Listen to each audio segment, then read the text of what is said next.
Mm.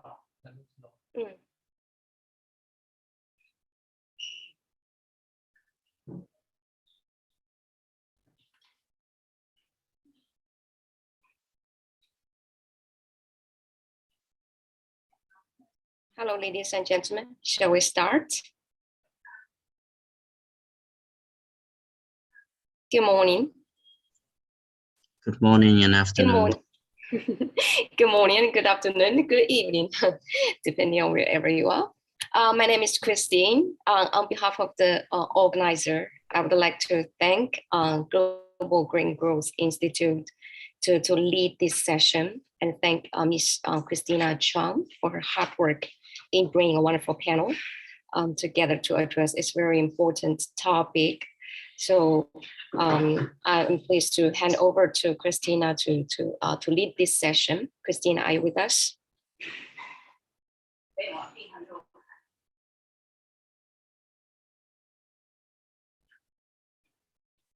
It seems Christina is not here yet.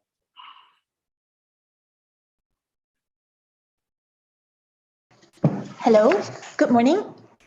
Hello, Christina. Hi, can you hear me? Yes, I can. Great, thank you. Thank you, Christine, for the introduction.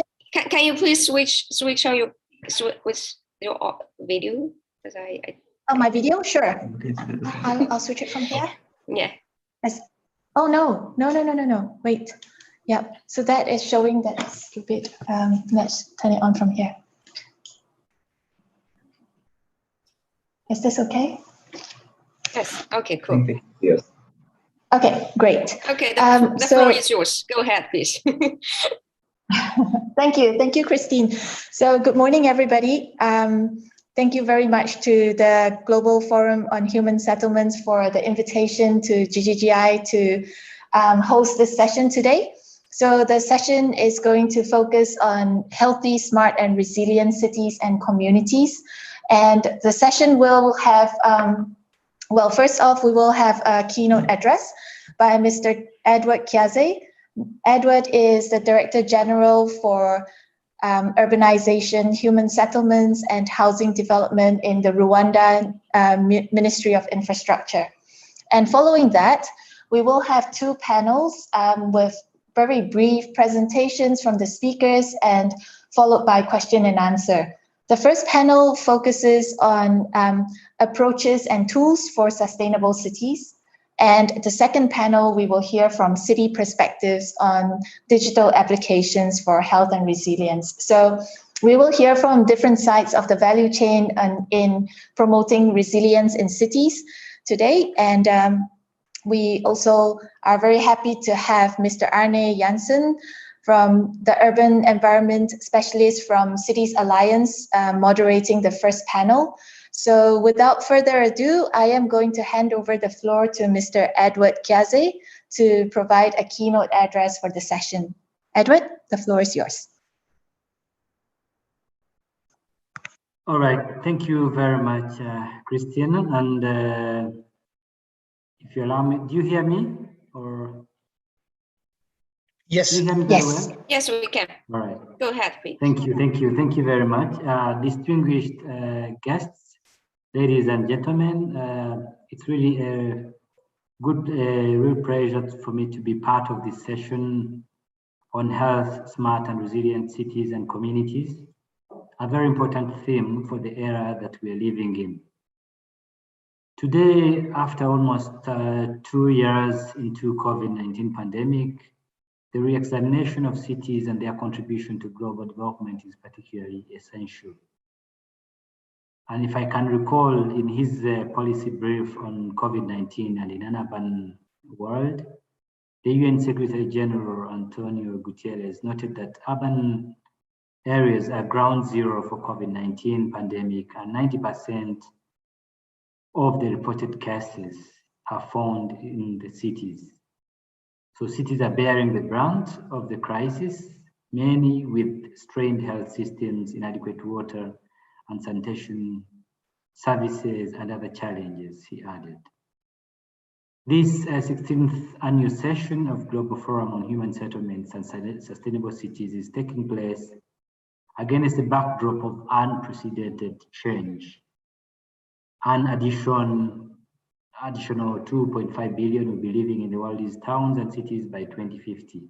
And in an African context, a recent report by OECD named Africa's Urbanization Dynamics 2020, Africapolis Mapping a New Urban Geography, states that Africa is one of the least urbanized places in the world, and its urbanization rate will continue to grow among the fastest world's regions in the coming years. The report also predicts that Africa's population will double between now and 2050, and 2/3 of the population increase will be absorbed by urban areas. Key findings from the Global Report on Human Settlements in the last decades show issues related to demographic challenges, environmental, economic, social-spatial, and institutional challenges, among others. All the above challenges also provide the opportunities that would shape the current and future urban planning needs in cities. For example, the rapid increase in urbanization, especially in the global south, has led to informal or unplanned settlements. And the existing shocks and stresses within these informal settlements has been excavated by climate change impacts. Cities and human settlements are where governments connect with their citizens, 60% on average of whom are under 30 years of age. They are centers for education and training, innovation and entrepreneurship. They are engines of economic development, trade and employment, where 80% of the GDP, global GDP, is already being generated in cities, as you may be aware. So cities and human settlements are major contributors to climate change, where estimates suggest cities are responsible for 75% of the global CO2 emissions, with transport and buildings being among the largest contributors, and where its impact is most keenly felt. So this session is timely because the world is at a crossroad of searching for innovative ideas to find sustainable solutions for the poor, where or who are the most affected by the unplanned and disorderly urban growth and consequently the climate change impacts.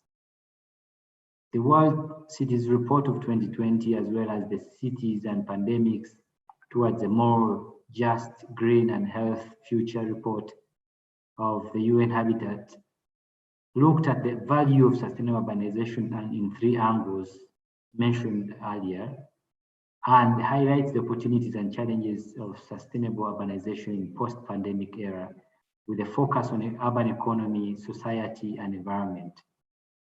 I wish to encourage participants here to refer to these reports because they have valuable information and policy directions that can guide their respective countries and institutions.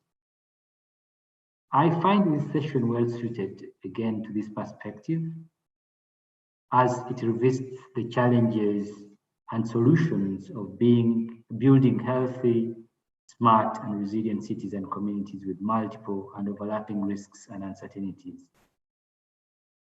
Distinguished guests, ladies and gentlemen, urbanization knows no borders or boundaries.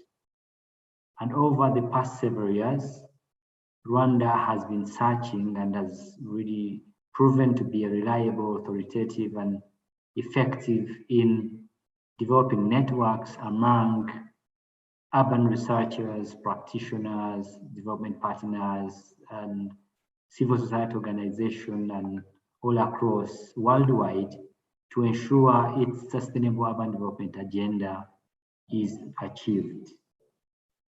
On the side of green urbanization and urban planning, Rwanda is one of the most densely populated countries in Africa, and it is facing high population growth of 2.4% per annum, with an average urban growth rate of 4.4% per annum.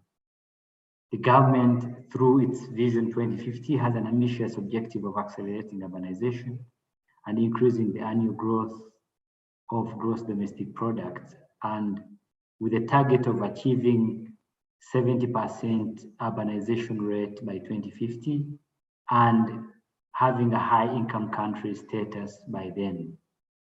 Because we know there's a very strong correlation on urbanization and economic growth, which, if well managed, we can be able to get there. So the focus on urbanization as one of the key engines of economic growth, sustainable human settlement and poverty reduction. To Rwanda, we see it as the most effective direction for us to achieve the social economic development that the country wants to get to. So to this effect, we have launched the National Urbanization Policy, which really promotes good urban development and enhances local and national economic growth to ensure good quality of life for everybody. The policy's overarching document, of course, advocates for coherent sectoral policies and strategies and stresses on 4 key pillars.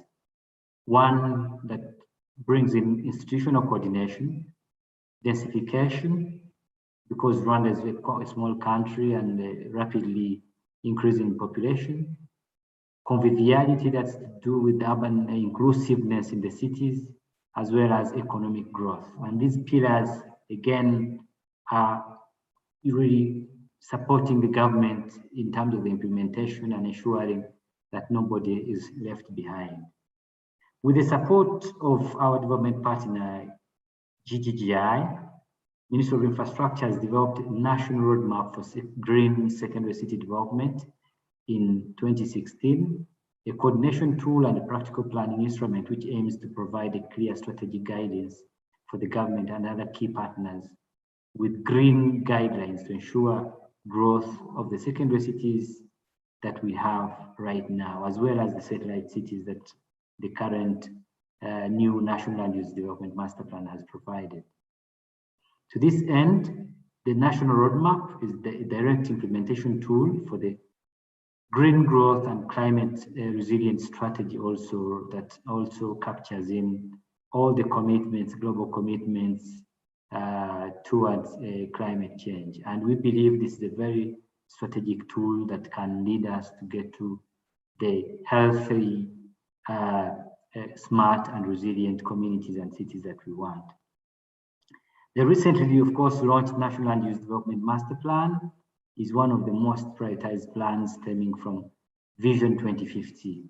The master plan, of course, proposes new cities, satellite cities and secondary cities as growth poles of urbanization and economic transformation. With the support of GCF RedNet grant, GGGI, in collaboration with our partners, have managed to disseminate this National Land Use and Development Master Plan to local levels. And related to that, the government of Rwanda, with support from Green Climate Fund and GGGI as the delivery partner, they have managed to elaborate green master plans for the secondary cities. And the master plans integrate green growth principles that focus on densification, transit-oriented development, green and open public spaces, to mention but a few.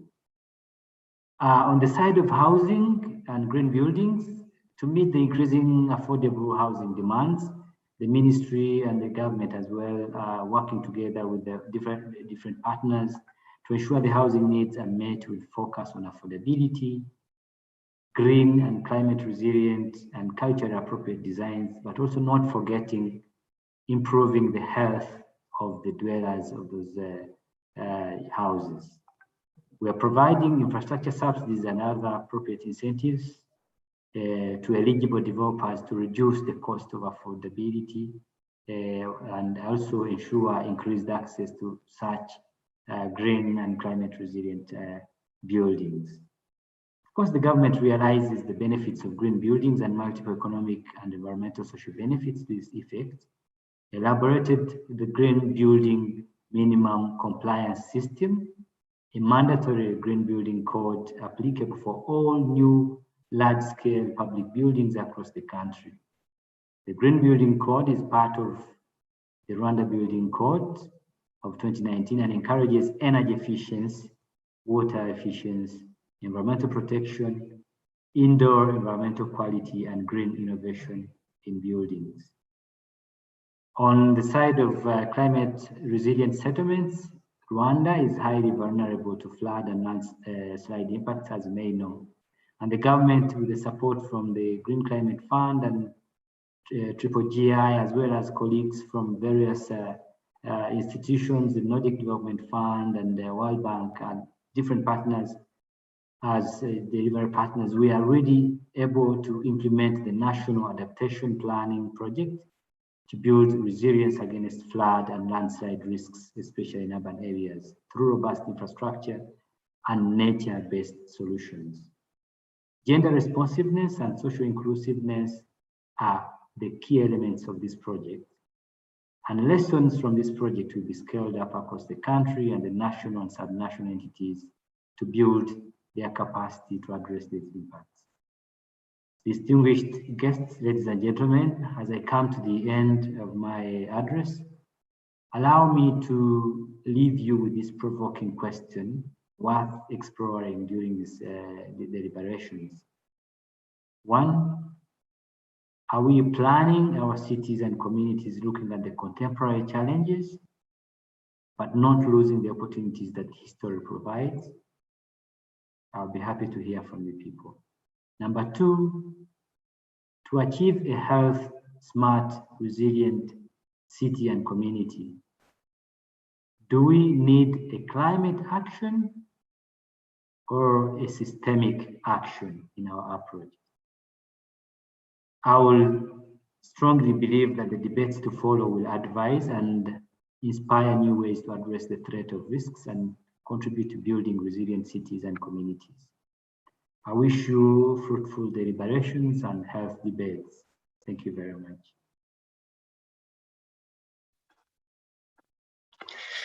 Thank you, Edward. As far as I understood, I directly take over, yes?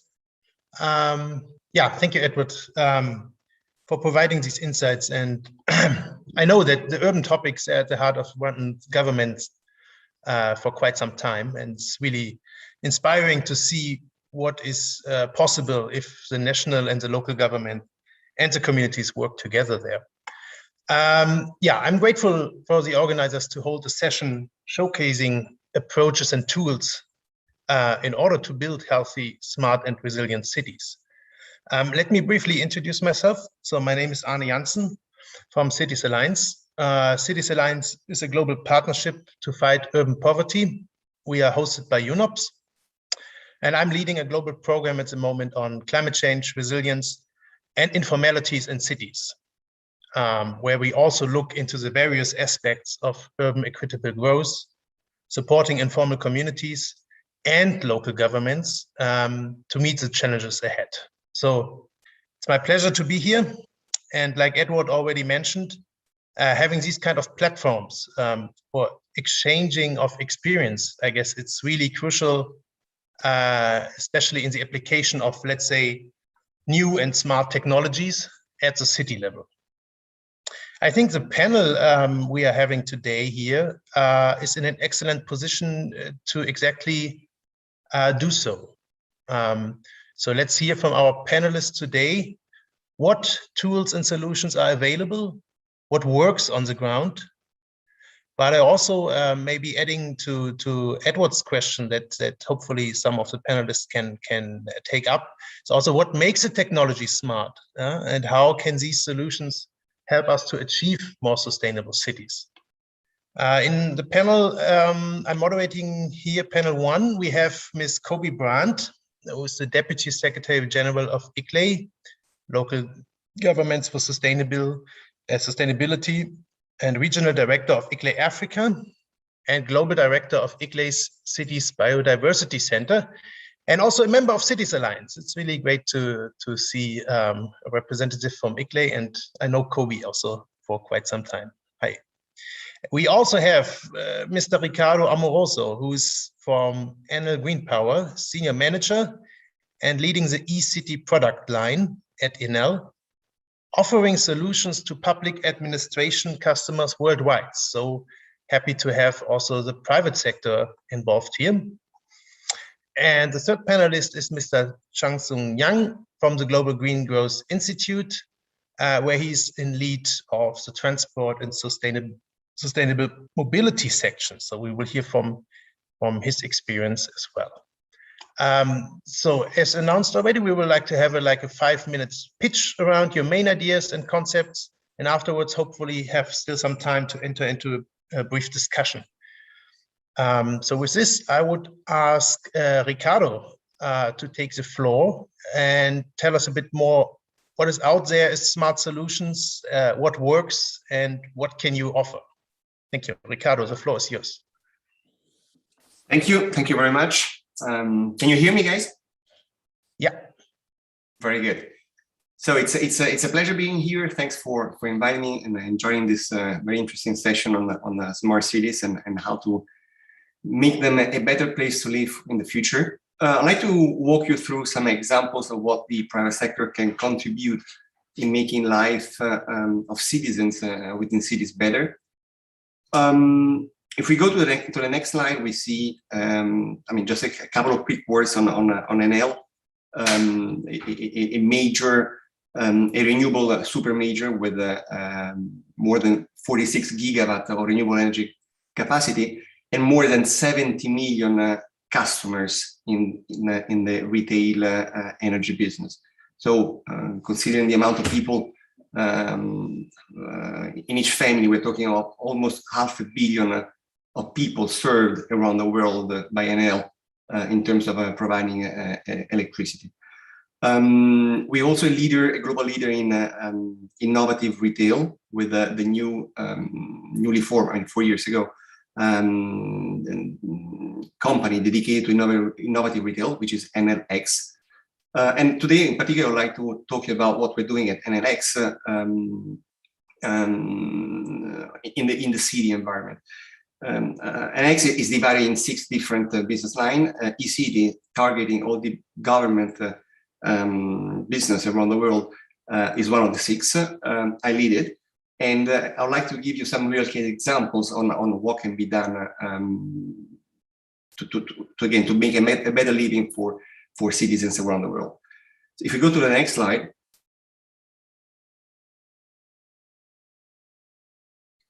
this basically was somehow touched by the keynote speaker, but there are a number of things happening in cities nowadays. And their objectives are, I would like to highlight on 4 things. Number 1, reduce emissions. So make sure that CO2 emissions are decreasing instead of increasing like they are today. Reduce resource consumption, so increase circularity. Improve resiliency, even more important with the urbanization trend with so many people moving into cities. Today, 50% of the population lives in cities and almost 70% will be there the next years. And while doing so, reducing spending to make sure that they're able to fulfill new needs that are coming up from the citizens. Across this, there are a couple of mega trends happening. Electrification, so a lot of new innovative technologies allowing better ways of providing services and more electrified and digitalized. Couple of words on figures of the city. We serve more than 3,000. Okay, staying in this slide, it's fine. On previous slide, slide number 4. Yeah, we're serving 3,000. Slide number 4. Okay, anyway, yes, exactly this one. We're serving more than 3,000 customers around the world, managing 2.8 million lighting points, which makes us the largest street lighting operator around the world, and serving almost 2,000 electric buses on these customers, which makes us the largest player outside China. China is a big deal here in electric buses, but outside China, we're the largest private operator of electric buses around the world. So these are some of snapshots of what we're doing. If we go to the next slide, here you see the complete picture of the offering, which is organized in 3 areas. So the smart lighting and smart city offering, the e-bus, e-transportation, so electrification of mass transit urban transportation, and the smart and efficient building in providing a more efficient solution in the building environment. Very important in all three dimensions is the digitalization. So all these services that somehow are very much iron related, they all have a very important digital component attached to it, and the circularity and sustainability that can be provided implementing these solutions. If we go to the next slide, we see the first vertical, so the street lighting business and the smart city associated with that. I mean, from our perspective, we start from this very apparently old school business, which is street lighting. Apparently old school, but as a matter of fact, subject to a lot of innovation going on. In particular, you have the LED upgrade, the remote control, and the adaptive lighting. So basically, you can put cameras on the poles. They can spot the traffic with some artificial intelligence and adapt the amount of light depending on how much traffic is there, if there is full moon or no moon, and the time of the night. Combining all these things, pretty much like you could do in your house with the Philips Hue remote control LED lights, doing this on a street level, on millions of lighting points, you can achieve a reduction of electricity consumption of 90%, 90. So you consume 1/10 of the electricity you were consuming before. And even accounting for the capex required to implement these new technologies, you reduce the total cost of ownership by 40%. So you see how munis can free up a lot of their budget to do additional services to citizens. And that's basically where we jump in. So we go to the municipalities, we provide this full package of LED upgrade of the streetlights, and with the savings, we start providing additional smart city services, starting from the pole, which again is a very useful asset that can be leveraged. And we start doing bid analysis, urban advertising on the pole, connectivity 4G, 5G. We can also do charging of the electric vehicles from the pole, because again, the pole is a piece of iron on the curb, very usefully located, electrified, and with holes that can bring additional wires into that. So either for electric vehicle charging or for connectivity with fiber optic. So we're building this ecosystem around the street lighting business and moving into the smart city, but with a really effective and practical solution that can benefit the customer. If we go to the next slide, we see some pictures. I was mentioning the pole with the EV charger attached. Examples of LED efficient lighting on the left-hand side. Here, when you see digital service, basically it refers to the fact that you can digitally report a fault if there is a street light not working through an app. Very convenient for citizens, that instead of having to call some phone number like it was before, they simply download the app, press one button. This is geolocated, so this full notification gets to us real time, gets to the municipality real time, so the muni can also see how we are performing the repair, and within 2 days we can dispatch the workers, fix the problem, and feedback back to the customer that the light is working. So a very much better customer experience when it comes to reporting and signaling and solving a dark area on the street. If we go to the next slide, we jump into the second vertical, the electrification of buses. Sorry, Ricardo, can I just ask you to sum up a bit, to give also the other speakers still some time? Thank you.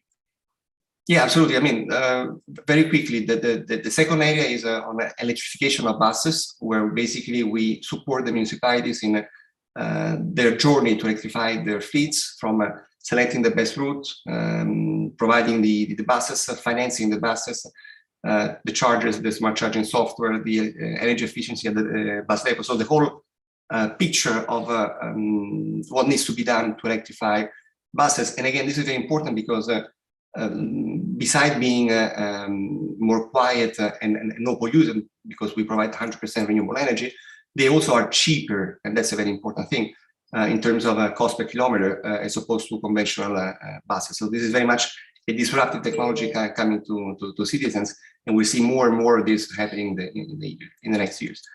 Third area is the electrification of buildings, very, very important area where even here solar PV, HVAC, heat pumps are providing innovative technologies allowing munis to strongly decrease their budget.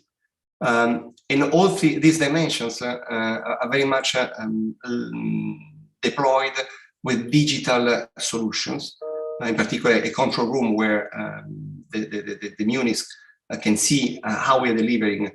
Here you see some examples of yeah, you see on the next slide. Some examples of what we're doing in electrification of buses on our customers. If you go to the next slide again,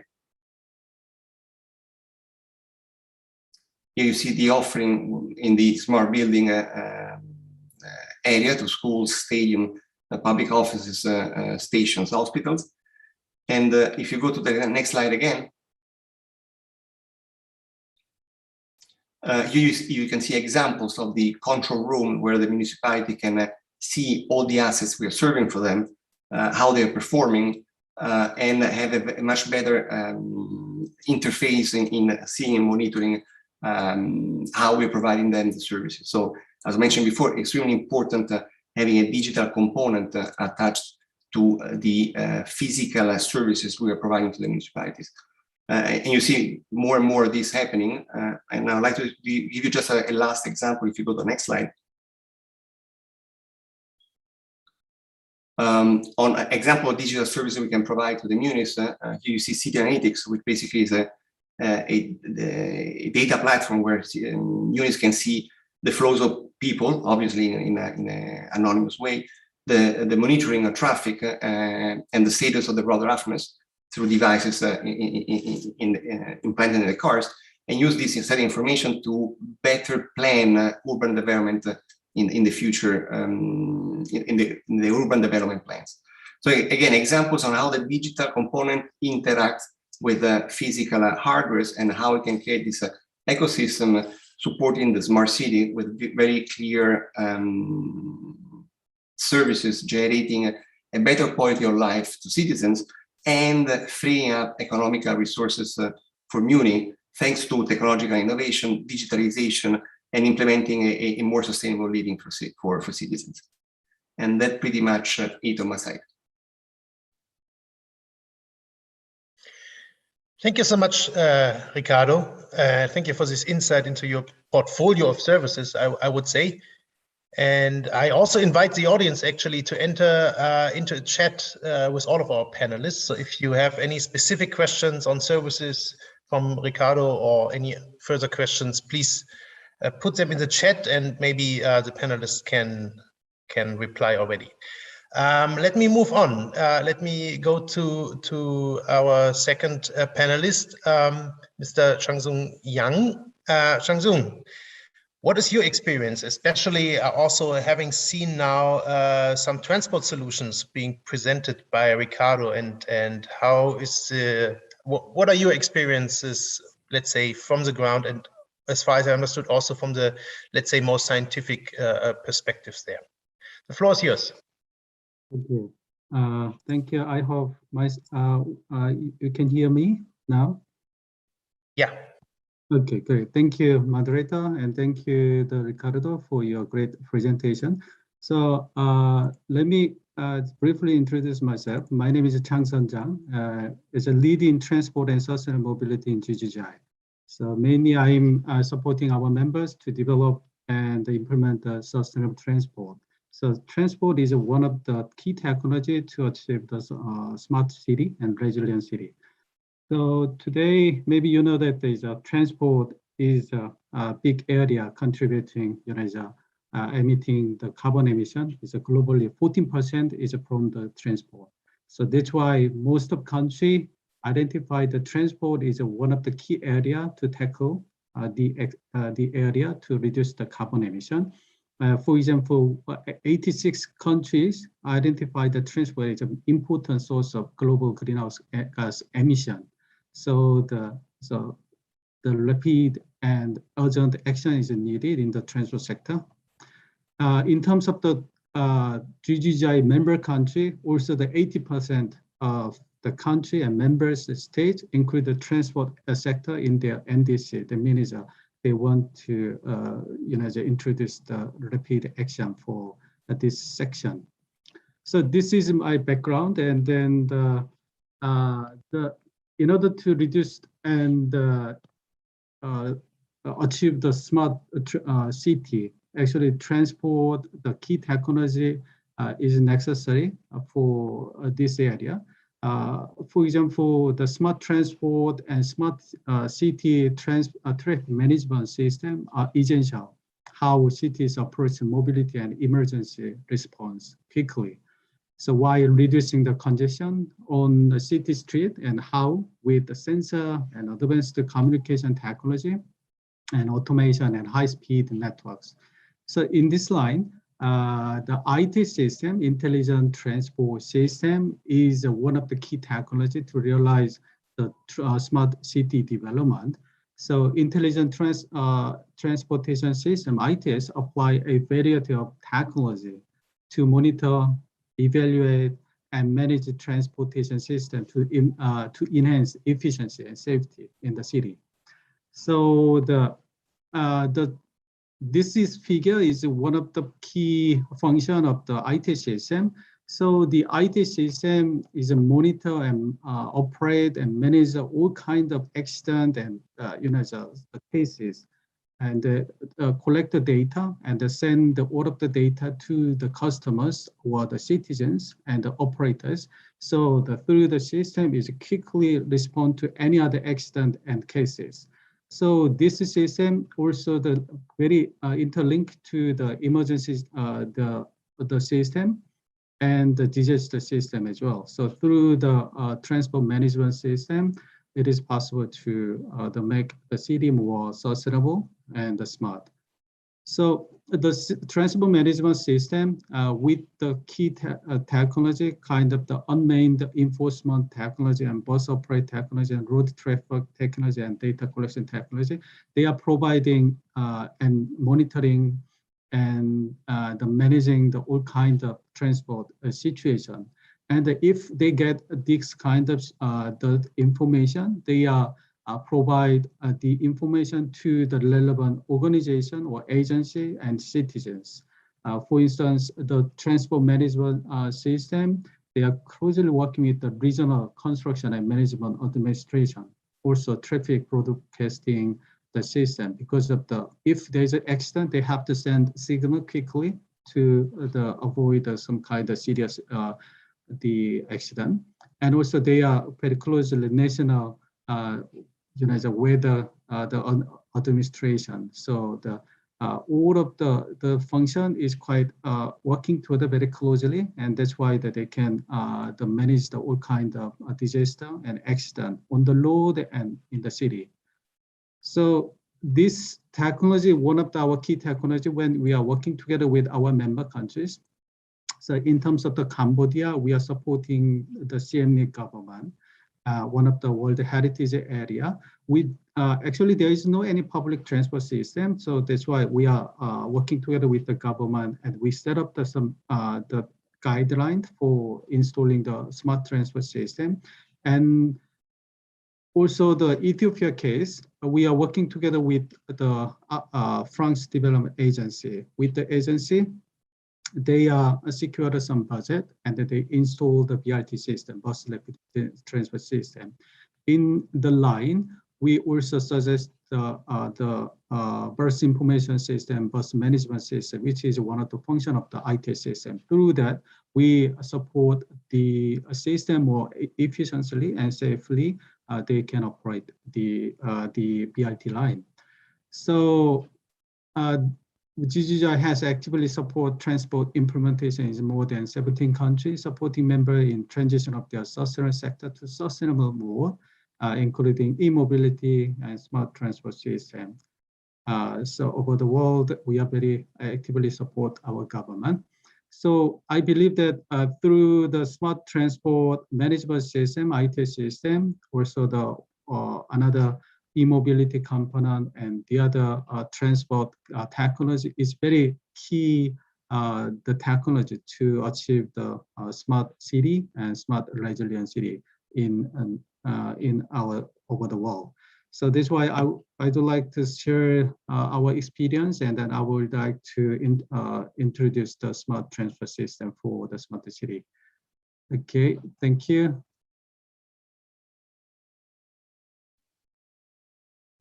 Thank you. So over to you, moderator. Yeah, thank you so much, Sang-Sung. Very impressive list of experience, and I guess this is really something we and maybe hopefully some of the audience here can tap into. I also especially liked you showcased the importance of data and the linkages of smart solutions with emergency and disaster response, which is maybe also really interesting for a growing number of cities. Thank you so much. Yeah, now without further ado, we come to Miss Kobe Brandt from ICLEI. Kobe, with an overview on projects in ICLEI partner cities. I guess you have a pretty good overview there from your regional perspective, at least in Africa.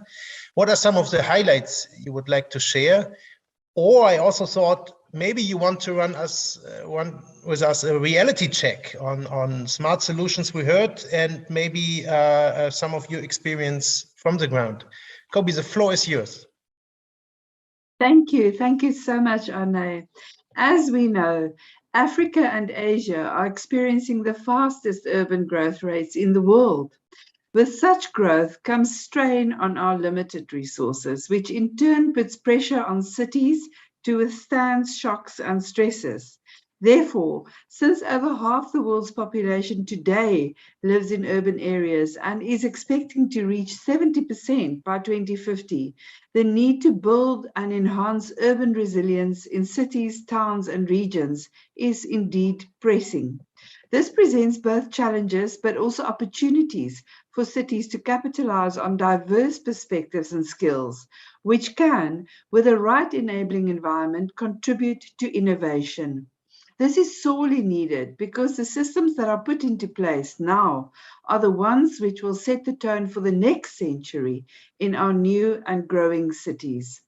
I will frame my input today around three considerations that I think are important when discussing healthy, resilient, and smart cities. The first is that a systems approach is vital, mainly because we know that everything in cities is interconnected. So by thinking in systems, small or simple interventions can have wide benefits across sectors.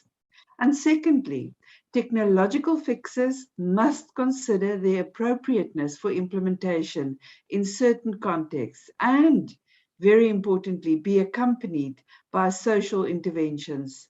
Smart cities need to be about supporting smart and connected residents, not overlooking them for the sake of efficiency. Thirdly, embracing a diversity of approaches is vital. There is no one size fits all because each context is different. Fora like these, this one today, are very important for sharing ideas for inspiration, but certainly aren't about a right and wrong way to do things.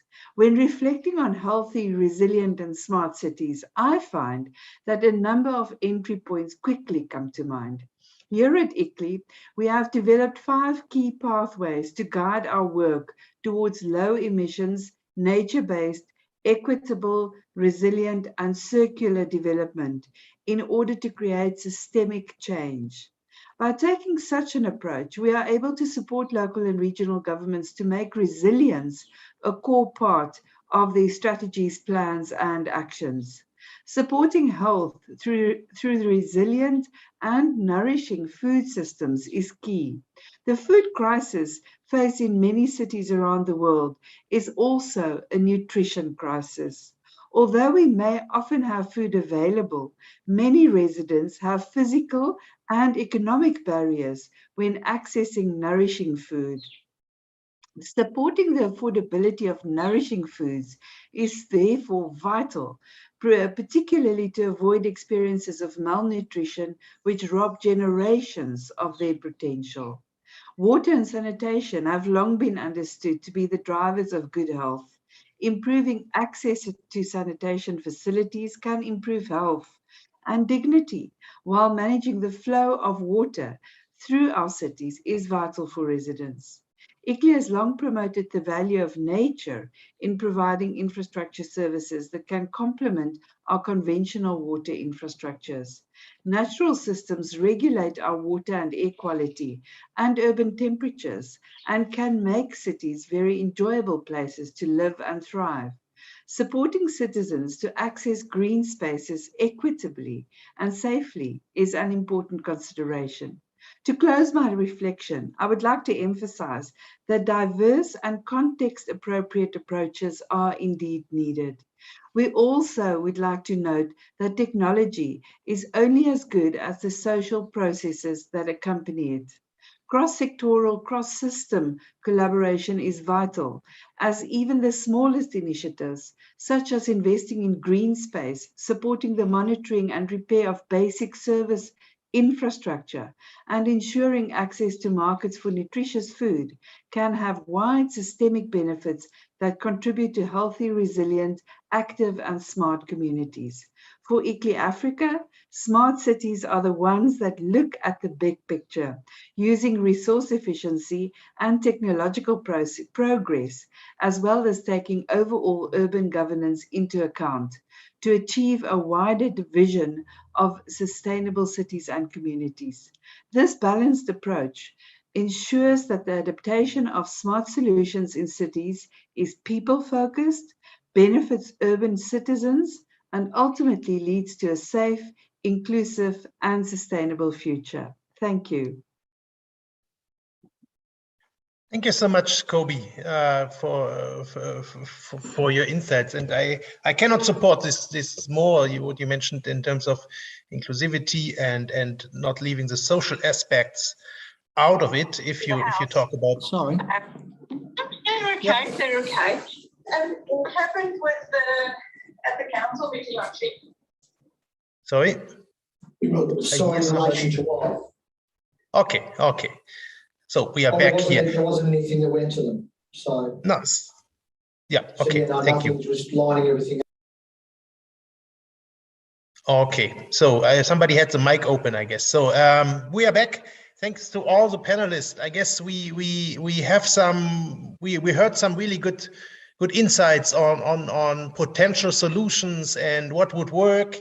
I would now like to hand over to our second panel, where we will hear from the city perspective. So we will hear from the demand side rather than from the service provider or from the more analytical point of view.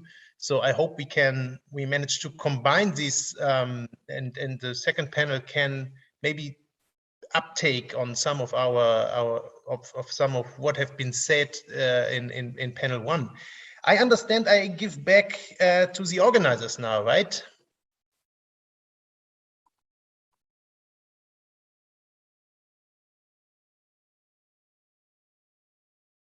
In the meantime, I mean, thanks again to all the panelists. This was really interesting inputs from your side. I think it's back to the organizers, right? Yes. Hello, Arne, can you hear me? Yeah.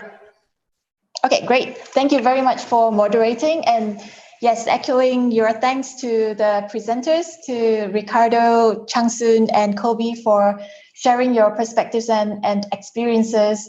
And also really interesting to hear what the private and public sector are doing to promote healthy and resilient cities.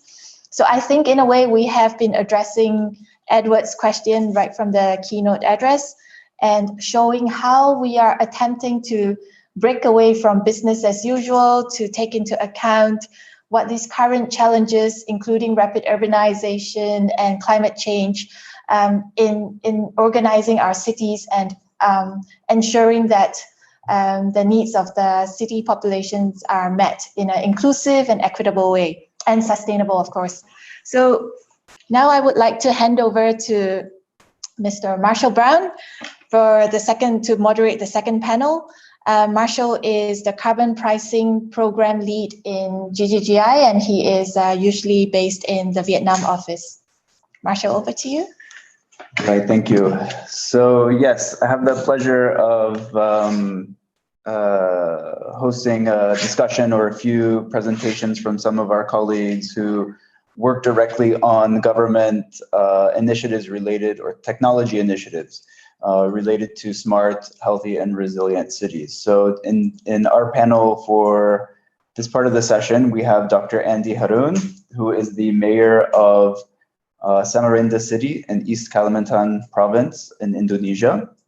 We have Mr. Kim Ong Tan, who is the Chief Technical Officer of the Department of Public Works and Transport in Siem Reap under the Ministry of Public Works and Transport in Cambodia.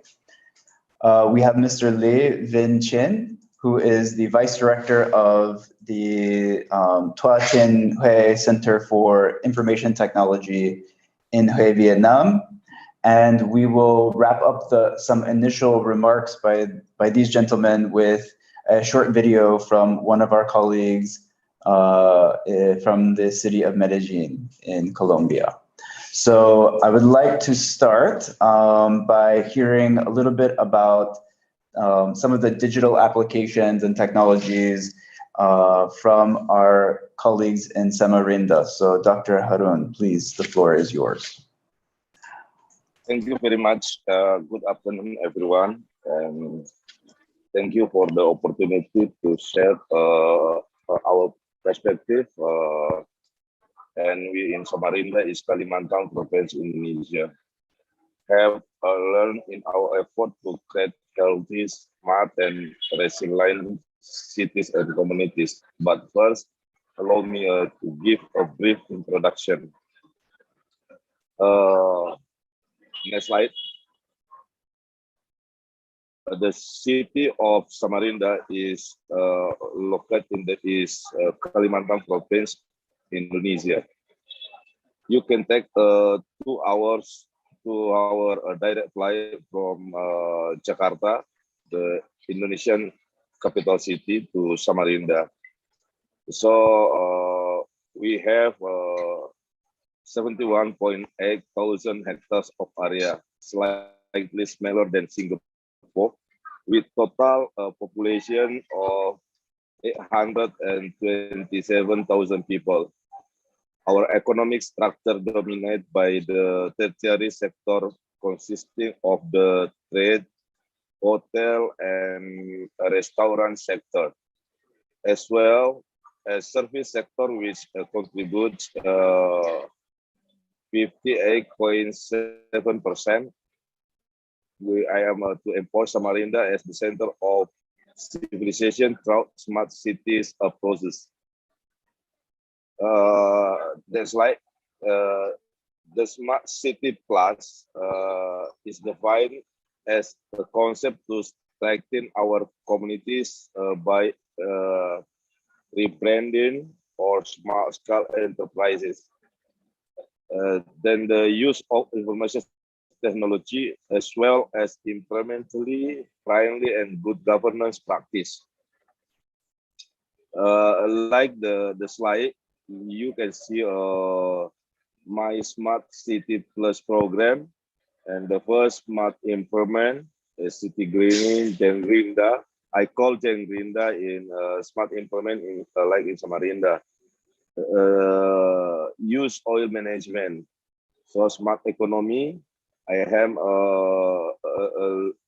local market, Bahambinan, I call local marketplace.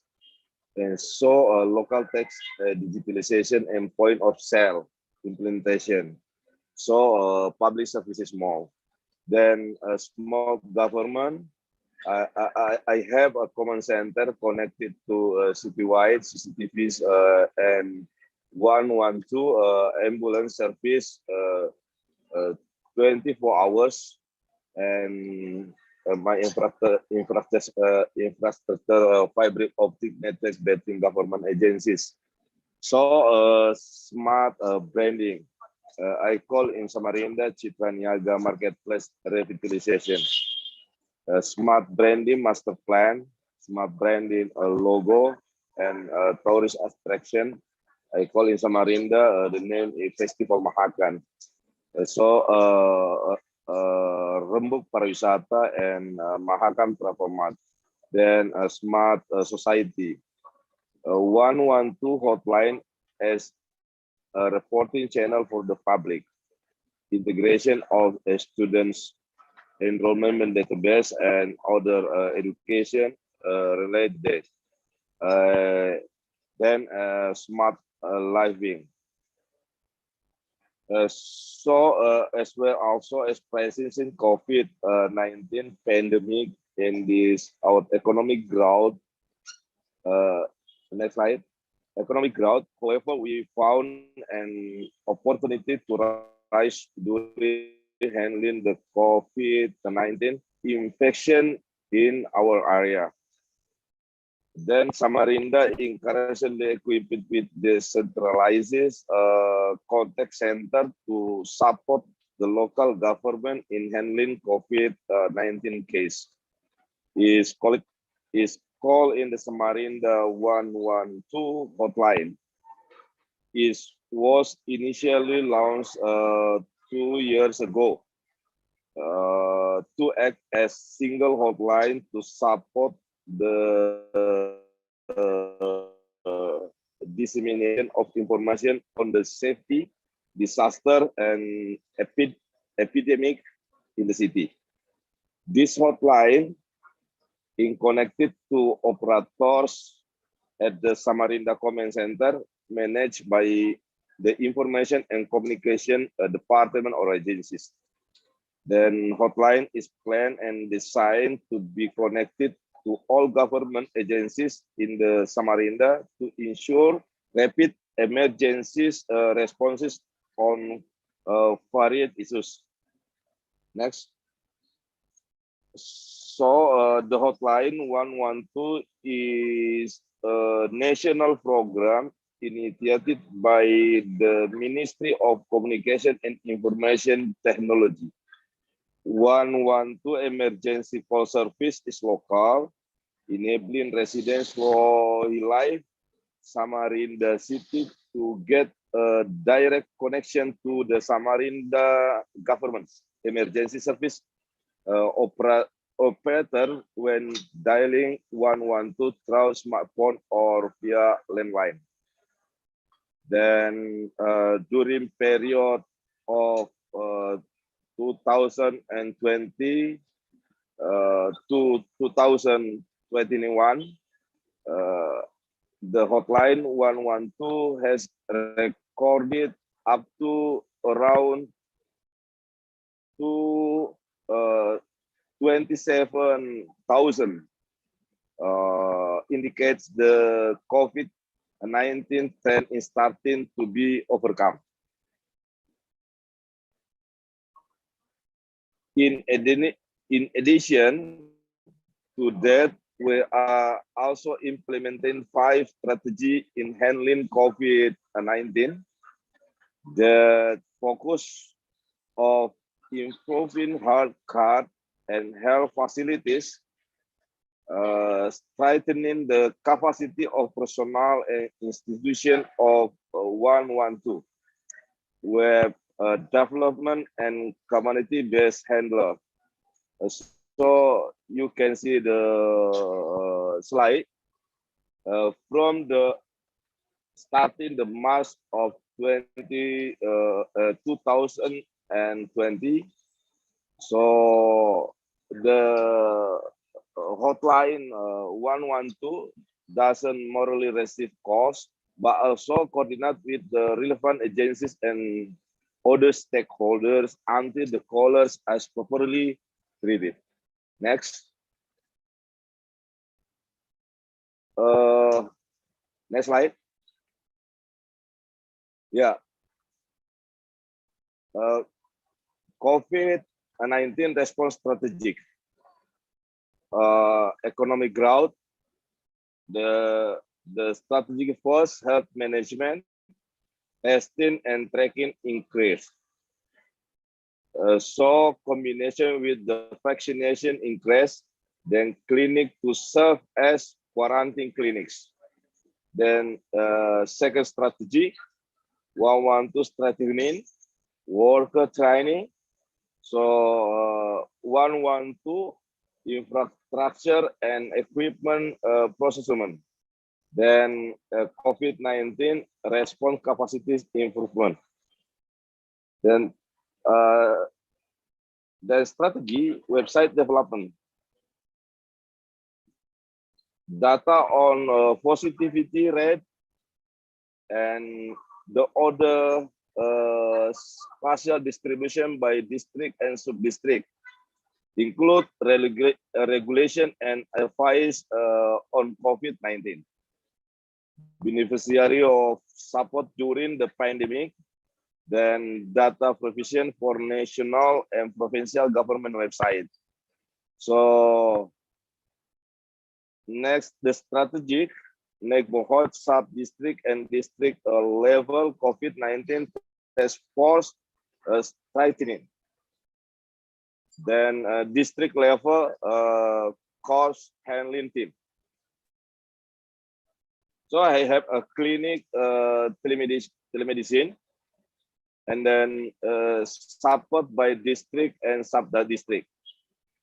COVID resilient village.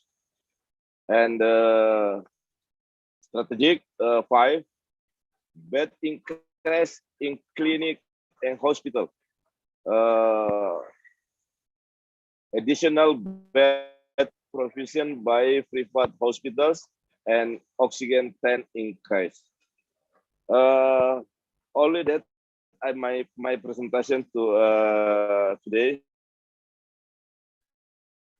As you share in important session. Thank you very much.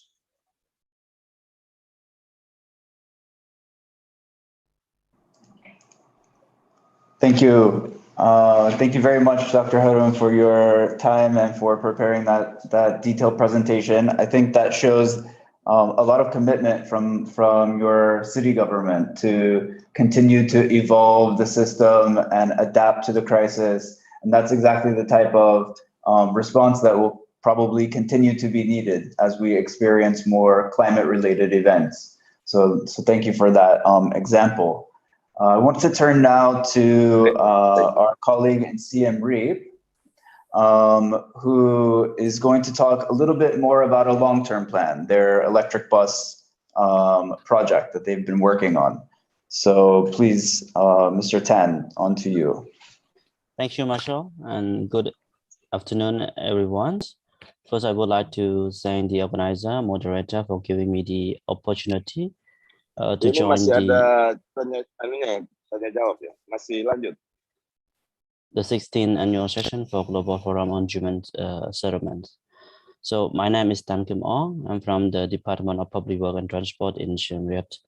So today I will represent my director as he could not join because of he had a last minute call for urgent task. So this afternoon I'm going to talk about the introducing electric bus and intelligent transport system in Siem Reap. So what are some of the key health and resilience challenges that we have in Siem Reap? Siem Reap is the second largest city and the most populated tourist destination in Cambodia. It's home to the World Heritage Site of Angkor Wat. It has a local population around 260,000. In 2019, the tourists visited total of 4.3 million. This comes with a set of pressure related to infrastructure services such as water supply, waste management, as well as traffic challenge. The dominant mode of transport for tourists is rembok, which some people call it tuk-tuk. This is a three-wheel open vehicle, most often gasoline driven. The motorcycle is the predominant mode of transport for the locals. There's no public bus system in place yet. This means that the city has been dealing with the challenge related to congestion, noise, and increasing air population. The link between transport emission, air pollution, public health is well known. Cambodia, luckily, currently we still have a reason, but we want to avoid going down the same path as some of our neighbors. In addition to that, the UNESCO has documented the air pollution lead to degradation surface of historical buildings and monuments. Local authority recognize the need to improve transport to reduce air pollution and improve mobility by improving the road network and parking, introducing public transport, establishing bicycle and pedestrian lane, and so forth. Such infrastructure could serve the tourists while supporting local economic development as well. Improve and clean transport option help preserve the integrity and serenity of the holy sites. Being said that, currently the first and foremost challenge is the economic recovery from the COVID-19, which most of the cities have this problem. In Siem Reap, tourism was dramatically hit by the pandemic. The number of visitors in the province plunged, as many business has closed, and according to the estimate of the Ministry of Planning, there's about 45,000 people has been working in this industry lost their job. So what does this electric bus and intelligent transport system do, and how does it promote health and resilience? In Siem Reap, currently does not have the public transport system, like I mentioned earlier. So we aim to introduce 3 new bus lines and opting for electric bus instead of diesel bus. This will be combined with a smart bus management system, and this serves to address traffic and environmental issues and enhance the transport services. So why does the city choose this particular technology? The pre-feasibility study with my department, executed with the support from GGGI, show that this could significantly reduce carbon dioxide emission and also eliminate other pollutants. In addition, the introduction of electric bus will decrease reliance on imported fossil fuel, and also building the image of Siem Reap as an electric mobility leader in the regions.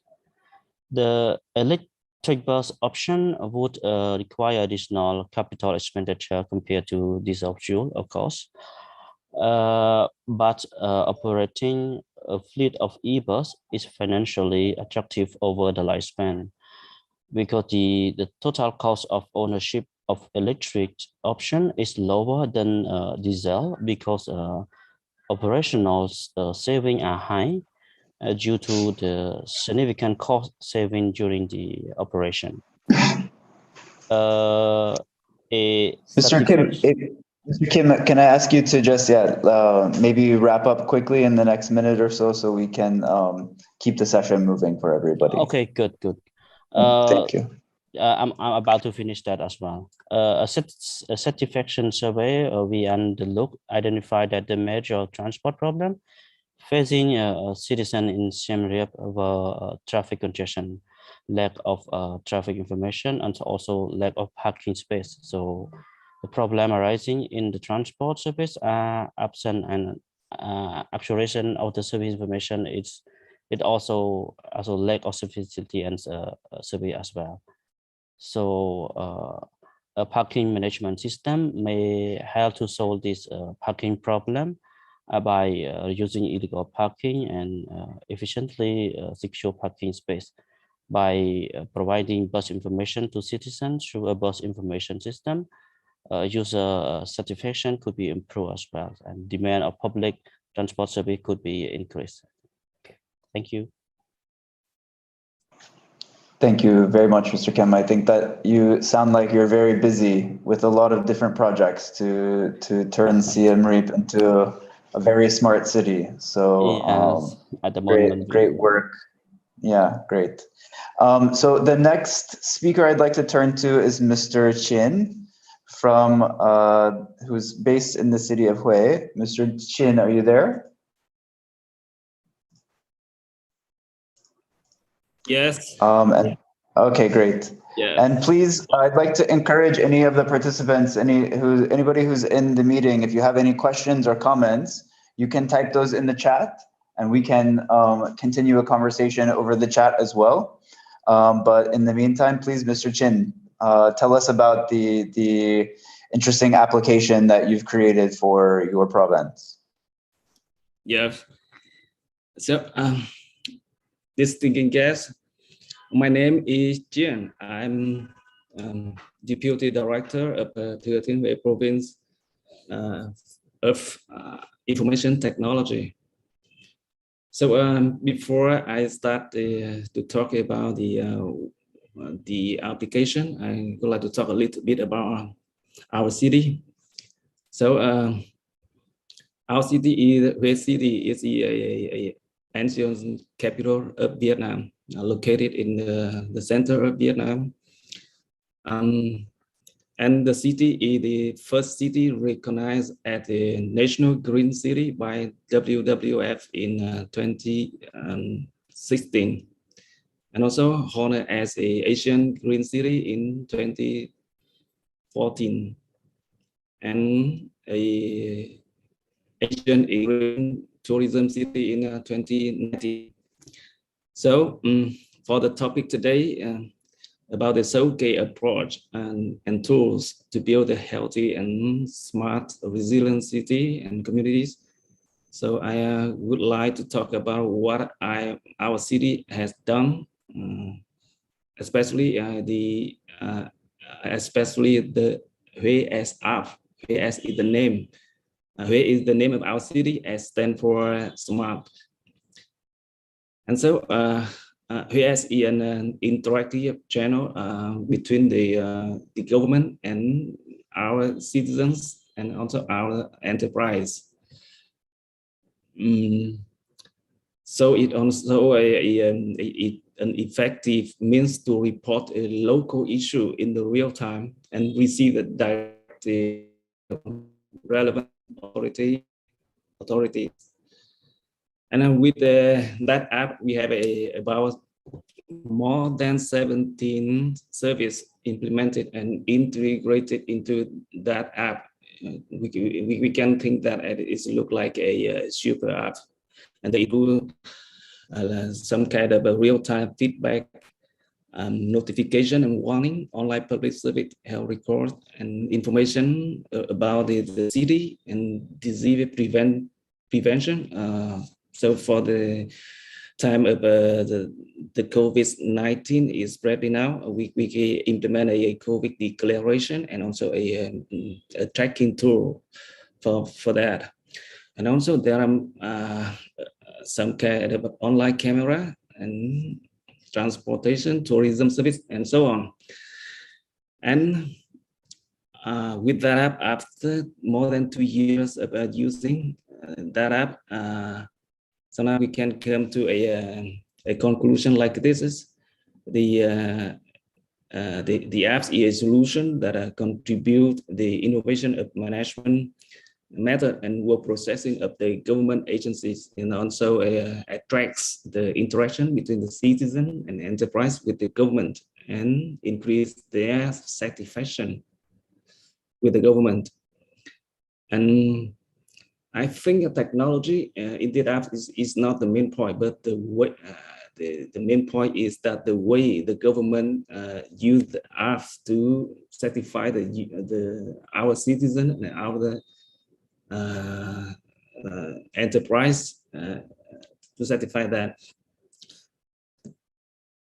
And also with the inside the app, we can have a module called social media crisis management, and it's activated to properly and to so that the principal communication network is always ready. It means that in the COVID-19 pandemic, there are a lot of fake news on the network, and we have have a mechanism to listen to the misinformation, and then it report to the user and to our citizen, which is the right things to do.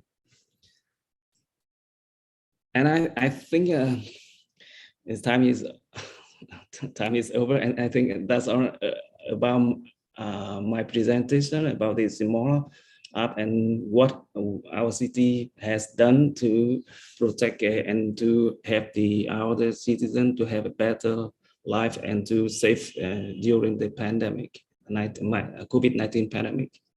And thank you for listening.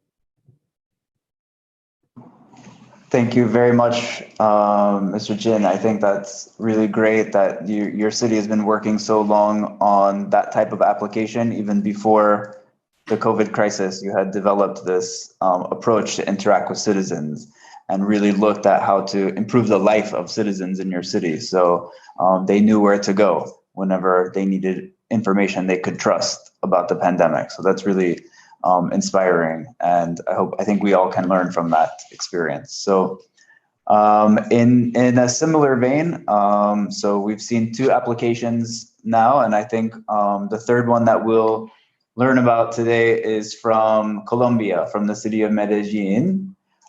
We couldn't have participation from the participant today, but coming from the Medellin Chamber of Commerce Digital Technology Center is a short video about their application as well. So we'll just play that for you to hear.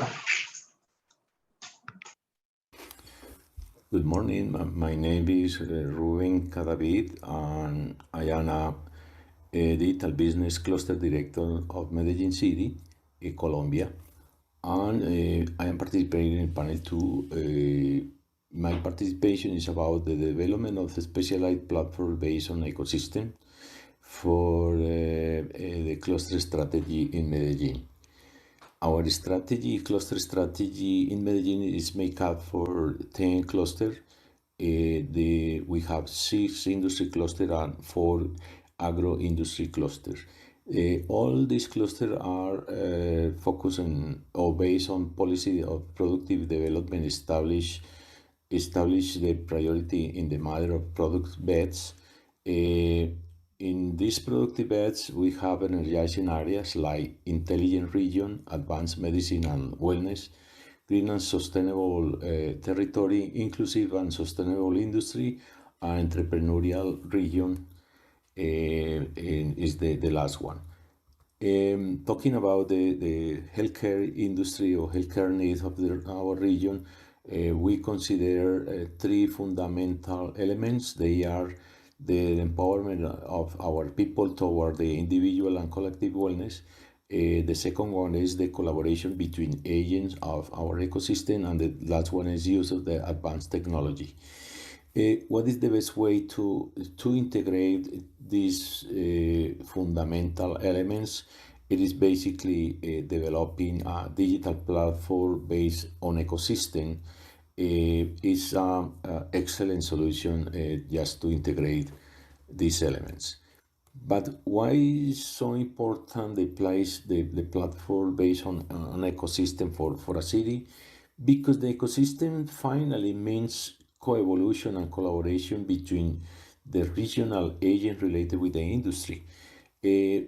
Also, a digital platform support the action and dynamics of the ecosystem and facilitate connection and exchanges in between different community or agent of the ecosystem.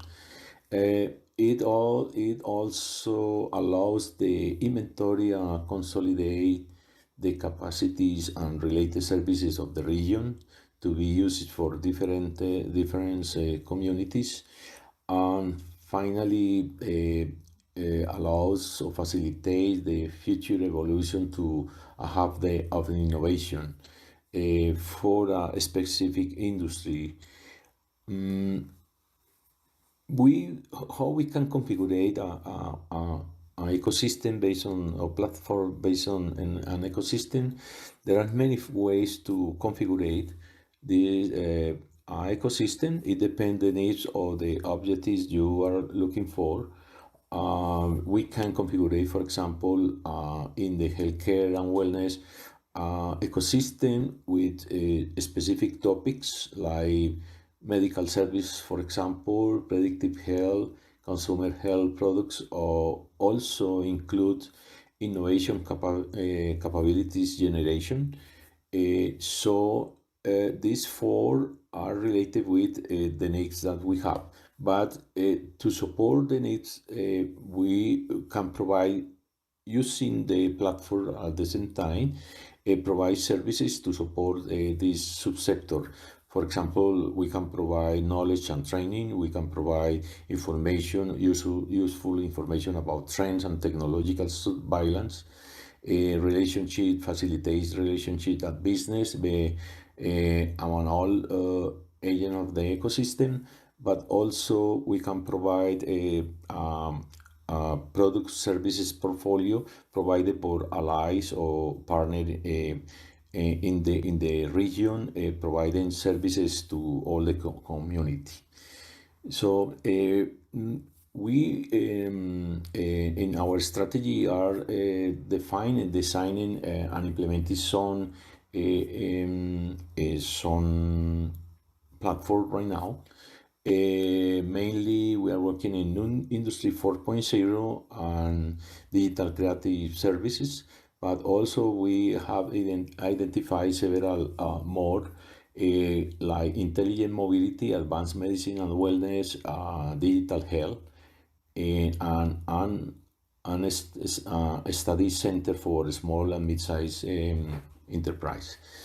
So, in conclusion, what we are trying to do using this approach of using digital platform and ecosystem is develop a more integrated solution for the cluster, integrating the collaboration or promoting the collaboration between different clusters and different industries, and supporting all of them. All these needs are the integration of the different agents of the ecosystem using this platform.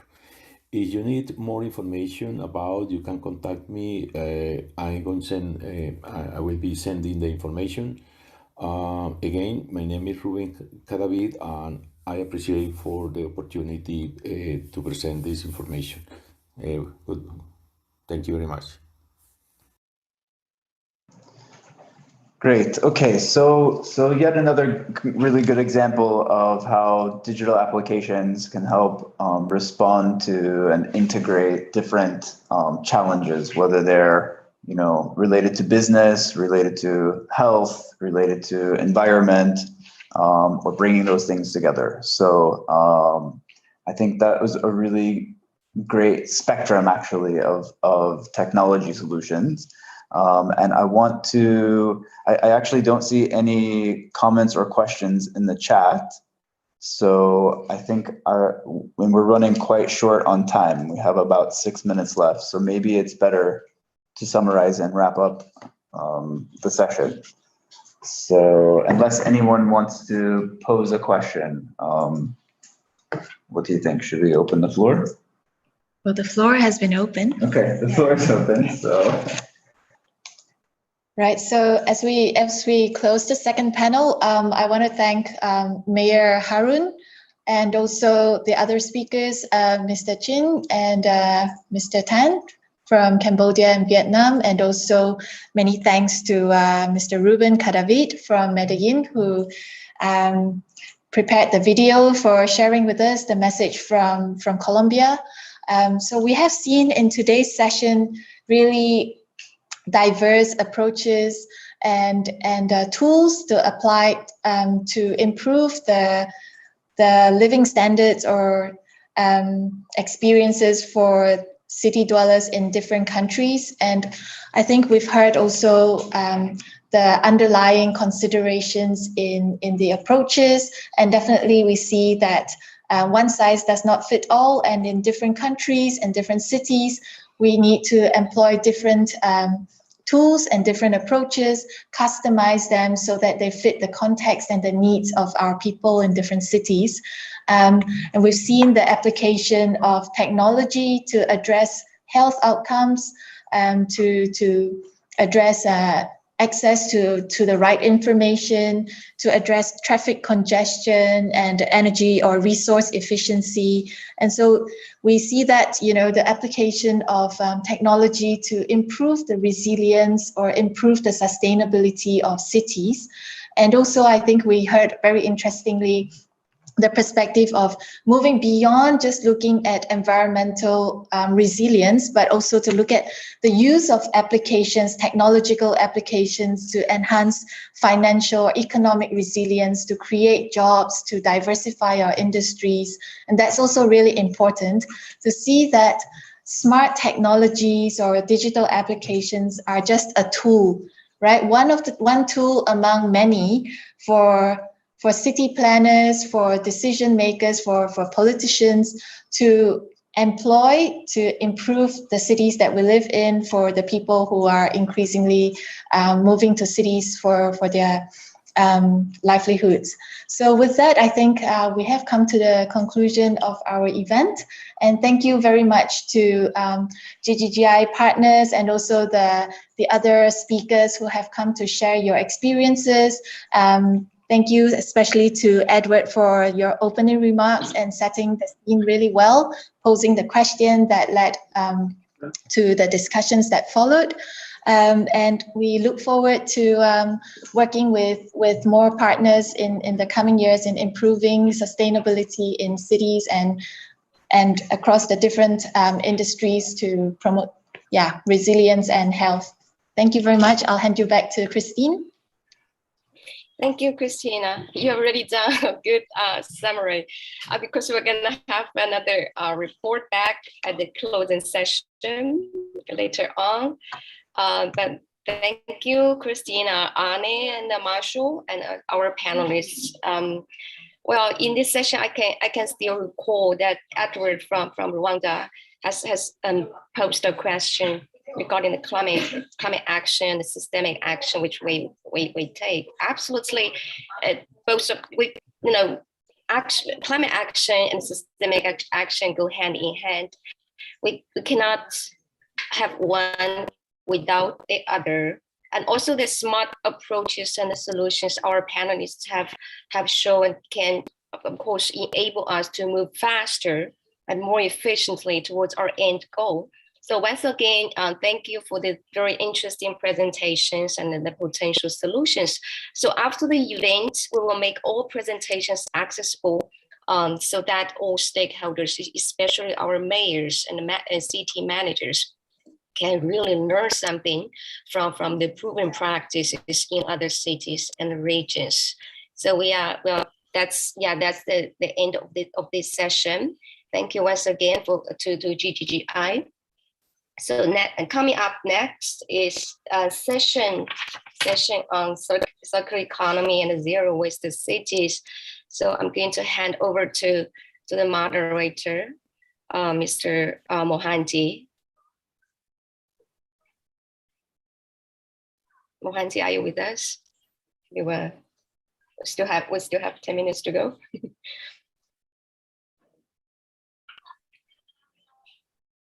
And once again, if you have any questions, please write questions in the chat box, and then we'll pick up the questions and to address them separately after the event.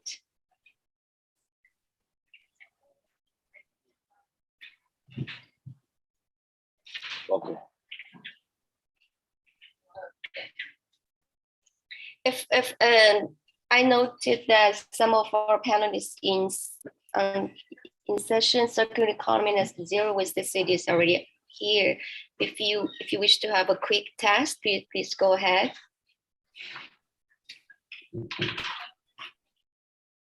इसके साथ नहीं 100% useful. इसके साथ तो बहुत अच्छा चलता है. Hello. Yes. This is Heman Chowdhury from. Hi, Chowdhury. Can you hear us? Yes. Can you see us? Yes, I can. Great. फिर disturbance नहीं मेरे को disturbance. We have Mohanty. Volume quality. Can you unmute yourself, Mohanty? Let me check.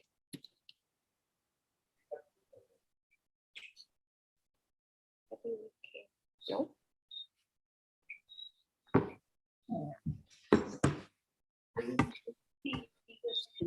देख लेते हैं.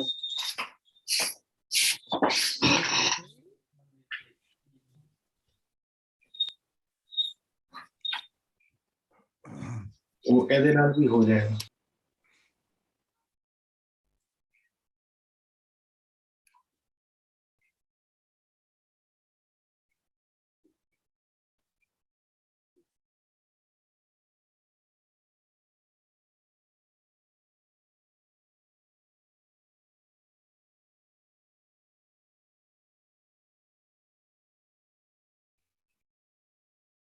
Mohanty, can you hear me? It's Christine here.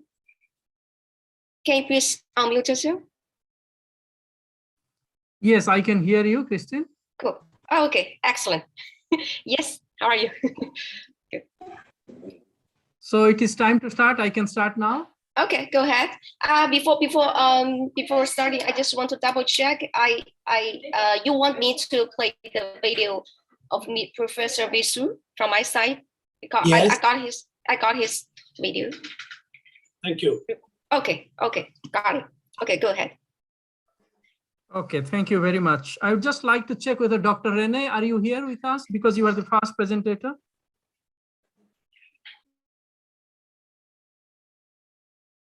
Dr. Rene from UNIDO, India. I think he's not here yet. Maybe we'll move on to the second. Maybe we can move on. Okay. So start. Good morning, good afternoon. Your Excellencies, distinguished delegates, ladies and gentlemen. The Global Forum on Human Settlements, the Secretariat and the UNCRD welcome you all to this befitting thematic session 6, which are circular economy and zero waste city, under the overall theme of the conference, accelerate green transformation and innovation towards healthy, resilient and carbon neutral cities. As we all know that today more than 50% world population live in cities and urban areas, and it is expected to be more than 66% by 2050, with almost all growth occurring in the developing part of the world. At the same time, as we all know, the world cities occupy just 2% of the Earth's land, while accounting for 60 to 80% of the energy consumption, 75% of all greenhouse gas emissions, and 70% of the global GDP, and also they consume 70% of the world's all resources. Also, we know that all the material consumption of cities is expected to grow more than 2-fold by 2050, accounting for 90 billion tons. So where the required resources will come from? This is the question. And without lasting supply security of resources, how can we achieve any conceivable form of sustainable urban development and urban resilience, whether it is SDG, SDG 11, or it is a new urban agenda? In this regard, circular economy and zero waste cities, in which resource efficiency is at the center of every economic decision making and practice, are inherently multi-stakeholder partnership that is towards achieving the healthy, resilient and carbon neutral cities with the involvement of a range of key stakeholders, governments, the central and the local governments, private sector, corporates, small and medium enterprises, scientific and research organizations, NGOs. And at the same time, we know that there is already a race to zero carbon to reach the net zero emissions by 2050. And resource efficiency is inherently carbon neutral. The recently released sixth assessment report of IPCC Working Group 1 highlights some of the red alerts that you are aware of, such as 1.5 degrees centigrade breach could now be possible much earlier by 2050. Similarly, 2-degree breach by 2060 and 2.7 degrees Celsius by end of this century, unless there is rapid and deep reduction in the CO2 emissions and other greenhouse gas emissions that in the coming decades, achieving the goals of the goals under the Paris Agreement on climate change. So with this brief objective, we would like to start our session. And at the outset, I would like to first invite Dr. Ren van Berkel, who is actually head of the regional office, UNIDO office in India, and also the UNIDO representative to India, to talk about how we can green the industries and SMEs towards circular economy and zero waste societies. Dr. Ren, you are welcome.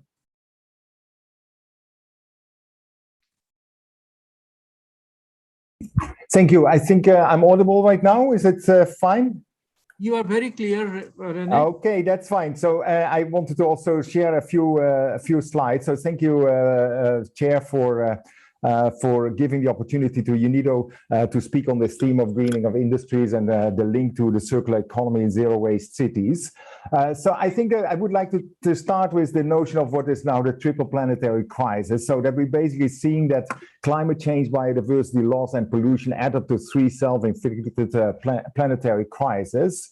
And those are closely interconnected and put the well-being of current and future generations at risk and unacceptable risk. And that is also then the link to the SDGs. And the piecemeal and uncoordinated action on these 3 fronts is really putting us on the back foot, and is not meaning that we are not winning the race against climate change, as the Secretary General puts it. So we need to look for transformative change in production and consumption, and that's highlighted in this diagram that we basically, if you see this SDGs on the left-hand side, there is the production and consumption systems that connect the natural resource base with well-being what we have. And then we can see that what is needed is that we need to address this climate change, biodiversity loss, and land degradation, and air and water pollution in one go. We can still do this. There is still hope for this. And of course, that we need to put in more emphasis on the value of nature and putting that at the heart of our decision making. And I think that we might call this transformative change of production and consumption, but to me, that is also the main thrust of the circular economy. But however, we see that circular economy is often still understood in different ways. So many people say that's the 3R economy: reduce, reuse, recycle, or we might have some additions: rethink, refuse, repair, or even go to 12 R's, where we refurbish, remanufacture, repurpose. But I guess that the whole thing of this refixing or reconnecting is ultimately not what is at the heart of the circular economy. One might say that if we have a fully circular economy, we don't have to downcycle and recycle anymore. So from UNIDO's perspective, as the Industrial Development Organization, we say that the circular economy is above all an industrial economy that returns products and parts and materials into several use times. And that does so by, if we have at the bottom here, the linear supply value chain, and we add this additional cycles of optimizing, remanufacturing, waste to energy, regenerate, and that adopts the principles that are basically products are designed to last, so that they last and you have a useful life for a much longer period of time. That value is then also maintained in the principle perpetually, and that generation of waste and pollution is eliminated or minimized at the least. And then that renewable energy is used as much as possible.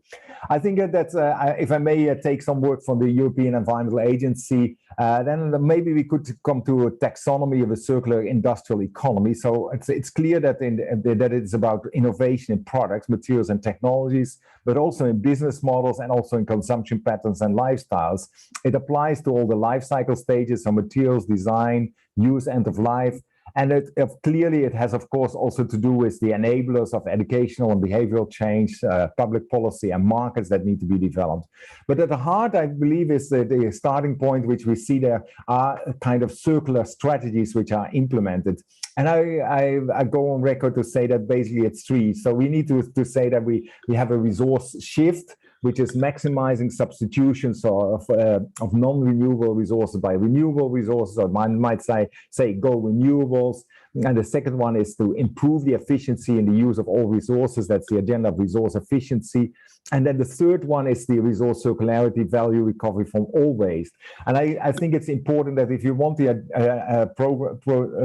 to advance the circular economy agenda, we should not just be focused on resource circularity, on capturing one more time value out of a waste, but how can it be done perpetually, and how can we also minimize the throughput of materials and change the throughput of materials to more renewables. So just to give a few examples, so if we talk about a resource shift, so we could say look at what's provided by nature, and I think that can be done from two perspectives. So it could be resourced from nature. So one example would be to look at agricultural waste materials for fiber as alternative textile fibers. That's my first picture. And the second picture is to look at not just as PV, but also it's just capturing solar heat for process heating and cooling, as can be done with this concentrated solar thermal, which is done at a pharmaceutical plant in the south of India. And I think that the further part of it is also kind of inspired by nature. Biomimicry or green chemistry might come from that. So there's many applications of industrial applications of enzymes in textiles and food processing, in chemicals manufacturing and so on. Or we could also look at the physical processes which we see in the nature. So the picture at the bottom is a continuous reactor for flow chemistry, which we promote through the Facility for Low Carbon technology deployment. So you can actually run in this small tube and a chemical reaction, which otherwise would take a reaction volume of 1 or 2 cubic meters. So we make it much smaller, and then we have the resource efficiency achieved there. So then I go to the second pillar, which is resource efficiency, and that's the work that UNIDO and UNEP and other agencies have promoted on resource efficiency and clean production. So we're basically saying that we improve the efficiency of use of materials, water, and energy, so more value out of every ton of material, every kiloliter of water. And then we have basically less stuff to throw away. So we minimize the generation of waste, effluents, and emissions. And if we do that, we also improve then the occupational community health and well-being. And that ultimately is a virtuous cycle of then being productive and adding to resource efficiency again. So this is self-nurturing virtuous cycle. So we can see many examples that this is good for business. So I just took some examples of our work in Indonesia, where you see 4 textile companies that have done this RSCP, and you see savings in the range from $47,000 to $1.8 million, which is a reflection of the size of them. But look also at the specific energy consumption in the kind of the integrated mills and in the laundries that can go up to 40% or 42% energy savings. And we have much lower specific pollution requirement, and we have also much lower chemical requirements. So this is a resource efficiency, and then it becomes much easier to close actual material cycles if we have less material to deal with. Then we can expand that into resource circularity, and I think that's an area which UNIDO tries to promote, particularly in terms of industrial symbiosis. So it's basically saying that if each factory is doing resource efficiency and cleaner production, then we can extend that with looking at optimizing water and energy use and reuse between companies in industrial parks. So the slightly polluted water from one company becomes an input water to some company that needs less critical water, or we can recover waste heat from one company, use it elsewhere. And that can also be done in the material side, so using secondary resources in industries, and that could be waste from one factory, but it could also be industrial municipal waste. So municipal plastics collected in the city could be used as an alternative reductant in steel manufacturing. And that comes to the area then of creating basically eco-industrial parks. Just one example, this is one documented in our global survey of eco-industrial parks, Shanghai Chemical Industry Park. So it's integrated petrochemical complex, many companies. So for eco-industrial initiatives are like cleaner production, energy efficiency audits. So first, each enterprise become a cleaner. So over 200 options implemented, save at a cost of $30 million and savings of $30 million. And then eco-industrial infrastructure utilities islands that serves all companies, collective treatment and recycling of effluents up to 44,000 cubic meters a day, and collective treatment and recovery of hazardous waste. And then I think as my last input, because it connects also to the sustainable cities, these industrial parks are of course then an integral part of sustainable cities, because ultimately cities should be places where people live, but also where people make an earning, so work, and also self-realize or enjoy their lives and self-develop. So in that we see increasingly from UNIDO's side that we would like to see that structured along low carbon infrastructure and services for energy, for waste management, for mobility, then creating clean and industrial clean industries that compete and trade, and also supporting the innovative solutions there. This is some work that we're currently trying in 5 cities in India: Jaipur, Bhopal, Vijayawada, Guntur, and Mysuru. Sorry, I maybe took 1 more minute too much, but in closing, I would basically like to say that circular economy, as we see it, it can mean many different things to different people, but it does go much beyond recycling. We have the element of circular, so physical products and value chains that have a perpetual materials and resource flows, and economy, so there's an element of business models. It's designed in and provides then basically also a new lens of for product and process innovation, and I would say it's achievable through what I would call an industrialization of resource switch, so using renewables resources efficiently and circularity. And with industrialization, I mean then that we need to do this process in a way that is replicable, that's high quality, and that also provides decent jobs and a quality product. So with that, I thank you very much, and I hand over back to you, Dr. Mohanty. Thank you very much.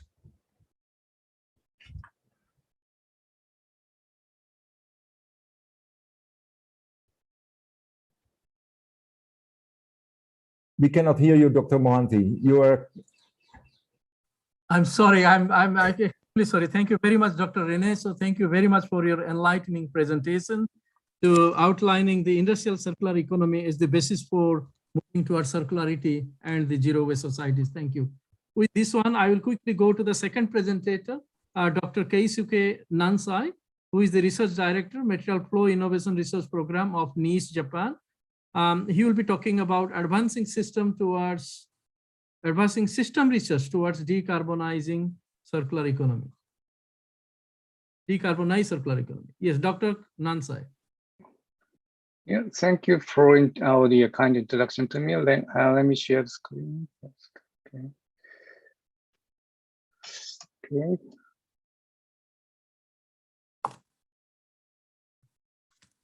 You have 7 minutes. Well, which screen slide can you see? Yes, we can see your presentation, advancing system research. We can see your screen. Not the presentation mode. Can you see that not in the presentation mode. Can you put in the presentation mode? Okay, how about this? No, this is not presentation mode. The opposite? Sorry. Opposite.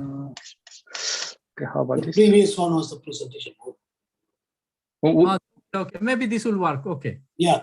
It is fine. Okay. Yes, it is fine. Please. Okay, thank you. Yep. So today I'd like to talk about the metal consumption, in terms of the circular economy, leading to the decarbonized economy. So now my institute, which is the National Institute for Environment Studies, is having this kind of this research project. It's called the Material Flow Innovation Research Program. So now I'm reading this program. This program is focused on the assessment and enhancement of material flows over entire product life cycles, to achieve the sustainable utilization of resources that forms the foundation of the planetary health. So as this the illustration shows, so our research covers the let me use the laser pointer. Yeah. So we have the 3 projects. The one project shows how to say life cycle the impact of the resources from mining to the waste, and then also this project aims to the long-term direction and adapt science-based target for material flow transition toward the planetary health, which means that how many materials we can use from now under the for example the carbon or the carbon budget, or under the also limitation of the water use, under the how to say with avoidance of the how to say biodiversity risk. Then also we have other project. As you may know, so we need to increase the recycling rate.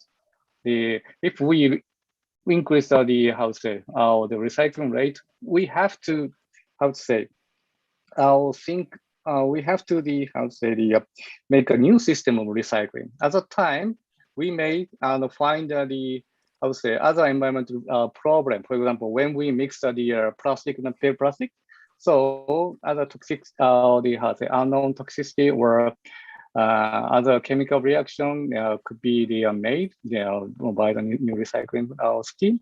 Therefore, we need to forecast, explore the future risk of the how to say the high recycling or the societies. This is the projects too, and also we have the technology development project. And today I'd like to show some research results based on from this project one, which make the future target of resource consumption. So this is the background of the relationship between material use and climate change. This figure is made by the Edgar Hartwich, published in Nature Geoscience. So as you can see that the gray part shows the total the global GHG emission. So, but almost the how to say 11% of the GHG global GHG emission is occurred by the how to say metal production. Then, of course, mainly the steel making it accounts for the most of the GHG emission regarding the metal use. But it's, as you can see, it's going up. Okay. Then, so how much we are using the metal in a society, in a city. So the high income country currently 12 ton per capita of metal is used for our society. 12 ton per capita at the high income country. And the global average is now almost 4 ton. Yeah, of course we can see the big difference between big difference in the metal stock per capita among the country level. Then, so we made a model to estimate how much we should reduce the stock of metal per capita for to achieve the 2-degree target. Then I'll show you some of the results. So in order to achieve the 2-degree target, so of course we have to reduce the carbon emission regarding the metal production. That's why, so except the dream technology, we have to reduce the consumption of the metal itself in the society. So as I said, currently we are depending on the 12 ton per capita metal in the high income country, but to achieve 2-degree target, we have to reduce this number to the 7 ton per capita by the 2100. Okay, currently the global world average is a 4 ton per capita. But as I said, currently for high-income country, we use 12 ton per capita. Therefore, going to the 7 ton per capita is is a very the needs are very high, a very drastic change for our society. Then also we estimated how we should reduce the primary metal production in a society to achieve the 7 ton per capita target. So as you can see, that we have to reduce dramatically the primary the production metal.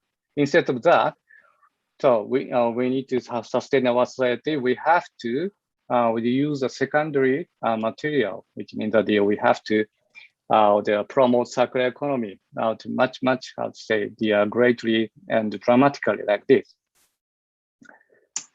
So, okay, well, but for time notes. Then this graph shows that so how much we should restrict the consumption of the metal.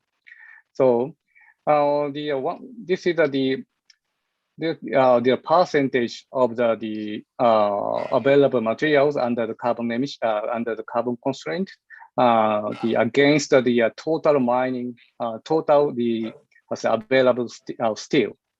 Okay. Yeah. Therefore, so we have to limit our use of the use of metal very much against the total available metal stock. Okay. Oh, so but that's a very important number. But we know that also so we are also focusing on how to convey this message to the globally easily. Then we made the video to show this message. So, but I like to show some video if possible. Time, I like to enjoy this kind of things is very important to show the message globally. Just a 3 minutes video. Can you?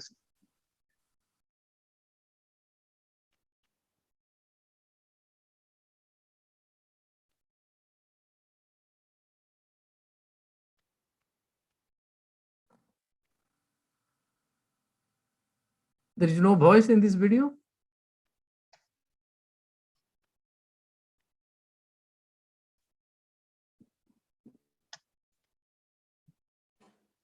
You should share the sound from the Zoom.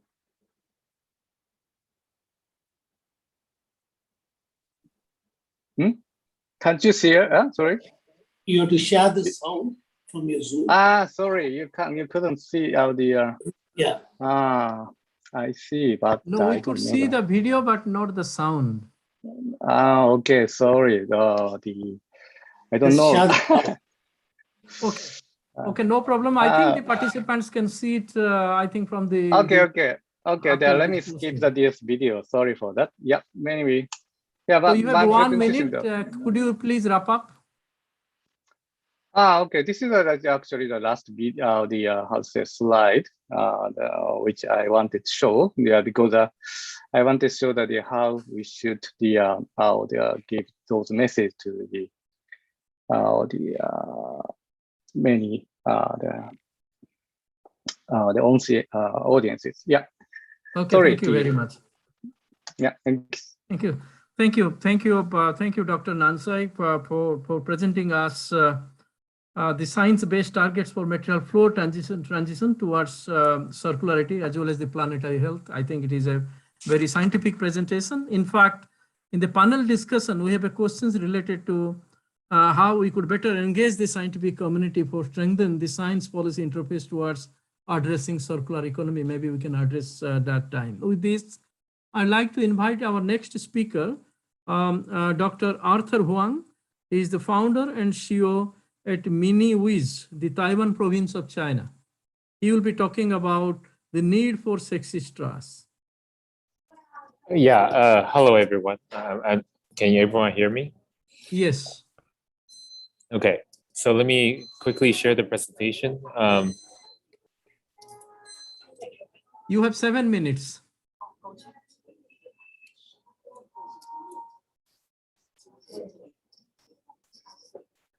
Okay, so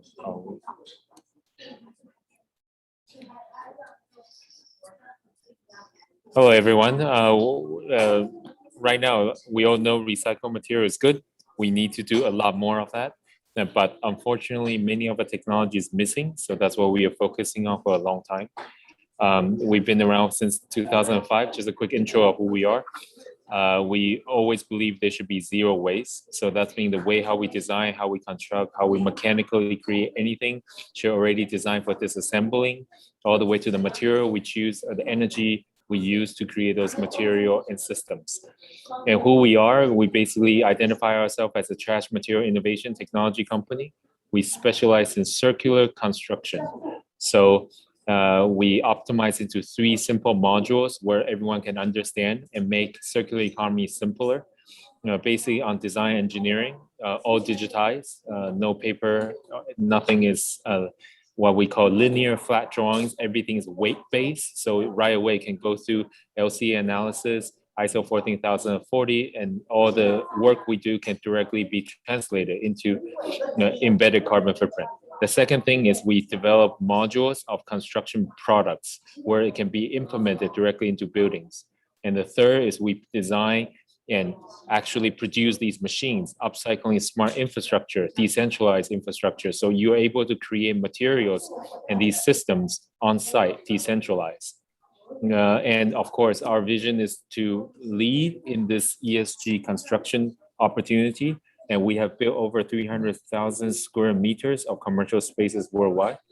And we are teaming up with real estate companies and construction companies to make this happen. And we continue to do so today.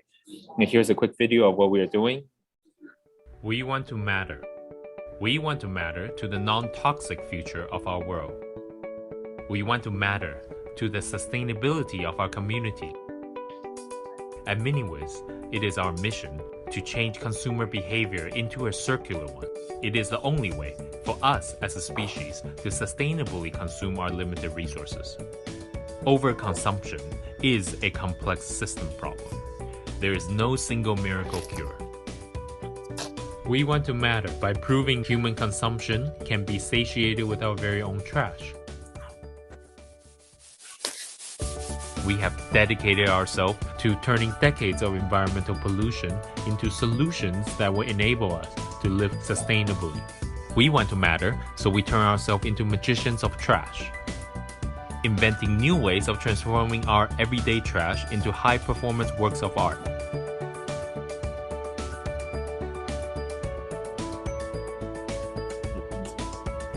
We turn milk packaging into the hottest sportswear fashion, plastic bottles into luxurious textile, cigarette butts into furniture and glasses, using fashion and apparel waste into luxurious home furnishings, mask, PPE into cell phone chargers, single-use medical waste material into hospitals, using smart AI technology to make decentralized recycling, upcycling possible today. We head to Taiwan for this report, a company designing solutions to overcome a mounting problem of a mountain of trash. From furniture to hospital wards, all built from waste, one CEO is on a mission to revolutionize recycling.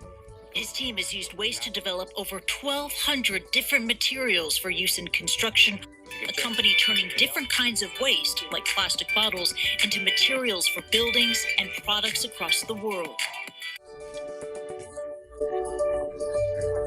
We want to matter, but unfortunately we are out of time. Please join us in upcycling today's local pollution into circular ESG building solutions of the future. Okay, let's see what we have been doing. We have basically turning into building material. As you can see, there's a scale gap. That's why it has to be building material at first, because this is one of the biggest buyer of materials, users of the. And so we are turning trash into these higher upstream material to use in building material. And by the way, all the picture you see, I think a lot of people wonder which part did we do. Unfortunately, we are the architect who designed it. We are the engineer who engineered it. We are the mechanical engineer who engineered the actual products and the structural joints. We are also the guy who set up the production manufacturing facility locally on every single one of these buildings we built.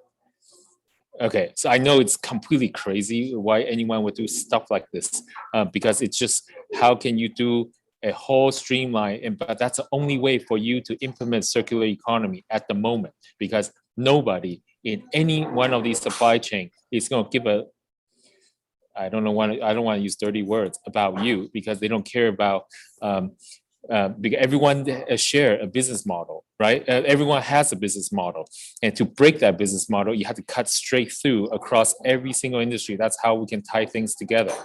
And initially, for the first 10 years, we have a lot of corporate clients like Nike, like PMI, cigarette butts. We're turning that into building material for their own corporate offices. So you look at these as a CSR exercises, and they are actually helping us to continue to fuel our research and continue to let us develop material able to use commercially in major construction projects. And this is just a summary of what we have been doing, 17 countries, 17 years.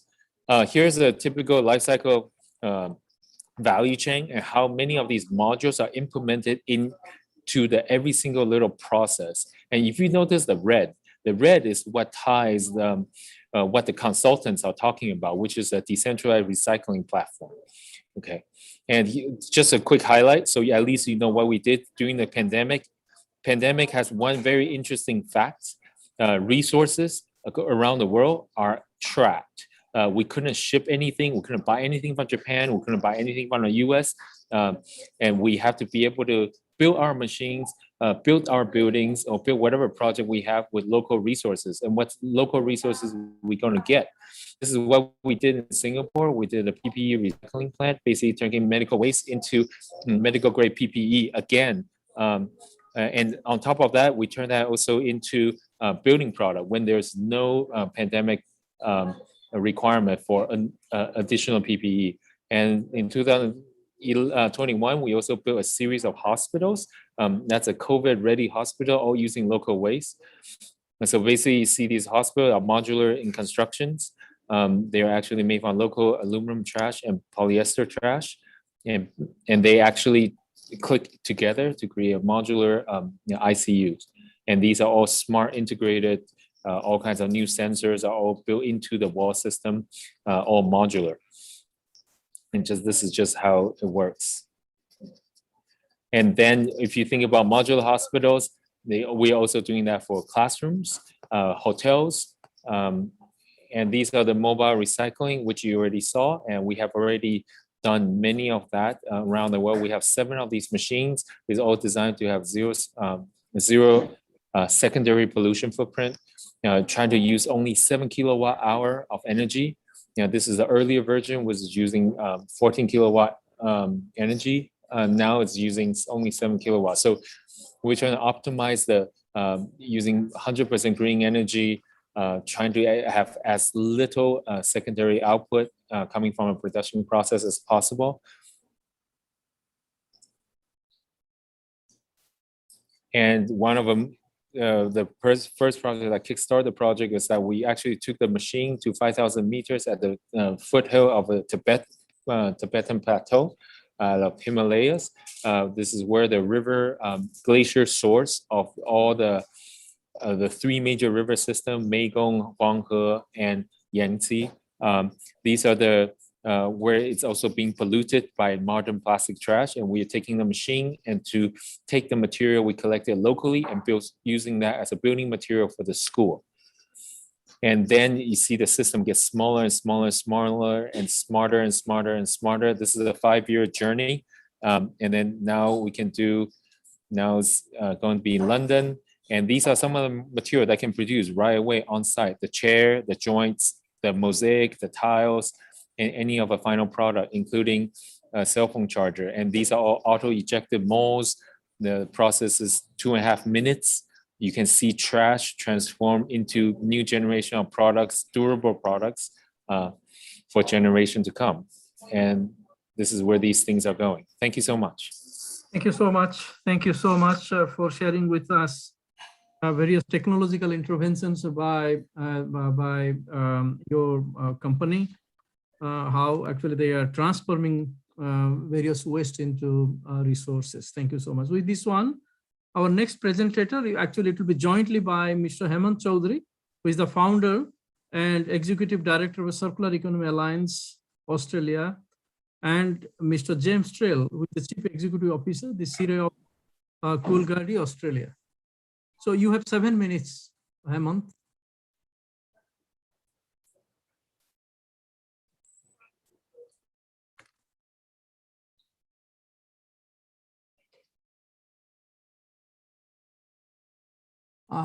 Please unmute. Please unmute. Oh, sorry. Hello, everyone. Can everyone hear me okay now? Yes, please go ahead. Great. I'm based in Adelaide, and James, who's our co-presenter, is based in Coolgardie in Western Australia. So I presume James is online. I just wanted to ensure that Yes, I am, Hemant. Wonderful. Look, thank you very much for this opportunity to present. I could just give a 1-minute introduction. What we are doing is something very unique in Australia, and perhaps very unique in the world, where we are focusing at a very regional level, at a grassroots level, about creating a very strong, robust, collaborative platform that will involve multiple stakeholders to drive circular economy and green economy and green mining. So I would perhaps now ask James to give a bit of a background, and then we'll take it from there. Thank you, Hemant. So my name's James Trail. I have the great privilege of being the CEO at the Shire of Coolgardie. So we'll move to the next slide if we can, Hemant. So the Shire of Coolgardie is known as the mother of the goldfield. So we sit in the region, in a significant mining region. And the reason for the significance is we have gold, nickel, iron ore, and lithium. So we're one of the few local governments, certainly the only local government in Western Australia, one of the few in Australia, and one of the few of the world that has those minerals operating. And so we're working towards working with our stakeholders and working with the mining industry to create something very, very special. So thank you, Hemant. So just a little bit of a preview. So last year, to 2021, there was $3.8 billion worth of value of minerals that came out of the Shire of Coolgardie. We believe that within another year or so, that'll grow to $5.5 billion. And key stakeholders working with us are Mincor Resources, Mineral Resources, Goldfields St Ives, and Karora Resources. And the reason for mentioning them, and particularly Mincor and Mineral Resources, is that we have some of the richest nickel deposits in the world. And with lithium and nickel coming together in terms of the demand on lithium and batteries and moving forward, we believe we're in a very unique position to be able to contribute not just locally and regionally and in the Southern Hemisphere, but to the world. So we're a small place, but we're very, very rich in amazing minerals. Thanks, Hemant. So just in finishing, the Shire of Coolgardie is working on an ESG framework. And the reason for that is particularly working with our local government colleagues, that at the end of the day, we're looking at launching this, and we'll be one of the, from memory, the only local government, certainly in Western Australia, launching an ESG framework. And the whole concept around creating green minerals, green energy hub, and with the mining industry that we're working with, also from a waste perspective, are looking at a pilot plant to deal with recycling, tyres, plastics, pyrolysis and things as well, which is very apt considering the previous presenters we've had. So it's very exciting, and Hemant and the Shire of Coolgardie working together to truly make a difference at grassroots to the community and working with the mining industry and making a long-lasting contribution to our community for a long time. Thanks, Hemant. Thank you. Thank you, James. And why the work is so significant is something we want to highlight, is because, as James said, that the Shire the region has got the ability to power the next green power in the world. with the amount of work happening in the area of battery storage and technology. So it is a very strategic location of great importance, not just for Australia, but for the world.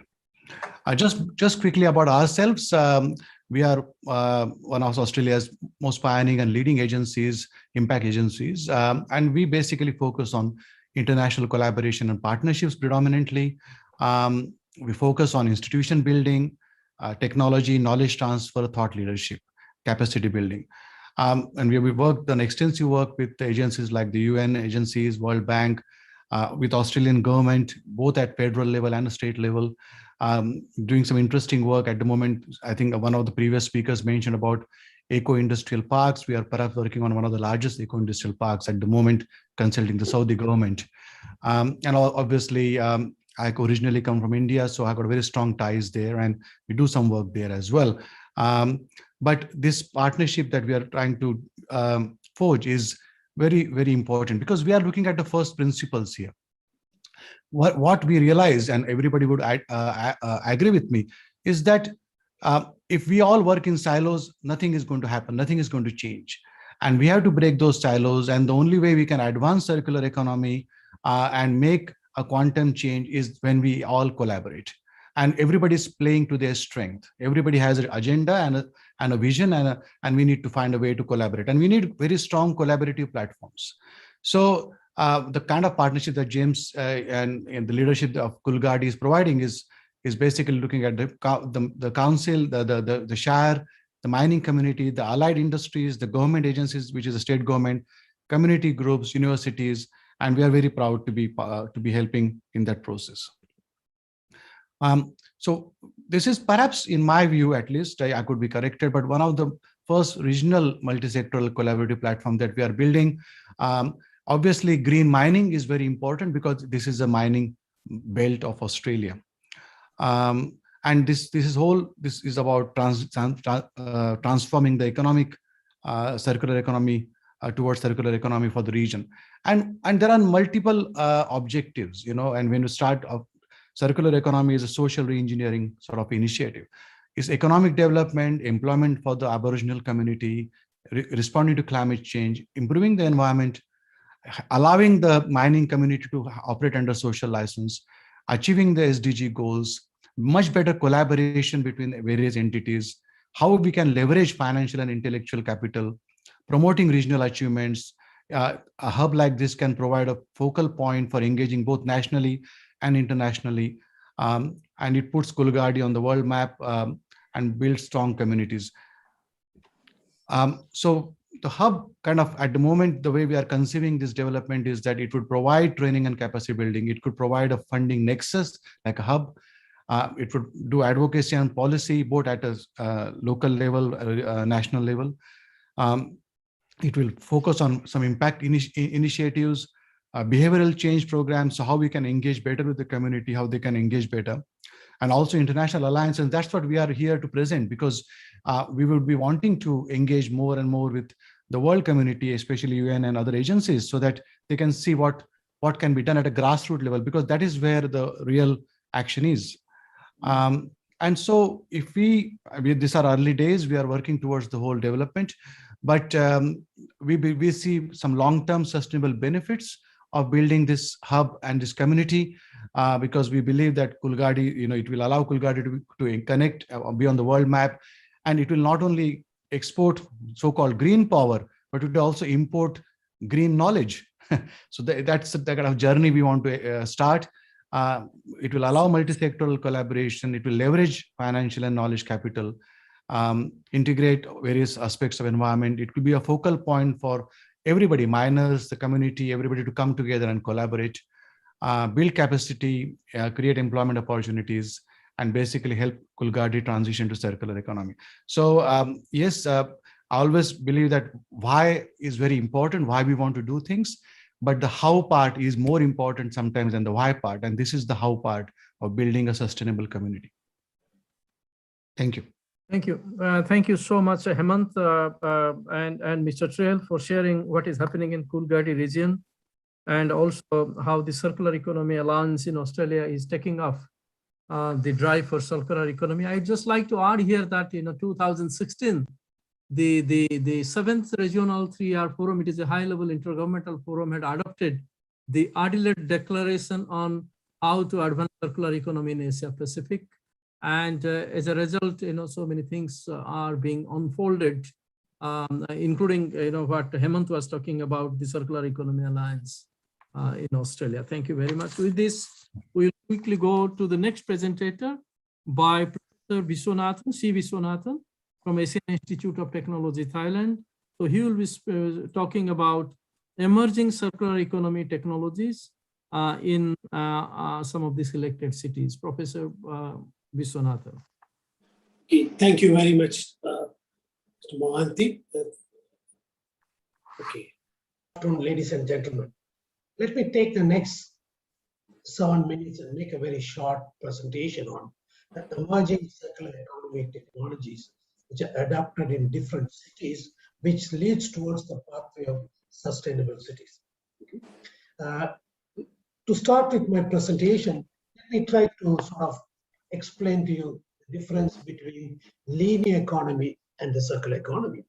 As it was discussed earlier, linear economy is closest to the base path, which is a very individualistic, easy to operate path, which has been adopted by many cities at the moment.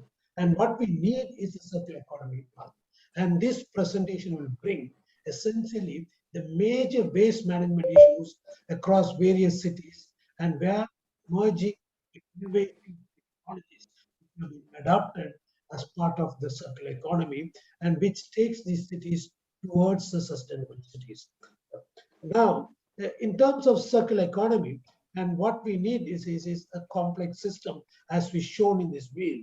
And circular economy, we can see, basically is a collaborative approach, and it's very difficult to implement when it comes to an implementation stage.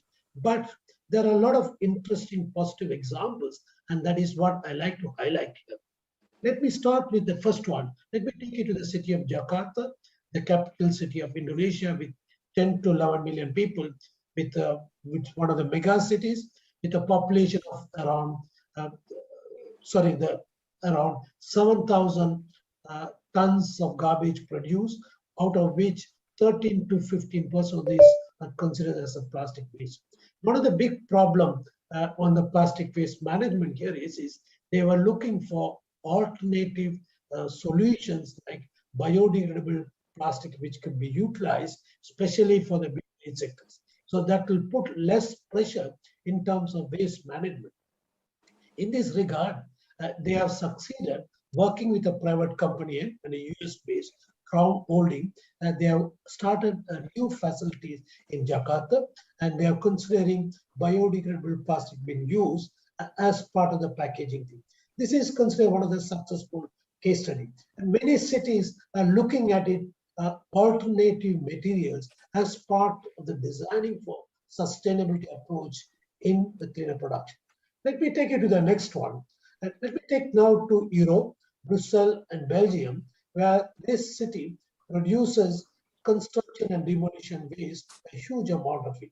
And in year 2018, it was reported 480,000 tons of C&D waste was produced. And this, as they have a strong restriction on disposing this waste into the landfill, they were looking at it, this construction waste, how it could be utilized back into cement production. And this is one of the very successful case studies where as part of the cleaner production, waste can be taken back into the cement production, where European cities are moving towards low carbon concrete. Okay. Now let me take you to the next one in terms of reverse logistics. Now let me take you to the US, where solar panels have been utilized extensively and as part of promoting renewable energy. And it is one of the important issues as we use more and more solar panels, the cities in future going to face with huge amount of waste management, disposal of these solar panels. And it is expected by 2030, 1.7 to 8 million metric tons of waste will be generated from these used panels. So it is considering this, it's quite interesting. The company First Solar in many cities not only in Europe, but also in other countries, they start working on how these solar panels can be recovered and recycled as part of the thing. So they have developed an excellent reverse logistics systems, which has been utilized where tellurium which is a rare material, and this could be recovered in this one. And it's a very nice, interesting solution as part of the circular economy.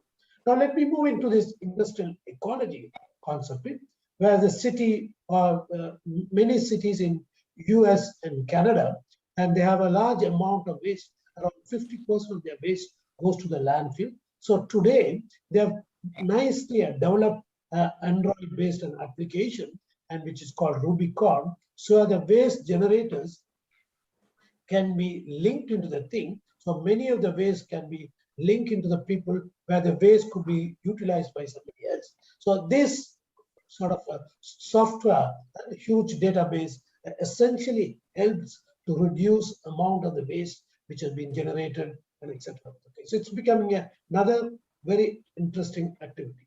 Now let me take you to the city of Bangkok, where I come from. And the city of Bangkok, again, another mega city, which has 12 million people, with producing approximately around 10,000 tons of garbage, okay, per day. And it goes to one of the landfill, which is located around 80 kilometers south of Bangkok in Kamphaeng Sep.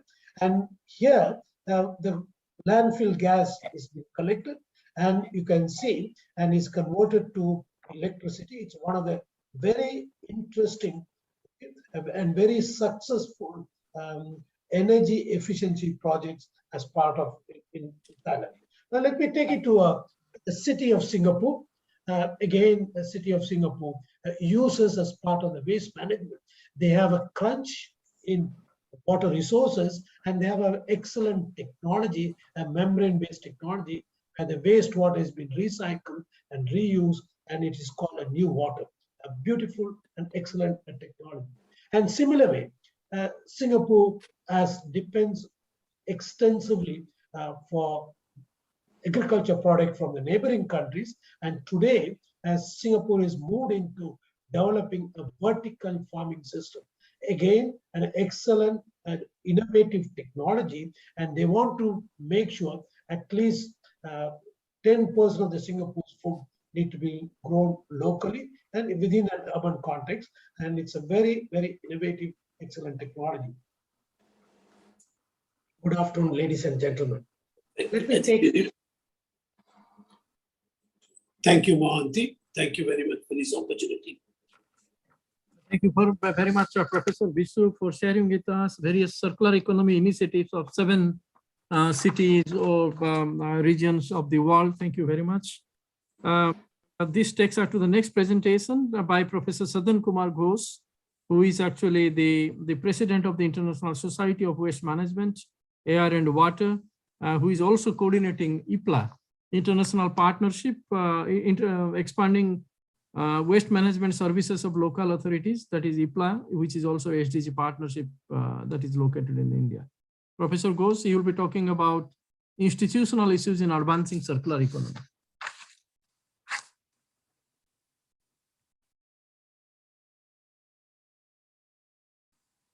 Professor Ghosh, yes, you have muted probably.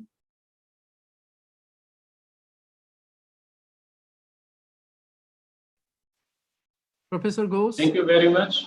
Okay. Good afternoon, good morning. Thank you, Mr. Mohanty and my friends here. So I was hearing different aspects of circular economy. What I'll present today, that how the circular economy can be institutionalized in different organizations and what is the status of today. We know that circular economy model aims to create and sustain a carbon neutral, resource efficient, competitive economy. And with respect to the technology is concerned, there are ample of appropriate technology which are available throughout the world. But still, from 2015 onwards, there is a push by the UN organizations, and also there are many countries who are leading the movement of circular economy, though the circular economy has not taken a matured shape in most of the countries throughout the world. If I look into one of my research on what is the status of circular economy and implementation in around 32 countries worldwide, we can see that this is the figure, this is the table which shows that we have given matured circular economy driven society, progressive circular economy, initiated and not initiated. And also, we know that circular economy institutionalizing is very much required that there is a support of the national legislation. So this is the situation of the national legislation. If we consider the Asia Pacific, then only very, very few countries which are either having the maturity level or they started with a progressive C-driven society. That involves Australia, Japan, and these two countries with little behind the South Korea. And rest of the countries are not appreciably proceeding with respect to circular economy, though India and China has taken little leading role in this. So there is huge scope for progressing circular economy in different countries. If we look into the status of waste management in a few countries throughout the world, we will find that even today, in many of the countries, the waste, which are landfill, of course, this data is around 2-3 years old. So if there are some friend who is having not matching the data, I'm sorry for that. But the thing is that these are the landfill waste disposal in different countries. So this shows that we have to do a lot more with respect to the institutionalizing circular economy for producing it. But one more important thing which we could realize that the concept of 3R is to be strengthened from the very school level in each of the countries. Unless and otherwise this is injected into the mind of people from the very nascent level, from the very childhood level, it is very difficult to achieve. I mean, South circular economy is not only the good waste management. Circular economy should start from the conception level as well as it should be institutionalized in any of the organization. We know very well that there are some of the critical factors which drives the circular economy, or the environmental, economic, social, institutional, technological, and of course the supply chain. The institutionalization of the circular economy, it has another important criteria or aspects, that is the funding to the research organization and the academia. If we look into that part, we will find that there are hardly only in a few countries where the circular economy is being funded by the government or the NGOs, bigger NGOs. But in most of the countries, it is missing. Of course, it's good that India, Australia, China, UK, and US adopted legislation for advancing CE plan with direct funding from the academia to the academia and the R&D institutions. So if we talk about India, what we have done, you know that waste generation status and institutionalizing this, what we have done is from 2014, we have instituted some of the mission, which one is called Swachh Bharat mission, next is Swachh Sarvekshan, third is Zero Effect and Zero Defect, Z for the industries, SBM for the municipalities and cities, and Atal mission is for the water. So in that way, if we look into this figure, we will find that there are a number of types of waste and which are generated in a bigger manner. But today, in consideration to 10 years back, we have treatment of each of the types of waste and we have initiative of enhancing this. So how this was made possible? This was made possible by the intervention of the government, by the intervention of the industry, and also by the intervention of the research and academic organization. What we have done, there are funding from the institutions, there are funding from the government, and there is also an assessment by the government that there are also assessment by the government each year, and also encouraging those through the assessment that SWOT survection.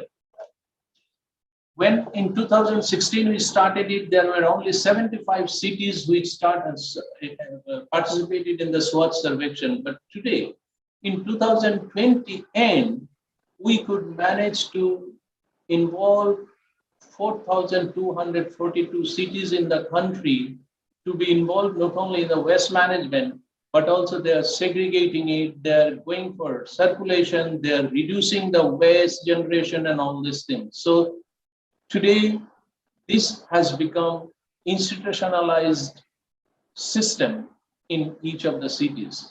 With respect to the industries, with the help of SAID and some other initiatives by the government of India and also the state government, we could enhance the capability and the competence of the organization with respect to the reduction of the consumption of raw material, development of the new material, and also enhance the quality of the productivity. So with all this, we can see— Professor Ghosh, you have 2 minutes. Okay. We can see that the Tata, it's a big organization, it's around $42 billion organization. Tata Business reconditions about 23,000 equivalent engines in a year, which shows that this has become a part and parcel of the organization. Similarly, not only in India, if we talk about Canon, it has a reusing system, at least 80% of the material, and manufactured by more than 80% compared to a new manufactured product.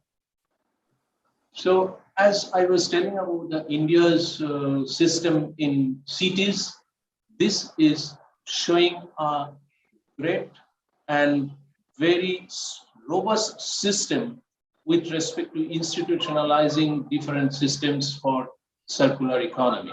And on the other hand, India has enacted 6 waste management rules pertaining to city, pertaining to industry, pertaining to the other institution with respect to the implementation of the circular economy and circulation of the resources. So these are some of the examples. Benefit in HP, the organization, and ultimately the comment is that adoption of national policy and its understanding by the political leaders is a very important issue with respect to the institutionalization of the circular economy. Strong advocacy, funding to research and development organization, more curriculum enhancement, knowledge-based researchers, and importance of intensive cooperation among the stakeholders. These are some of the things which will help definitely the enhancing the movement towards circular economy, which will help environmental protection as well as achieving the sustainable development goal. With this, I thank all of you for your patient hearing. Thank you, Professor Ghosh, for talking about how we can institutionalize this circular economy. Thank you so much. That brings us to the last presentation of the session today by Professor Sunil Herath from Griffith University. So he would be talking about circular economic utilization of the EU waste streams, the international experiences. Thank you. Thank you, Monty. You have 7 minutes, Sunil. Yeah, okay. Christine, you're going to play the video? Yes. Yeah. Okay.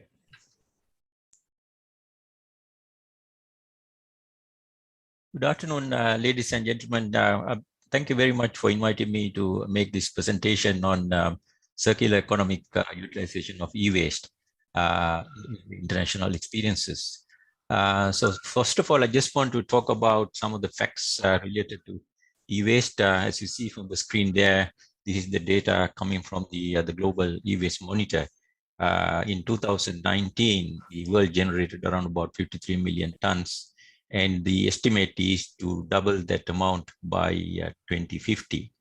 And also the important thing is that only 17% of this was formally reported to be collected and recycled, meaning that remainder, we don't know what happened to that. The remainder, most of things must have ended up in the open environment.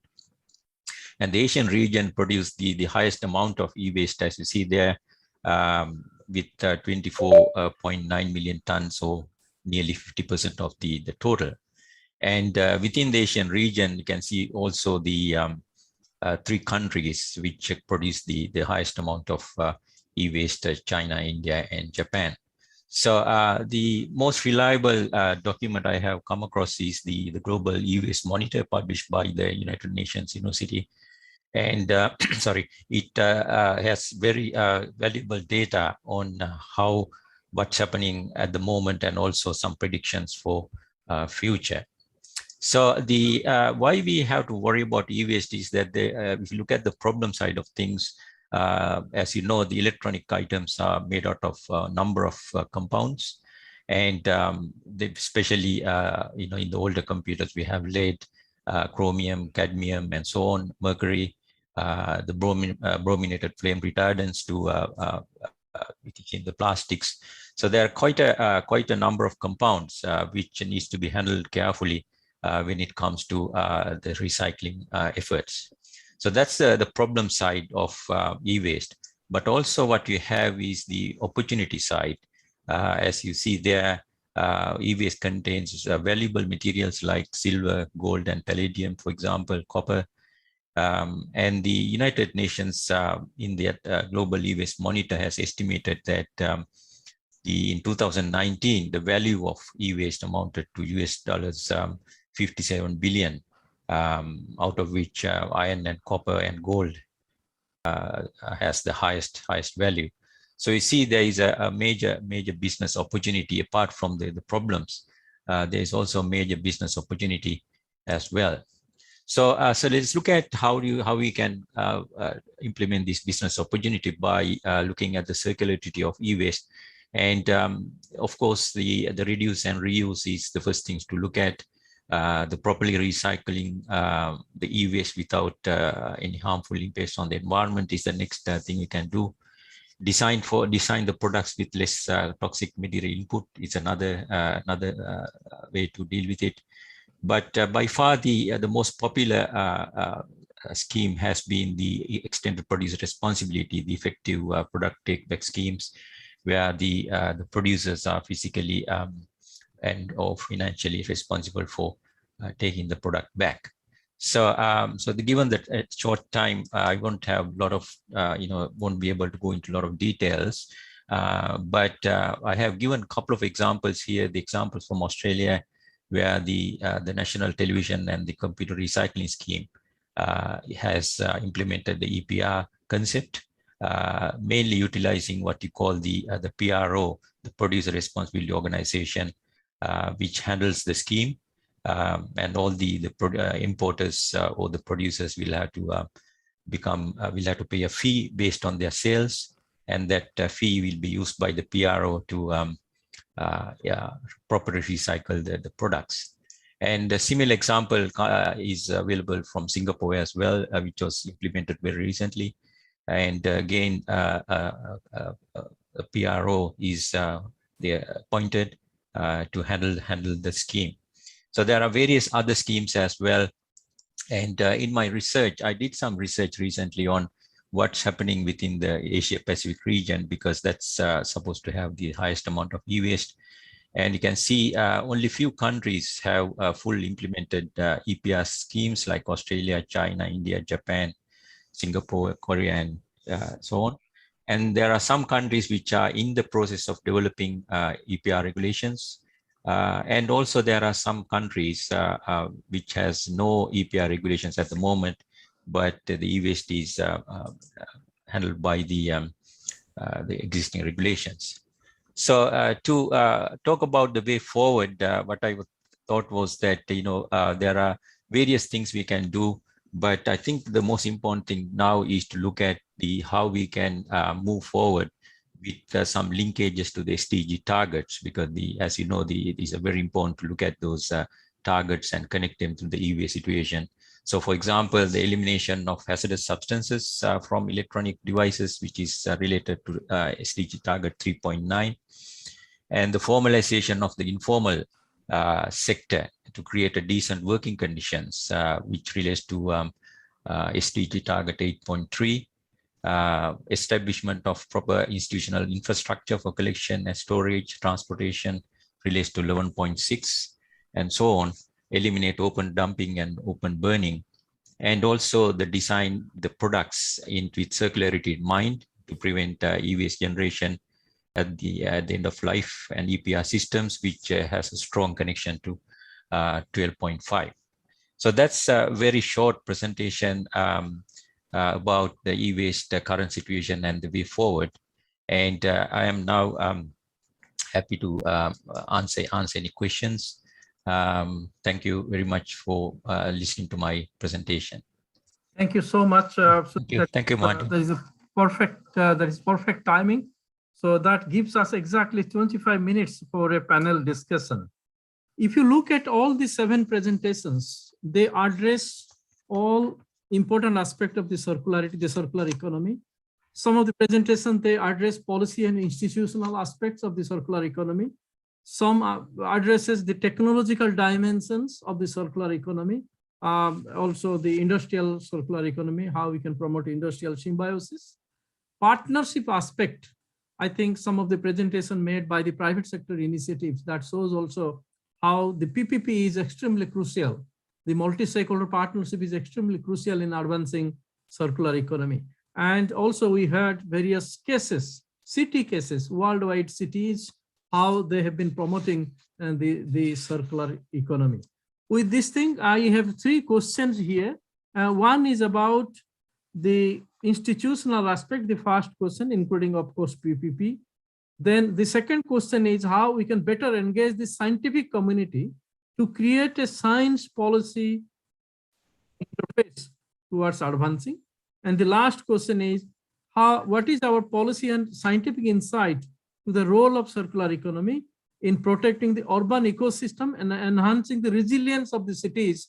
One of the theme of the entire conference is how we can achieve resilient cities against the climatic impact, increasing frequency and magnitude of the natural disasters, and also like the health emergencies like the ongoing COVID-19 pandemic. So I would like to start with some of the commentators, panelists, those who have not actually presented. I would like to check with Professor Jinhui Lee, Executive Director of the Basel Convention Secretary, is with us, because I couldn't get a confirmation from him until now. I would like to check whether he is here with us. Okay, then I can quickly go to our first commenter. I will go back to Mr. James Trail later on because he has already done some presentation. Mr. K.D. Bharajwaz is the Regional Director and Head International Services, National Productivity Council of the Ministry of Industry of Government of India. Thank you, Mr. Mohanty, and it's my pleasure to be part of these important discussions. I am fully convinced, I heard all the presentations, and public-private partnership is vital to achieve circular economy. In India, we have made some efforts, but still we are short of the requirement. Public-private partnership is required at micro level, at macro level, and at mega level. All 3 levels we need such projects. When I say micro level, it can be a small material recovery facility at a ward level in the city. When I say macro level, it can be a biogas plant or waste to heat recovery plant or waste to energy plant through incineration at city level. And when I say mega level, that means eco parks, setting up more recycling industries in eco parks at national level in different provinces. So all 3 levels we require huge number of projects with public-private partnership. And the 3 things in such projects we have to follow is: number 1, these projects have to be pro-poor. When I say pro-poor, means in engaging informal sector, especially in the developing and underdeveloped countries. Informal sector has to be part of this micro-level PPP projects. At macro level, it has to be socially inclusive, engaging community. And at mega level, it can be technology-oriented, advanced technology-oriented. So such public-private partnership-based projects are very important, especially in the Asian region, Asia-Pacific region. And only then we can achieve circular economy. And recently, Ministry of Electronics and Information Technology, Government of India, has come out with a draft policy paper. And in that, it has been mentioned that we have to go for eco parks. So they also understand based on PPP model. So it has been officially actually endorsed by the Government of India also that this model is very important and it is required. And especially with regard to the science and policy and industry collaboration, I think whatever you know about circular economy, we heard from all the presenters and speakers, we need new technologies, innovative technologies, resource efficient processes. We need innovative ideas for upscaling of these successful projects. We need new products, design of new materials. We need new business models. So all these things can come up only through research and which is science-based. And in India, Ministry of Science and Technology and Office of Principal Scientific Advisor have been leading this process and have been emphasizing on involving more and more science and academia and industry partnership in the policy making. Thank you so much. Thank you so much. I think that's a perfect intervention. I think you enlightened us with your three level of public-private partnership: micro level, macro level, mega level. This is very appropriate in the context of advancing circular economy and with the required technological interventions. Then I would like to I would like to make a request that let us stick to 2 to 3 minute maximum per panel intervention. Then I can go back to you again. So our next commentator is Professor Agamutu, who is a professor from Jeffrey Sachs Center for Sustainable Development and also the Sunway University in Malaysia. Okay, Gandhiji, thank you very much.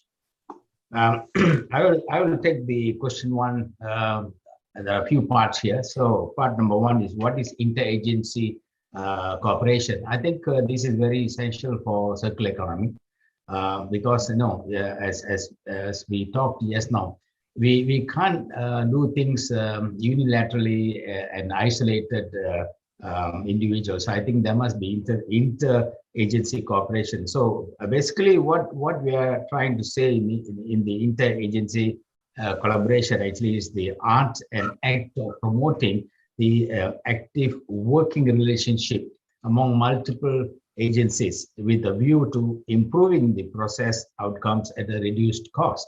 Now, basically, the interagency collaboration is very, very essential because it could be a horizontal kind of collaboration, or it should be vertical. And if it means horizontal, means between ministries, or it could be vertical, that means ministry downwards to departments and agencies. If the collaboration is not ideal, I think nothing moves. If one ministry is in charge of waste management and another ministry is in charge of hazardous waste management, there will be some confusion. Who is going to do the hazardous waste in the household waste? So these kind of things are practical problems which people sometimes don't see. And of course, obviously, if we have the interagency cooperation, then we are talking about promoting greater efficiency in service delivery. It will also improve the role definition of participating agencies. Everybody knows exactly what is their role. Will improve the quality and quantity of program information and also minimize the political damage from the reduced funding. Now, circular economy, of course, everybody has talked about what it is and what are the case studies and so on. So what I'm looking at is the successful transition towards circular economy cannot take place without understanding the institutional features of industrial transformation.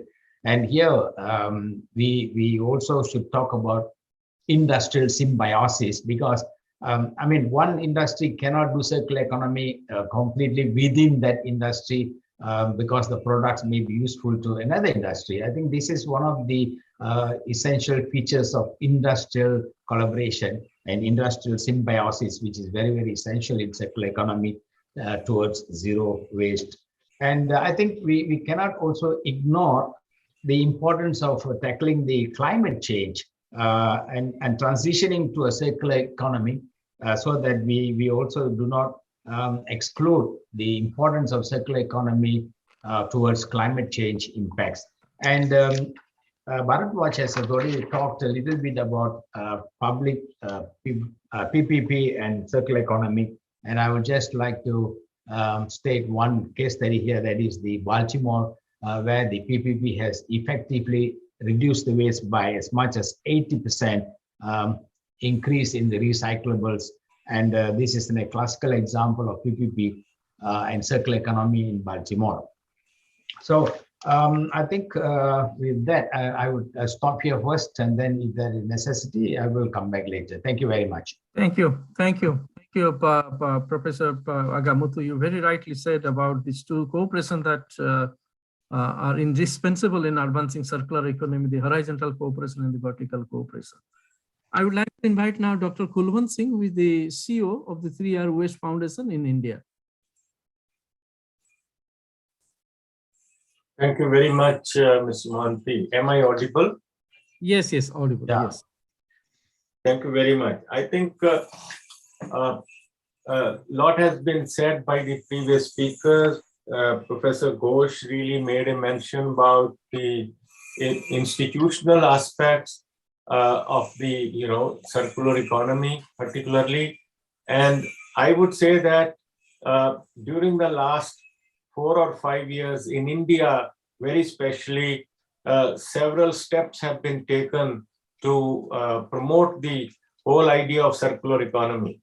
In a very recent, announcement, Honorable Prime Minister of India shared with the public, saying that almost 70% of the waste is being recycled in India. Just last year, very particularly, a new mission was created, what is called Waste to Wealth Mission, which is being supervised directly under the principal scientific advisor working in the Prime Minister's own office. And the objective, therefore, for that is that we document proven technologies and share those technologies with the local governments.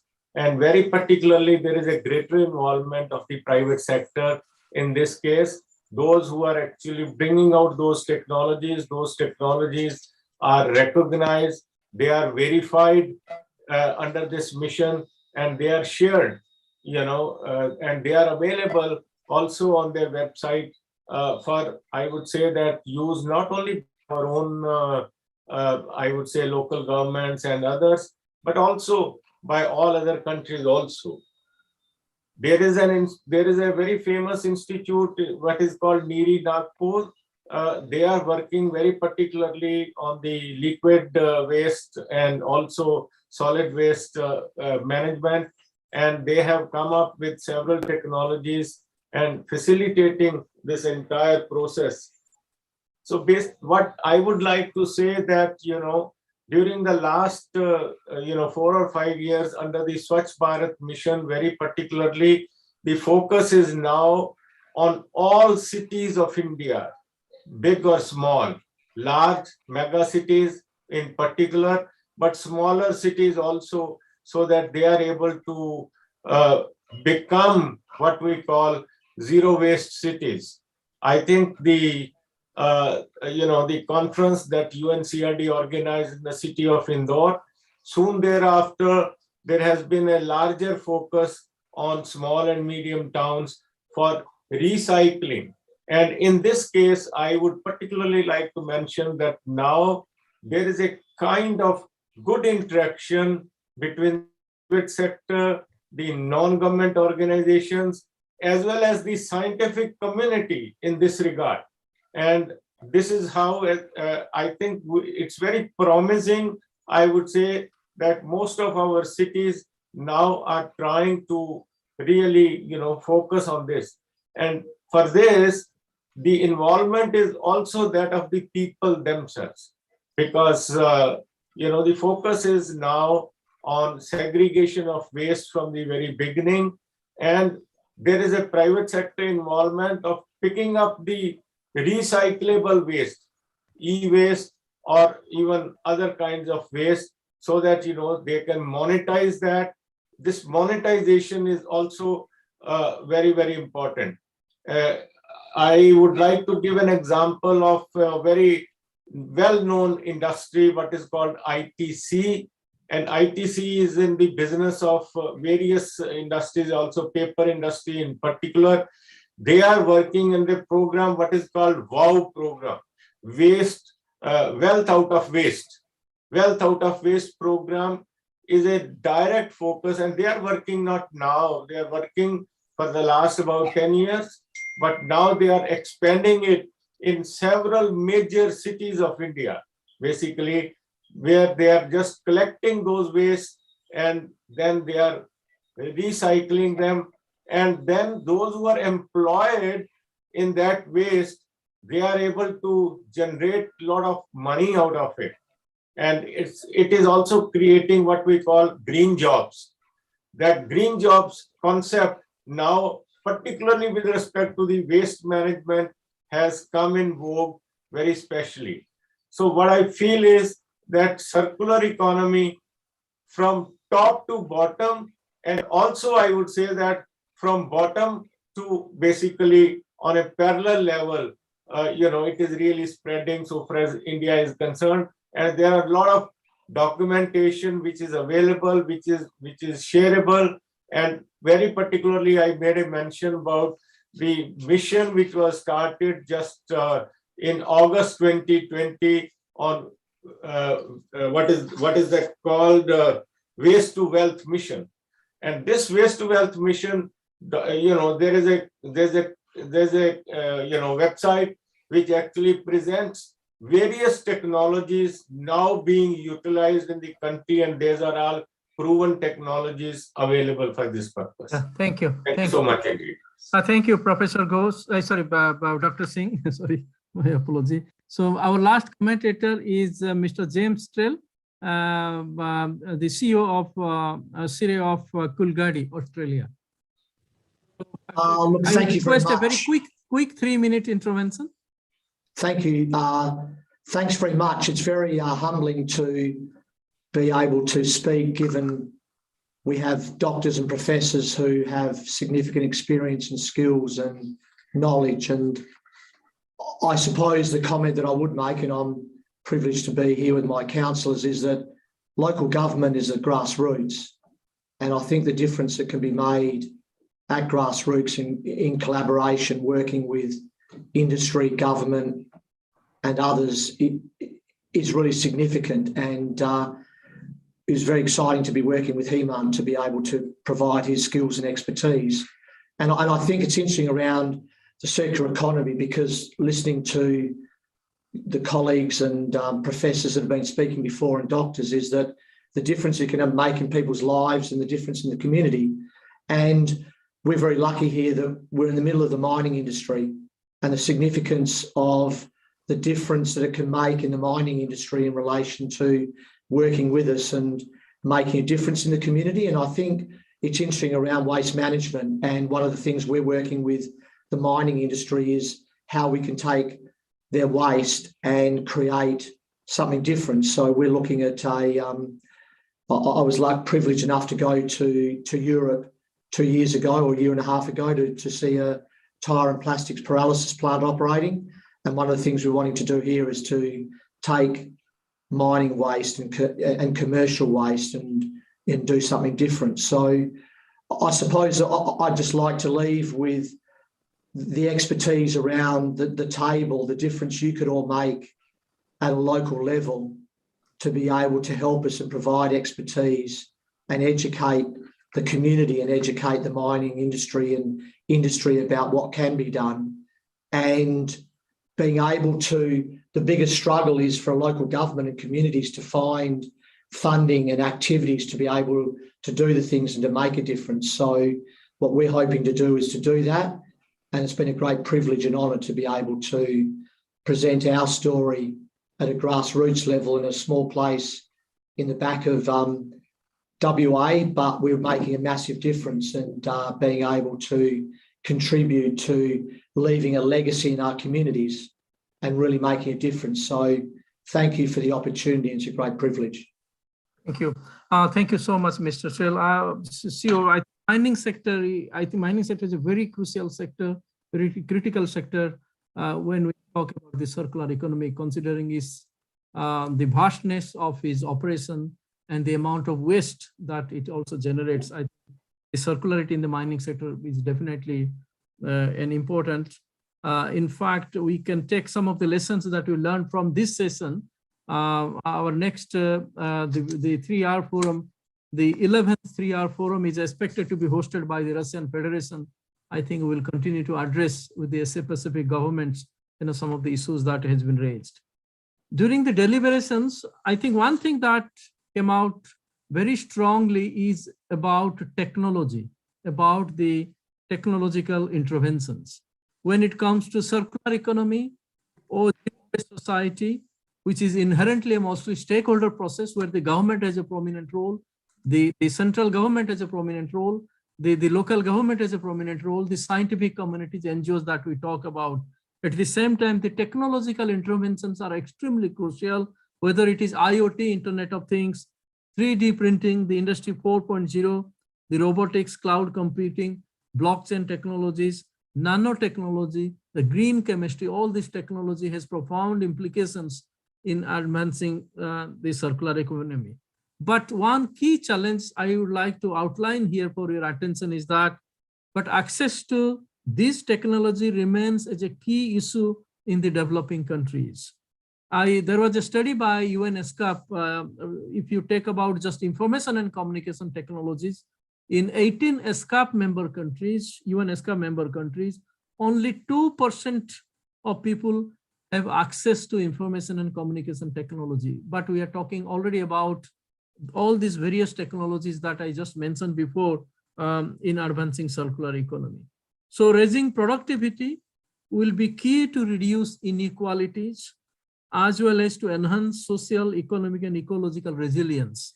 If you see, our last question was very critical. I would like to open the floor for a few minutes, just 2-3 minutes. Anybody would like to address how we can actually enhance urban resilience through circular economy.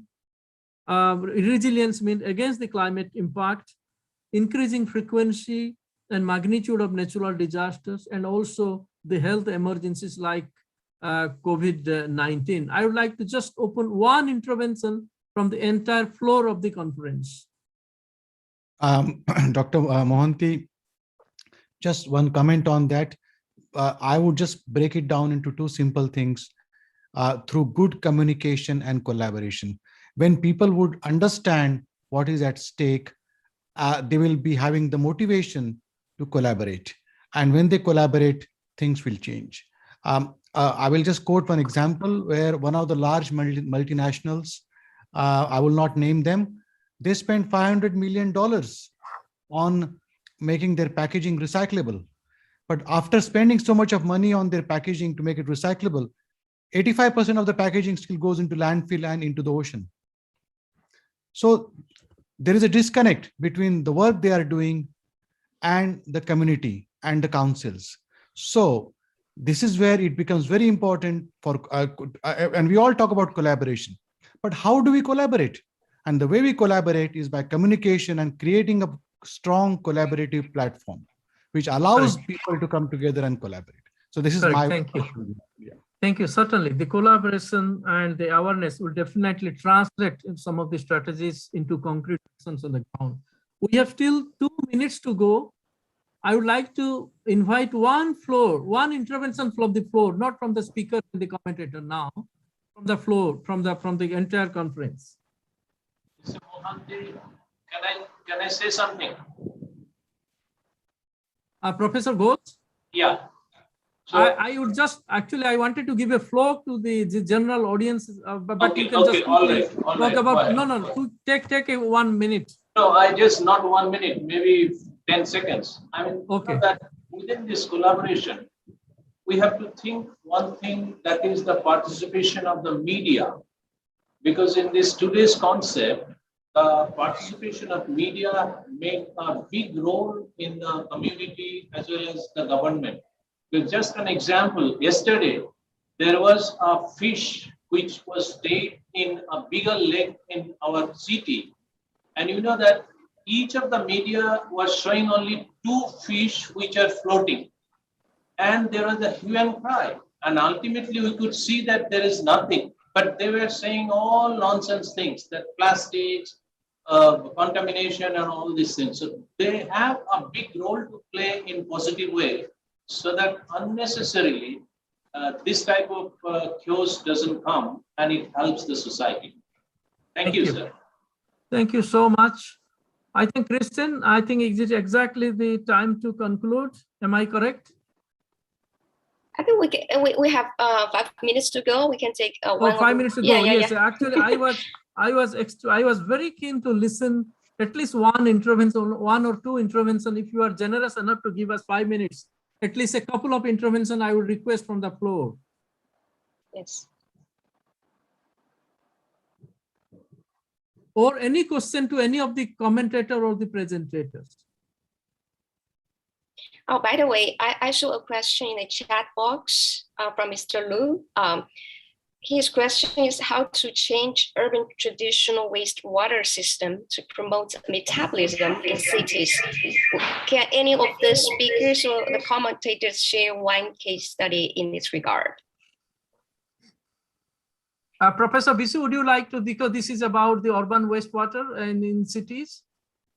Yes, thank you very much. I think the case study I presented in Singapore, where wastewater reuse, they call the new water, is a very classic example how wastewater, when you have a water crunch, can be reutilized, and it's a successful project. So it's a very good example.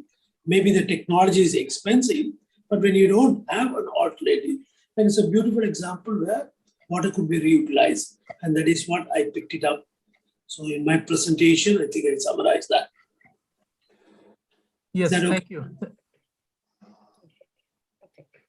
Yeah, thank you, Professor Bisu. Are you continuing? Are you still continuing? No, okay, thank you. I think water security is a very important subject.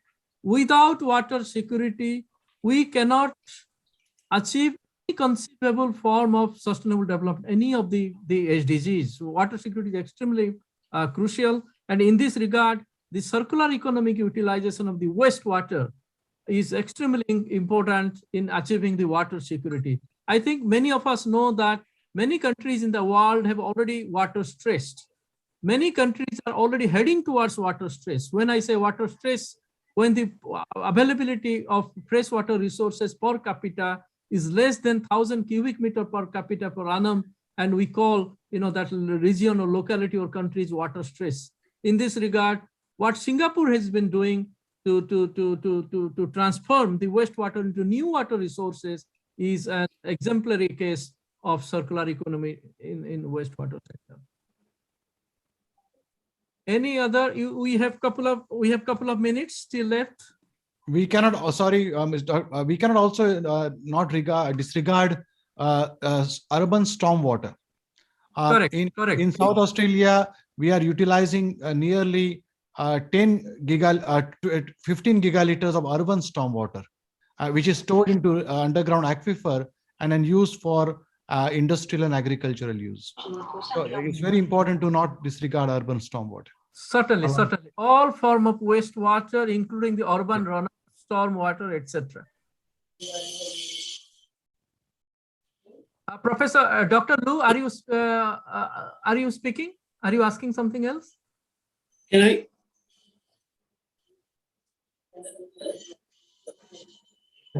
Mohanty? Okay, there is a question here from Maheshwar Ghimret to everyone. Private sector in Nepal are not interested. I think I need to see this one.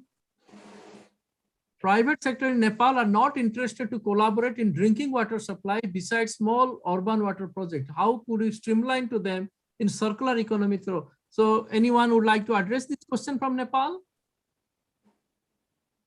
Professor Bisu? Sorry, I couldn't get the question. Private sector is not interested, or?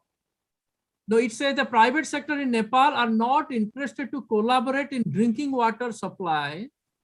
Yeah, but one of the main reasons is at the moment, in many of the developing countries, the pricing of water, it's not very attractive for private sectors to come and make make that the business as an economically viable option.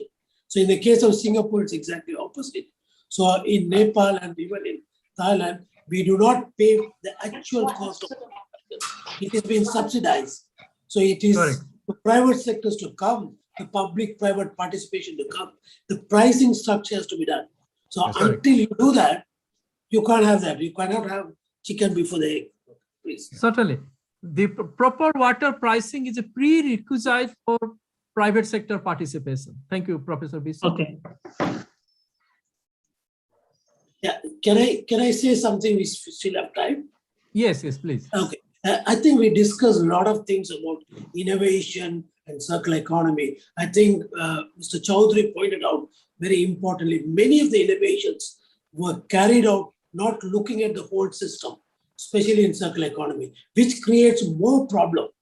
You think you solve one problem, but it's created more problem. I think he pointed out beautiful example from Australia.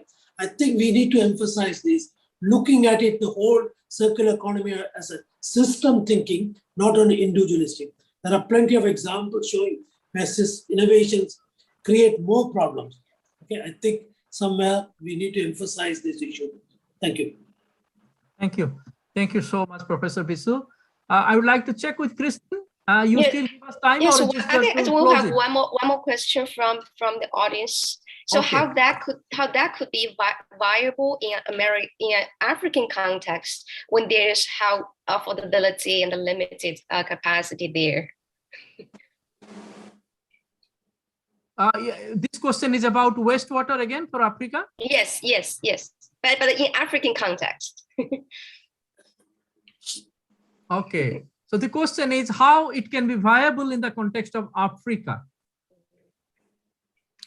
Can I have an attempt? Dr. Mohan? Yes. Hemant, go ahead. I will use just a spiritual context that when you light a lamp and that lamp lights another lamp and another 1,000 lamps, nobody remembers who lit the first lamp. There is plenty of light. There are millions of lamps lit. Somebody has to light the lamp.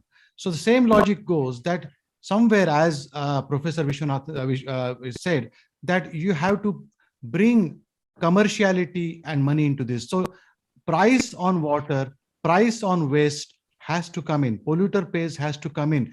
Without that, you cannot incentivize the private sector because they have the solutions to drive circular economy. So whilst, yes, African countries struggle with financial resources, you will have to find those mechanisms, especially commercial mechanism, which will allow some price on good water. See, we are not putting any price on pollution. We are not putting any price on the environment. And then in the whole process, we are missing out on an opportunity. So wastewater, sewage effluent is a crisis when it goes into fresh water. But the same sewage effluent, when it is treated into good quality recycle class irrigation water, becomes a resource. So you can convert a crisis into an opportunity by actually putting in some commercial instruments. And yes, that yes. I think Hemant, thank you very much. I will give a very generic response to that one because you see, at the end of the day, it is the central government that has to streamline, that has to integrate the circular economy principles along in the all line ministries. Remember the first question we were talking about, the cooperation, the horizontal cooperation. Conventionally, people think the circular economy is the duty and the role of the Ministry of the Environment. Actually, all the ministries, line ministry, whether it comes to Ministry of Water Resources, Ministry of Mining, we listened to the mining story from Australia, Ministry of Urban Development, Ministry of Transport, Ministry of Energy, all these ministries have the play to advance circular economy, integrating the circular economy principles in their ministry projects, in the ministries, policies and guidelines. That is what probably is lacking in Africa. Your Ministry of Environment, your Ministry of Water Resources need to come to interface to address the issue of the waters, because water is an extremely critical issue in the context of Africa. Professor Bisu, you wanted to add something? Yeah, I like to add, our African friends, thank you for asking the question. When we talk about urban water reuse, I gave an example of Singapore, but I'll tell you the first successful case study globally it started in Africa. It is still even there. Go to Botswana and the capital city and Bodek, and they have the successful wastewater reuse project, okay, using same membrane technology. And originally it was started in 1959. Recently they upgraded, and it is happening because the city doesn't have any other alternative other than reusing it. So sometimes resource crunches do come with this innovative technology. It is happening, but why it is not happening in other countries could be another issue. So technology, even Africa, this works very well. But sometimes you need to have some champion leaders. Thank you. Thank you so much. It seems like, Christine, there are no more questions on the floor, and we should include. Please allow me to make a small announcement, because this is related to this 3R and circular economy is very much related to the heart of the UNCRD. One of the initiatives that UNCRD implement, which is the regional 3R and circular economy forum in Asia Pacific. It is held annually, hosted by various member countries in Asia Pacific. The next one will be hosted by the Russian Federation from 22nd to 24th of March next year, 2022 in Moscow. In view of the COVID situation, it may be a hybrid conference like this, like the Russian participants may be joining physically, and all the international participants will be joining online. So we would like to see all of your participation, active participation in the 11th Regional 3R Forum hosted by Russian Federation. With this one, I thank you, all the speakers, the commentators, the moderators. Thank you so much. And with this one, I would like to hand over to Christine, the Secretariat, to make the necessary the announcement. Thank you, Mohanty. As always, thank you very much indeed. And also great thanks go to our wonderful. Thank you, speakers. Go to the wonderful commentators and the panelists. Yes, you brought us excellent approaches and cases in promoting circular economy. Actually, from my own perspective, this is one of the greatest challenges towards sustainability as a whole, as advancing a mindset change and then boosting a behavior change is a much more complicated issue. But anyhow, we remain hopeful and confident that we will get there as a circular society. Okay, thank you once again. Okay, we're on. Okay, we're still on time. So coming up next is the closing session of the 3-day forum. So I'm going to hand over to the moderator, Dr. Taj Hamad, the Vice Chairman of Global Forum on Human Settlement, International Vice President of Universal Peace Federation International. Dr. Taj Hamad, you have the floor. Thank you, Christine. It's good to see you all. I'm gratified to be here with you from New York. It's a little bit early in the morning. But I follow up some of the session. I was very impressed and gratified. But let me just start by saying Ambassador Chowdhury, Chairman of the Global Forum on Human Settlements, Mr. Haifeng Liu, Secretary General of the GFHS, distinguished speakers and moderators, honored guests, and participants. Warmest greetings to you from New York in USA. As I mentioned, it's early hour in the morning here. So may I say a good morning, a good afternoon, and good evening to all of you, and welcome to the closing session. The Global Forum of Human Settlements, GFHS, is progressing and going from local successes to global successes, and is spreading its wings to embrace and cover many topics and areas of the human settlement. Thanks to all of you as partners, speakers, collaborators, and participants for enabling all of us to fly so far. I'm glad to notice that the GFHS emphasis is not only on the external aspects of human settlements, but also emphasizes the internal aspect of human being. As one of our distinguished speakers said, every day we should reflect on our life 3 times. Our cities should inspire us to be calm, kind, and caring. Not only cities with carbon neutral, but with heart neutral, heart full of love, not hate, oneness, not division, prosperity, not poverty, interdependency, not individualism. Because it is proven that working individually makes a statement, but working together makes a difference. In this 16 GFHS, we had 8 thematic sessions.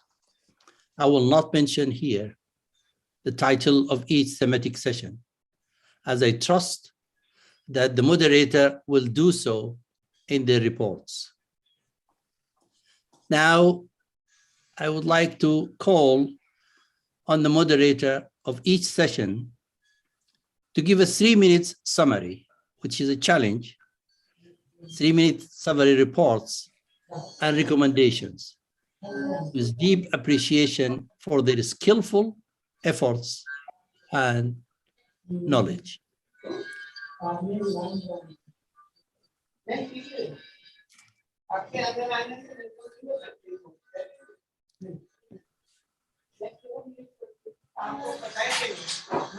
Thematic session 1A, moderated by Dr. Kim, Head Hydrology and Water Resources Services Division, WMO.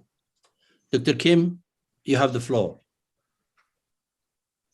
Hello, Mr. Taj. This is Ramesh Tripathi. Unfortunately, Dr. Kim cannot join because she's just busy with another meeting. So on behalf of Dr. Kim, I will be presenting the summary of the session 1A, if you allow, please. Yes, please. Thank you. So, hello everyone. Good morning, good afternoon, or good evening to people wherever you are, from wherever you are connected. So I will just talk about the summary or some conclusion points from the session 1A, which was on managing urban hydrology and integrated water resources management, mainly understanding the technical challenges and the opportunities. So in this session, we had, there were 3 main important things. One is the interview of panelists, mainly people coming from different regions of the world. They were sharing their national experience on integrated water resource management. Then we had a series of presentations from the speakers who provided some challenges and solution on integrated water resource management. And then we also took some participants' experience, their experience on integrated water resource management. So in this session, we had 3 main focus area. The first one was what are the main challenges of integrated water resources management in urban areas, including its link on hydrology. What are the main IWRM strategies helping to manage hydroclimatic extreme in urban areas? And what are the critical factors to ensure success of IWRM strategies? So it was highlighted that in urban area context, drainage channels are blocked and not clean, which leads to water logging in urban areas whenever there is a high amount of rainfall. And this is one of the challenges which was very much highlighted by all the speakers. Other challenges are high population density. There are like marginalized groups which are more vulnerable. Water conflict was also ensured to be added. and very much lack of early warning system in the urban areas was also highlighted. So these were some of the main challenges, but we also asked the panelists as well as participants to give their input on what are the main IWRM strategies to manage hydroclimatic extremes. So they mentioned that keep waterways clean, ensure that in urban areas, the channels or the drainage are always clean, integrate activities at all level, include all the relevant stakeholders whenever you are designing any solution. And the last one was mainly to have kind of a legislation or governance system in place in order to better manage water resources. Some of the critical factors to ensure success of IWRM were presented as data availability. It is very important to have data on all aspects in terms of hydrology, meteorology, even social structure. We need to think as a river basin as a whole or a transboundary situation. Have a better governance in place and make sure that urban regularized water resource investments are carried out. And the most important thing is a mix of gray and green infrastructure solutions should be adopted, meaning structural as well as non-structural measures. At the end of the session, we just provided this information that WMO has two programs. One is APFM, which is Associated Program on Flood Management. The other is Integrated Drought Management Program. We are very much happy to help any entities, any local agency, governmental agency who is trying to better their integrated water resource management strategies or any kind of approaches. So we have a help desk which is available where you can easily go and request us any information or any support. So that's all from my side. Excellent. Well done. And on time.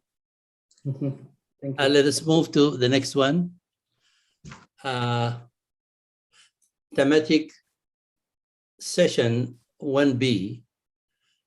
Christine Lyon-Ho, Deputy Secretary General, Global Forum on Human Settlements. Christine, you have the virtual space. Thank you. Thank you, Taj. Well, in our session, we have quite diverse perspectives, from two mayors to planning experts and to industry practitioners. So our speakers emphasize the key role of sustainable design and planning in building demonstration area of carbon neutrality, as well as the practical approaches and actions towards a carbon neutral development in the real estate sector. So I prefer to summarize the different presentations and commentation and in the insights in 6 key points. One, the International Green Model City Initiative provides a set of policy approaches and tools to build resilience and inclusiveness in cities and communities, thereby contributing to zero waste and zero emission communities. And number 2, the urban development should be responsive to its own natural landscape, its intrinsic sense of place, and its community culture. And number 3, it's crucial to implement a holistic urban design, which is the art of shaping the interaction between people and the place, environment and the built-up form, nature and a man-made fabric, and guide the processes which lead to successful villages, towns, and cities. And number 4, we need to change urgently how we plan cities and evaluate our interventions based on currencies such as water and air quality, green spaces, equity, social safety, social interactions, and economic prospects, and the meaning of space.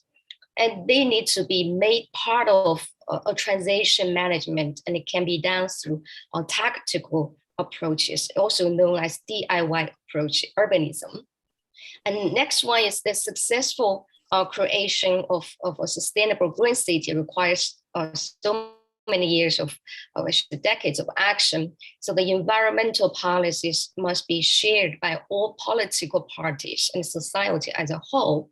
The last one is we need to step up on the investments in research, development, and the demonstration of clean energy technologies towards net zero emissions. But from my own perspective, I just want to add 2 more points. In a word, I think the race to net zero emission requires a systemic change across all sectors in cities, which has been constantly stressed in the past 3-day forum. Political willingness and capacity play a key role in supporting this ambition, but central to this ambition is to be willing to undertake the short-term pain for the long-term gain. Otherwise, we would never be able to translate the net zero pledges into reality. So lastly, I want to say that we are not the first generation that is warned by science about the urgency and gravity of the climate crisis, but we are the last generation that can afford to ignore them. But personally, I don't quite agree with this saying, because there is a big implication in this word. But how about the vulnerable and the disadvantaged groups of this generation? Apparently, they have been suffering far more than others, than rich Americans and West and then the Europeans. And also, how about the next generations and the generations to come? Yes, that's a break from me. Thank you. Back to you, Tej. Wow, you guys are good. You finish on time. That's amazing. We don't do it here in America. Okay, thematic session 2B, Antonella Bassalo, Managing Director, International Ocean Institute Headquarters. You have the floor. Thank you very much.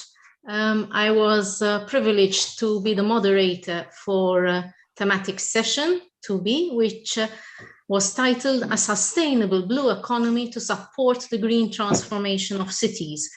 The concept or the idea behind this session was to understand the critical issues that humankind, especially and including also those people who live in coastal cities in this particular case, what they face, the challenges faced, and the problems and opportunities of development, sustainable practices, the circular economy, facing as well the challenges of climate change, biodiversity loss, and pollution, in the path to transform our cities into a more green space.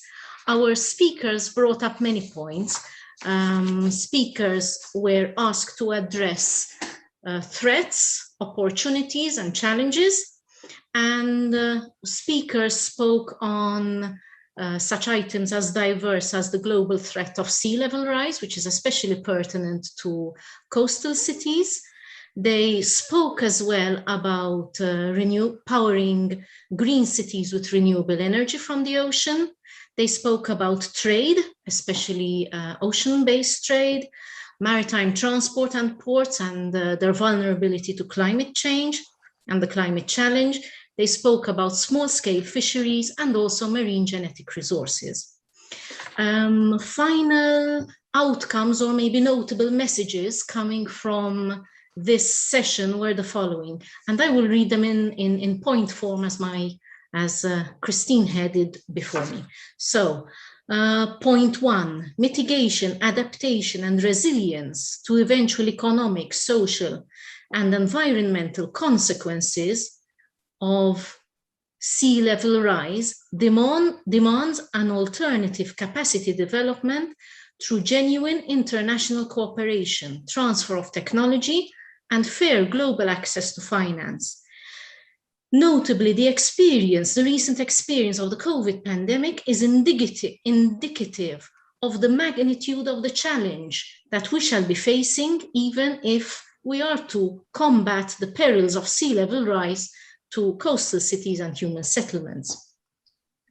Sustainable Development Goal 14 and the ocean's economy and related discussions are becoming of key importance. Today, the understanding of the blue economy is still in its infancy. However, UNCTAD estimates that the economic value of the ocean economy, only considered in the form of tradable goods and services, already contributes directly at least $2.5 trillion US dollars per year. Still, the actual value of the ocean, while difficult to quantify, is much larger, and some readings have it at least 24 trillion, if you take into account non-tradable assets as well. This shows the massive contribution of the ocean to sustain life and economic activities, and the challenge, therefore, for coastal cities is therefore to use this asset, this massive asset, in a sustainable fashion. Concerning ports, given the critical role of ports in the global trading system and their potential exposure to climate-related hazards, damage, disruptions, and delays, enhancing the climate resilience of ports is a matter of strategic socio-economic importance for the global economy and society as a whole, but more so for coastal and island nations. Another point, a substantial percentage of the world's population lives in coastal areas. This is expected to increase, and the expectation to make use of marine resources, including marine energy resources, is particularly attractive, more specifically for renewable resources which have smaller footprints, smaller impact footprints. Whether onshore or offshore, energy sector development should interface seamlessly and with minimum impacts, and coastal cities are in fact ideally placed to be able to benefit from such offshore or nearshore installations. With regards to small-scale fisheries, small-scale fisheries are key connectors of life below and above water, and life in cities and rural areas. Strong support is required, therefore, from governments and the general public to promote climate-friendly food systems, which small-scale fisheries do offer. They also have the merit of having relatively less impact or more manageable impacts than larger scale, maybe IUU fisheries. And finally, intellectual property and marine genetic resources in areas beyond national jurisdiction are closely interrelated. And science and technology have focused increasingly on the potentials of these areas. Our speaker spoke about the aspects, the benefits and access sharing in this respect, and the increasing interactions of research institutes and larger corporations and increasing interest in these resources, new technologies and utilizations and characterizations of marine genetic resources. So in summary, I think we could say the main message and the lessons learned from case discussions and presentations can be considered, should be taken into account for application in the management of settlements on the coast, near the ocean. There is potential, there is opportunity, there are also challenges, but working at the ocean-land interface, and in this particular case in cities, is an opportunity to also promote sustainable and innovative transformation of cities into green, healthy, resilient, and carbon neutral cities, while taking into account and respecting the potential of the blue economy to drive this. So that's my message, and I trust I've done it in time as well. Yes, you did, and a great message also you gave. Thank you. Thank you.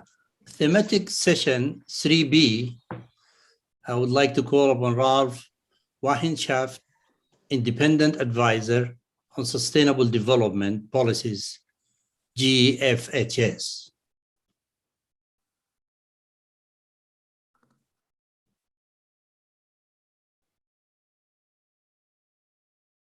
You need to unmute. Ralph, please unmute yourself. Sorry. Good morning, Taj. Thank you for the opportunity to summarize the deliberations of session 3B. Of course, you are very well aware that is quite a challenge, 90 minutes of very productive deliberations to be compressed in 3 minutes. And I want to do justice to all the speakers who were very well prepared and were sharing with us inspiring ideas and case studies. The thematic session 3B was focusing on local solutions and local pathways to net zero emissions and a resilient future. And we had a very gender balanced, very competent panel of 7 speakers and 3 commentators coming from different countries and covering various sectors. I just want to reflect on some, but in general, I would recommend that all the interested participants take a good look at the respective presentations, which were very well illustrated. Well, we heard from the IUCN on the importance of the nature-based solutions and various examples from different cities and different continents. We heard from Norway about the options of greater participation in urban ecologic planning and the related possible tools that can be used for this process. We also had a very inspiring presentation from an expert from Thailand, showing projects where the roofs of large buildings were used to absorb the rainfall so as to reduce the risk and challenge of floods, and to also make economic use of those rooftops for like urban farming and similar recreational uses. Very inspiring, very good projects, and an award-winning architect. Now, the other presentation was from the private sector, illustrating the initiatives on corporate social responsibility. We heard an example from a hotel chain in Greece, which goes a long way to address not only the environmental issues, but also social issues, including employment of refugees and education for local children and the like. Very good initiatives. In addition, we heard a presentation on IT technologies and smart opportunities for smart urban development. This was from an expert from Israel. He also reflected on the challenge of actually getting people on board to share their respective private and maybe commercially valuable information into a networking system that would also involve companies. We also heard a presentation on urban health and well-being and the integration and of this in the respective planning process. And last but not least, we had an inspiring presentation by our longtime GFHS associate, Mrs. Pam O'Connor from Santa Monica, who now is no more the mayor, but she is heading the local railway operating company. And she illustrated the efforts of making this rail, not only expanding the network and increasing the passenger numbers, but also making it carbon neutral by the year, as she said, 2028, which is the year in which Los Angeles will host the Olympic Games.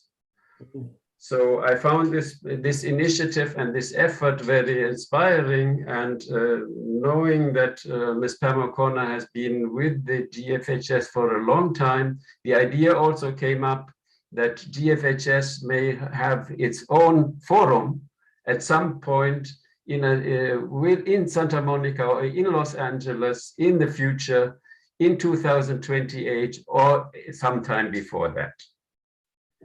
On this note, I would like to complete my summary. Thank you, Tat. Thank you very much for completing a wonderful summary. Thematic session 4B, I would like to call upon Nels Larsson, Executive Director, International Initiative for a Sustainable Built Environment. You have the floor. Thank you. Good morning, or good afternoon, or good evening, wherever we are. I would like to try to summarize this session.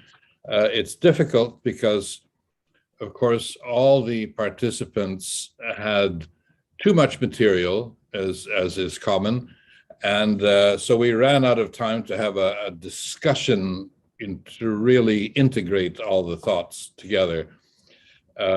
But there were common threads which were important.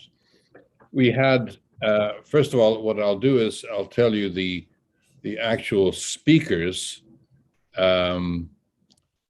We had myself giving an overview and introduction of the kind of topics we would cover. The theme of the session was future-proofing buildings and neighborhoods. And what we meant by that was how do we make neighborhoods and buildings able to cope with future conditions of climate change impacts. And that is, of course, requires a bit of prediction, and there's lots of predictions around. So there is, the general impacts are well known, but how they will be dealt with at the neighborhood and building level is less well defined. We had Yuri Skopek, an architect and planner from Toronto, who is well known in the field, and he talked about schools as community hubs. I'll get into that a little more. Jia Bei-si, University of Hong Kong, talked about his experience with open building concepts that were developed within CIB working groups. And Daniel Pearl, Université de Montréal, talked about planning projects and urban revitalization projects in Montreal, which are trying to anticipate what future conditions will be. Katerina Tsikaloudaki at University of Thessaloniki in Greece dealt with existing buildings and their role in revitalizing urban areas. Joseph Yanyi Lee at Shute University in Taiwan covered some interesting projects large-scale projects in Taiwan that feature an approach called low-impact development, which integrates many professional streams into one integrated whole. And Jiang Quan, director of the China Building Material Test and Certification Group, talked about the role of materials, which is, of course, hugely important. Now, as always, in my experience in dealing with these kind of topics for a long time, the trouble with our field is that it covers everything. You start with materials, you deal with thermal envelopes, you then talk about performance, operating performance, but then you have to talk about embodied performance as well, embodied emissions. which has a huge impact on the climate change. And you go on from there to how do occupants work within the buildings? How do they operate it efficiently, and so on. So you really end up covering the whole world of how we live and how we work. And so it's really a very difficult task to focus on things, but we did focus. And as I said, one of the very good topics was schools as community resilience hubs. This was a very clear idea for how to deal with future contingencies, using schools to provide cooling facilities for neighborhood residents who do not have suitable conditions in their dwellings. And also schools can be places where communications and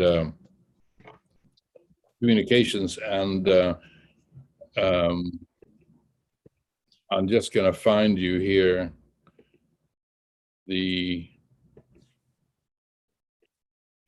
centers for mobile communications as well, and centers for power, DC power, related to not only being available, but also in terms of linking to school buses, fleets of school buses. It was a very interesting concept.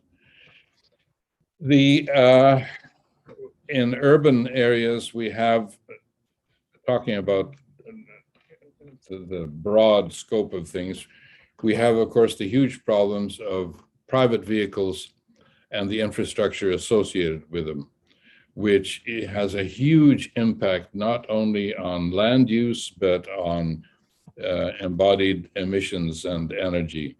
If you look at North America, for example, enormous areas of land are devoted to private vehicle use and commercial vehicle use. But the impact is enormous, not only emissions, but air quality, land use, and use of land that could be better used for agriculture or for green areas.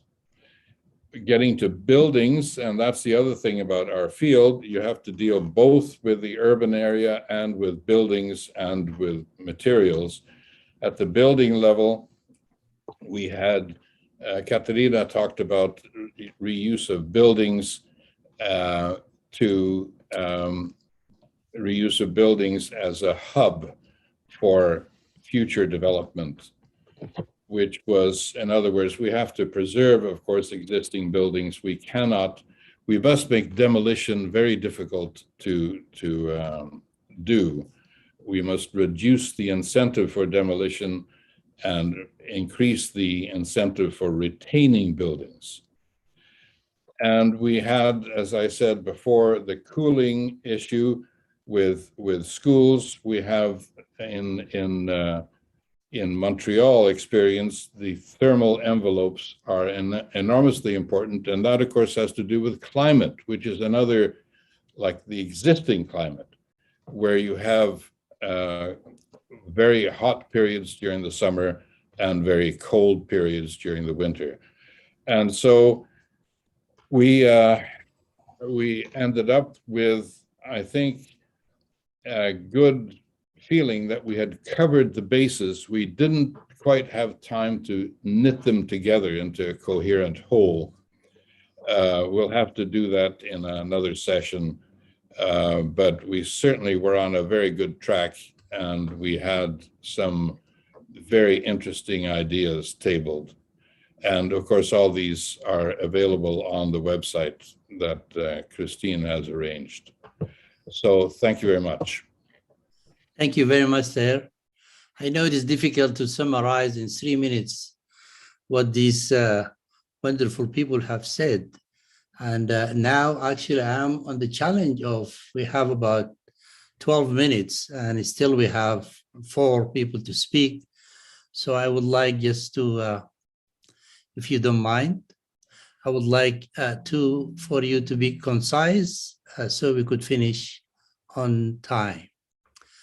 Thematic session 5A, I present to you Christina Jeong, Green City Specialist, Global Green Growth Institute. Thank you very much. So I will summarize the discussions from our session, session 5A, which was around healthy, smart, and resilient cities and communities. So like the other panels or the other sessions, we also had a rich representation from private sector, from government, and also from the development sector. And we heard from perspectives in Asia, in Africa, as well as from Latin America. So the discussions as well was very enriching and very diverse.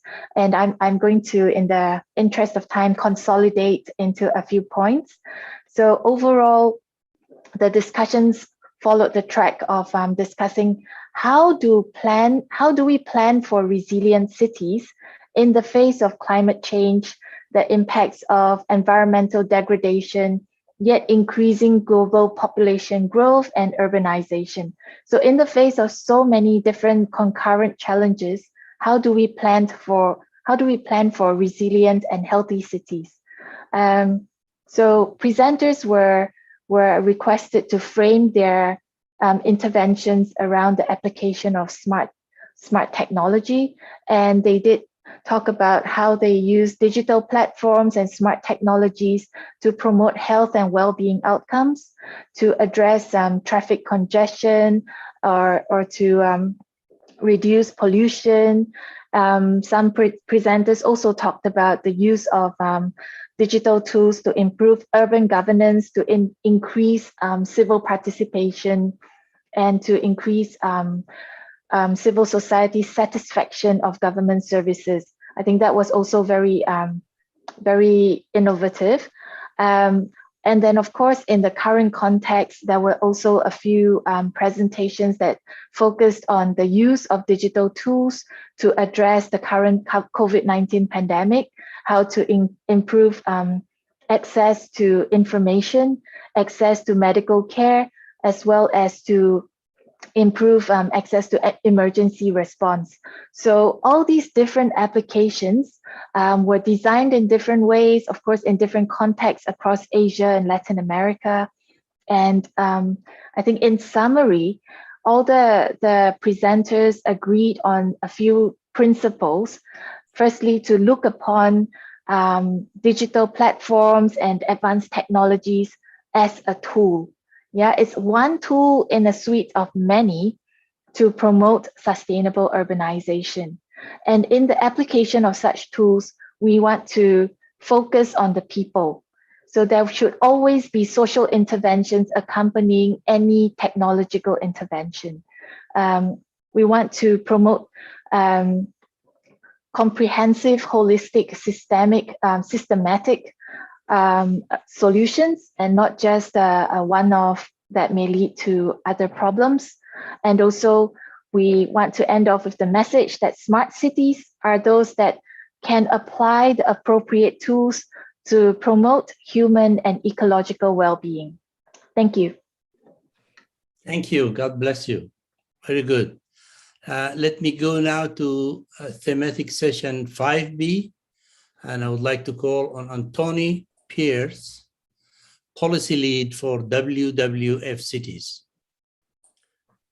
Thank you very much, Mr. Hamad. Yes, so our session, I'll be brief and just summarize the main points I think that we brought up. We brought together representatives from the IUCN, Cities Biodiversity Centre, Durham University, Chatham House, and WEF Alexander von Humboldt Institute, and the National Parks Board of Singapore and C40. We had a very insightful and inspirational session on the importance of nature-based solutions in cities and how best to implement them and what they can achieve. And our panel discussion with the commentary we had and following questions and answer session came up with some important points, and I'll just go through those briefly. One was that research shows that nature is already playing a very active role in cities, in particular protecting people from heat stress and supporting their health. But much that is done does not put biodiversity and climate change at the centre. This means that there's an opportunity to strengthen the biodiversity and climate benefits of nature-based solutions in cities. Another point was that it's important to involve all stakeholders from the very beginning in the planning stages and to continue this involvement with nature-based solutions. It just doesn't stop when the infrastructure is built. There needs to be continued efforts to ensure ongoing education and active engagement with nature in these cities as it's developed. This could be, for example, through citizen research and incorporating education. This all means that the full value of the infrastructure can be realised and maintained in the long term. Another important point was nature-based solutions must incorporate diversity and resist the simplicity that can occur with large integrated programs. And this diversity includes the biodiversity of the natural intervention, but also what the interventions are to recognise that different populations have different needs and cultural values that will impact their experience and capacity. And this needs to start at the very beginning to make sure all groups participate, because it is the most marginalised groups which suffer most from nature loss. And this requires strong legal frameworks also from the beginning to avoid those people being marginalised even further, such as through privatisation of public space due to rising land costs because of the nature-based intervention. And we all need to recognise in these processes that disagreement will occur because there are important conflicting interests. So space has to be created so that these disagreements can occur productively and fairly. Other stakeholders also have a strong role to play in ways that are not being tapped into yet. National governments are very important. They can help in such ways, such as allowing financing frameworks for local governments to use. And the private sector also, one example is insurance companies. They have a lot to gain by increased resilience, but they don't work spatially. So they need to partner with organisations that are working spatially so that the investing potential of insurance companies can be taken into account. There are thousands, if not millions, of individual nature-based solutions being applied by local governments in the world. And each needs to be specific to that problem, to that population, and to the local environment. So I really think what we reflected on at the end was there's an unimaginable wealth of knowledge and experience and stories to share. And a lot of work is being done on this to assist in bringing this experience and this knowledge to a wider audience. There are platforms like Cities with Nature, there's a Naturevation project and Biodiversities Initiative, to name just a few. Our organisation, WWF, is also working on this in a recent publication we've made. So we recommend these to our audience, and we hope to continue working together to engage more in this important area. Thank you. Thank you very much, sir. And last but not the least, I would like to call for thematic session 6A, Chowdhury Rudra Charan Mohanty. Forgive me if I pronounce your name wrong. Please, you have the floor, sir. Coordinator of the Environment Program, UNCRD, DSD, and UNDESA.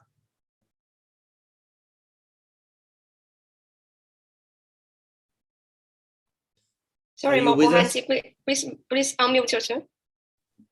Thank you. Thank you, Honorable Chair. So in this session, we had 7 presentations and more than, I think, 7 or 8 interventions. The key messages that emerge from this session is circular economy should be system thinking. It should not be an individualistic approach.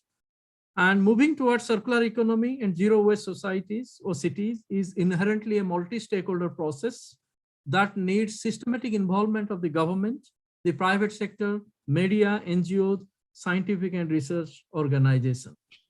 And PPP, public-private partnership, is critical to advance circular economy at practical level. So 3 levels that was discussed in the meeting is micro level, like for example, Small scale material recovery is an example of micro level. Macro level, waste to energy. Mega level, like the realization of eco-industrial zones, eco-industrial parks. Technological intervention is key to advanced circular economy and zero waste societies, but access to various technologies remains a key challenge, in particular for the developing countries. Industrialization of resource switch, resource efficiency, and resource circularity is key to achieve greening of the industries. So that is what was presented by UNIDO, the Indian representative to UNIDO, UNIDO representative to India, and the low carbon development. Industrial symbiosis is key in this regard. Institutional arrangements is key to advanced circular economy and zero waste cities. Horizontal cooperation, it is conventionally thought of like the environmental ministries are having the sole responsibility of advancing circular economy. As opposed to that, it needs the involvement of all line ministries, Ministry of Water Resource, Ministry of Industry, Energy, Urban Development, and all. And vertical cooperation is extremely important, the cooperation between the central government and the local government. Triangular cooperation was also discussed. This is specifically the cooperation between the government, the private sector, and science and research organization. There was a presentation on Australia's case on greening the mining towards circularity. It was from Coolgardie region, and Australia's presentation also showed how there is an evolution of circular economy alliance in Australia that is actually driving the circular economy in Australia. India's Swachh Bharat mission, the India's Clean India mission is called, and how it is influencing the city government authorities to move towards circularity. So it is a perfect example of the vertical cooperation that this session discussed. Circularity in wastewater sector is key to achieve water security, as demonstrated by countries like Singapore. This is particularly very relevant in the case of many African countries and Asian countries. Science-based targets for material flow transition towards planetary health and circularity. So this is basically to address the science policy interface.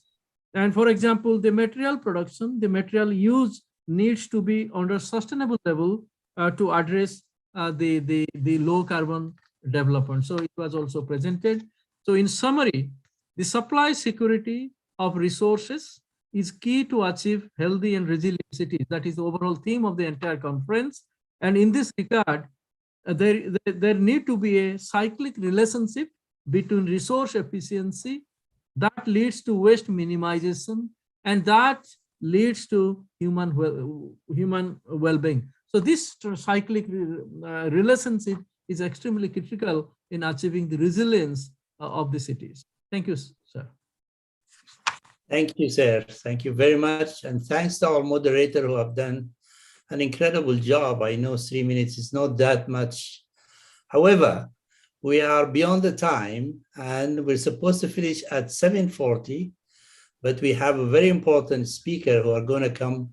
The man is behind the scene, the man who attribute to him the hard work which goes on and on all year round to bring us to this annual meeting. And I'm speaking about the Secretary General of the organization which proved itself not locally but globally. I want to give the floor to Mr. Lu Haifeng.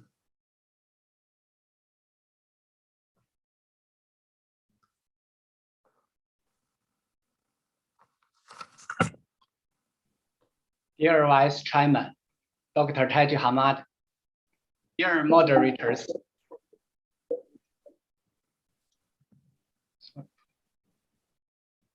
sorry.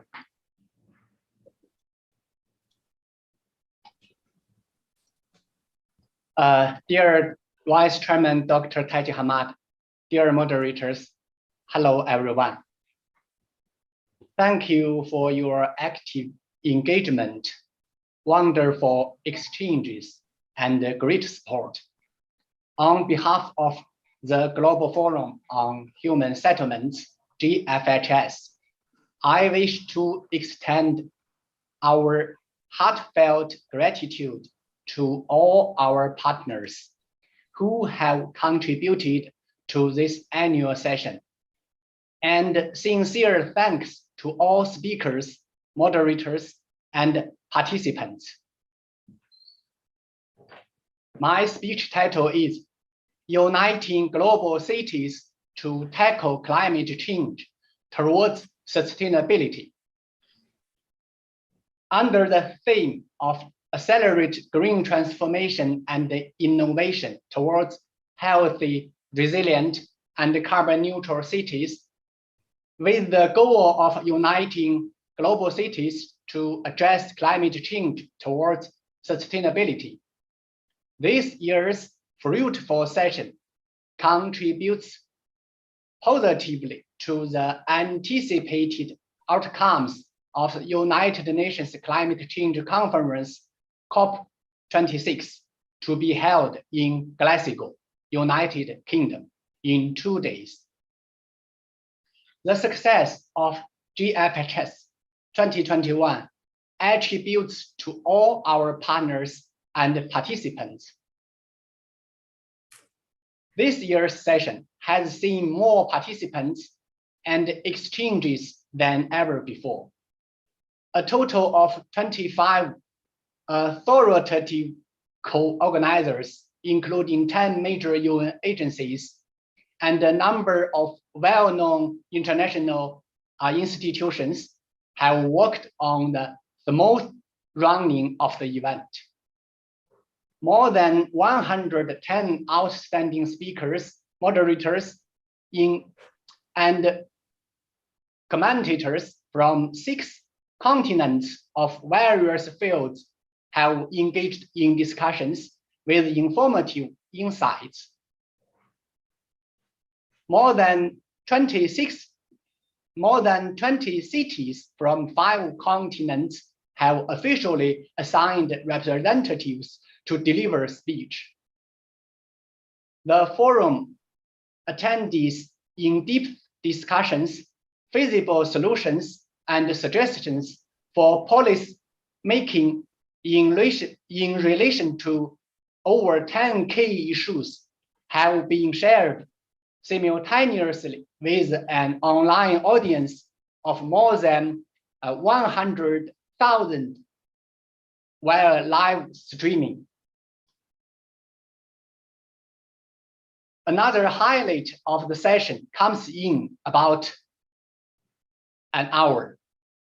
That is this year's Sustainable Cities and Home Settlements Award ceremony.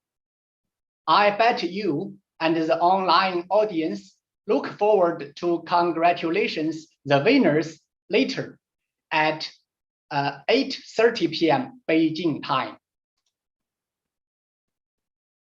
Ladies and gentlemen, faced with dual crises of the COVID-19 pandemic and climate change, we see new rough obstacles in the trajectory towards SDGs. UN Secretary General Antonio Guterres stressed that, let's be clear, human activities are at the root of our descent towards choice. 2021 must be the year to reconcile humanity with nature. At the lately concluded 76th session of the UN General Assembly, Secretary General Guterres and many state leaders called for humanity to increase trust and solidarity to cope with the COVID-19 pandemic and climate change. At present, a green transition is sweeping the world. 2021 marks the beginning of the UN decade of ecosystem restoration and the initial year of global efforts to carbon neutrality. As the main battlefield to claim carbon neutrality and sustainable development, future-oriented cities feature several trends, that is, decoupling, decarbonization, decentralization, digitalization, polarization, and globalization, where both opportunities and challenges exist. GFHS 2021 calls for rapid green transformation and innovation with cities at the core to improve urban security, resilience, inclusiveness, and sustainability. We should mitigate climate change while adapting to it and accelerate building carbon neutral urban areas for achievement of SDGs and global carbon neutrality. GFHS 2021 participants have put forward the following suggestions. We should build climate resilient cities with managing urban hydrology and integrated water resources management to match the severe challenges of extreme weather conditions, flooding and rising sea levels, as well as improve disaster prevention and relief. We should integrate eco-climate friendly planning and urban sprawl controlling measures into a series of holistic and scientific urban planning policies. We should follow the nature and the features of ecosystem in building human settlements and invest more in green urban infrastructure to maintain ecological balance and integrity and promote harmony between man and nature. We should significantly reduce the carbon emissions across the entire building life cycle and transit to future-proof buildings, communities, and infrastructure that are more adaptive, more resilient, smarter, and more durable. We should work on zero waste cities and communities by adopting natural-based solutions, recycling and reusing resources, and improving resource and energy efficiency. We should formulate and implement a scientific and orderly energy transition scheme that enables a just transition from fossil fuel to green energy with a stable energy supply. We should enhance the urban governance capabilities of all stakeholders and to drive transformation and innovation on how cities are planned, invested, developed, and managed, thereby make cities and human settlements inclusive, healthy, resilient, carbon neutral, and sustainable. A digest of this session's opinions and examples will be shared in a draft outcome document later. We would appreciate your feedback. Glasgow, the host city of COP26, will be a global focus of attention in just 2 days later. GFH's annual session and COP26 are long-term partners. At last year's session, UNFCCC Executive Secretary Patricia Espinosa shared her insights that boosting ambition, building a more resilient future, and providing a just transition from fossil fuel to green energy are the 3 key elements we need to build a cleaner, greener, and healthier future. At last year's session, Glasgow was awarded the Global Green City by GFHS. At the awards ceremony, Councillor Susan Aitken, leader of Glasgow City Council, said that Glasgow is committed to achieving carbon neutrality by 2030. Her reigning statement has inspired global urban stakeholders to work on new ambitious goals. GFHS 2021's commitment to uniting global cities to tackle climate change towards sustainability echoes with the purpose of COP26, which makes synergetic effects. It would be much appreciated if you could popularize GFHS 2021 schemes and consensus at COP26 and in your own cities. In doing so, we hope to inspire and motivate more like-minded activists to act for sustainability and encourage more people, especially national policymakers, to join our efforts. We expect that COP26 in Glasgow will live up to our keen anticipation and carry out the noble mission of addressing climate emergencies for the sake of humanity. As pointed out by the IPCC report and many far-sighted people, the future of the planet depends mainly on the choices made by the mankind today. Every organization and everyone can and should do their part for our world by making the right choice. Here, I'd like to quote Secretary General Guterres: "Don't wait for others to make the first move. Do your part." The cause of sustainable development will always move forward. Let's work together with perseverance and support each other, despite many difficulties in the cause. I hope to meet you all again next year at GFHS 2022. To conclude, I would like once again thank all partners, speakers, moderators, and attendees. I wish you good health and all the best. Thank you for your attention. Thank you, Lou Haifeng, Secretary General, Global Forum on Human Settlements. Wonderful speech. I wish I could get a copy from you. Moreover, I want to thank our moderators.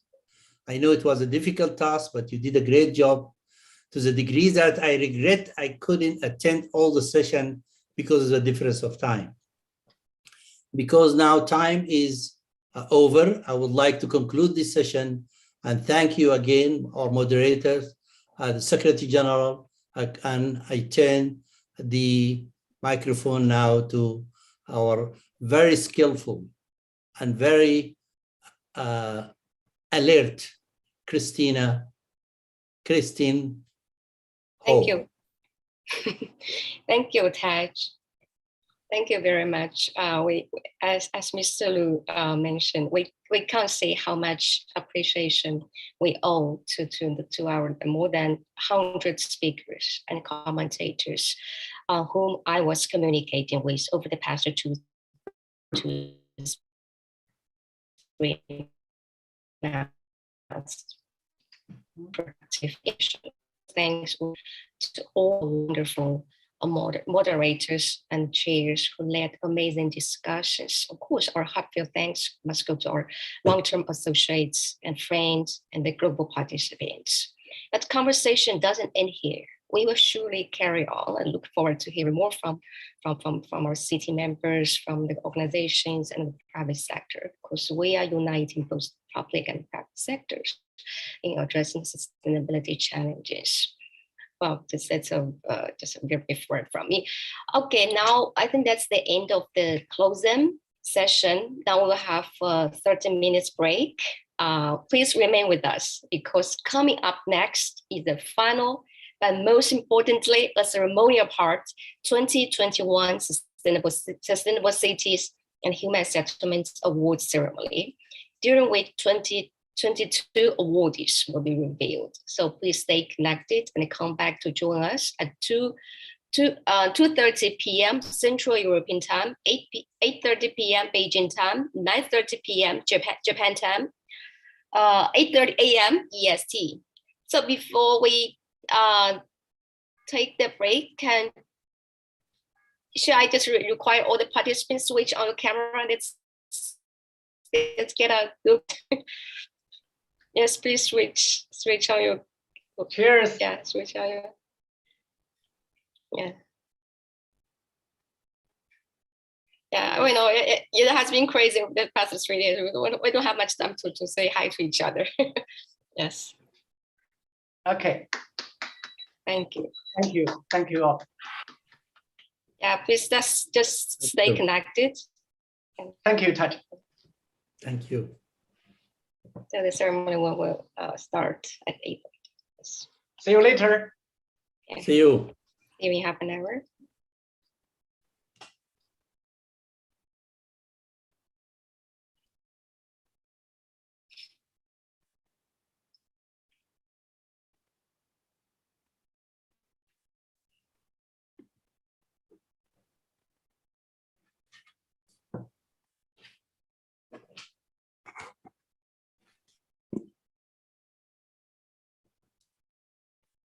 Okay.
And you know what they did here and why I'm so angry. I'm on the subject.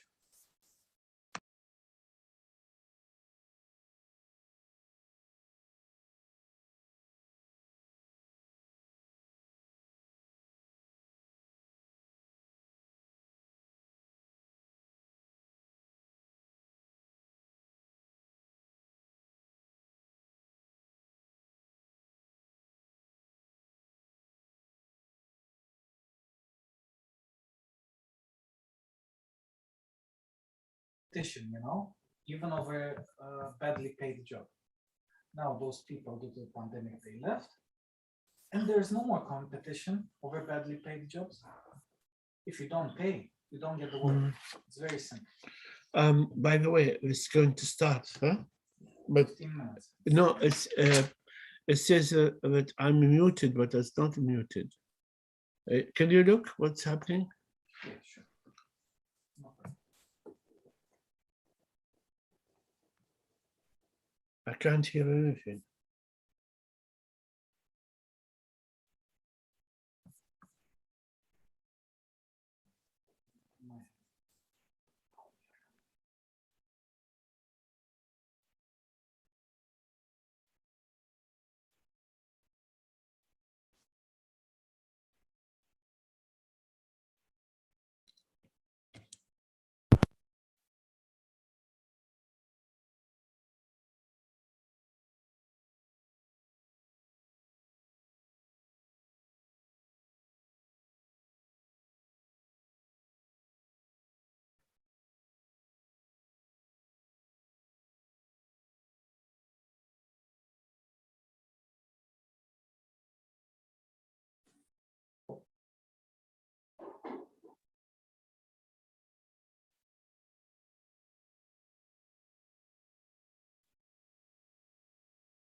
delivering prices and at the same time launching a new standard, the International Green Model City Standard.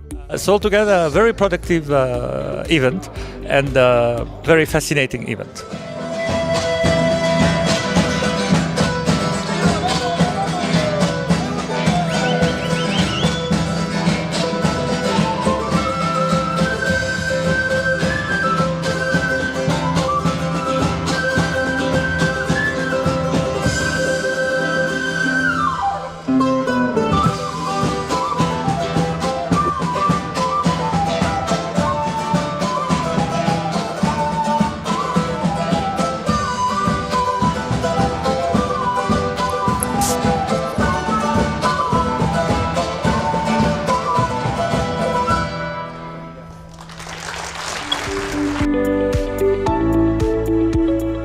World Habitat Day, we should always renew our vision of a better future for our children on our planet. But we should also be honestly look backwards, how far we came in the last year in achieving this vision. For commemorating the World Cities Day, we will invite 12 urban stakeholders to make their own commitments for sustainable cities and human settlements. Cities are where we live in. I am committed to make city a home for its citizens, and cities shall also be able to save our lives. The Rivers State Government makes commitment to progressively provide best infrastructure and social services in order to enhance the living standard of all residents and on a more sustainable basis.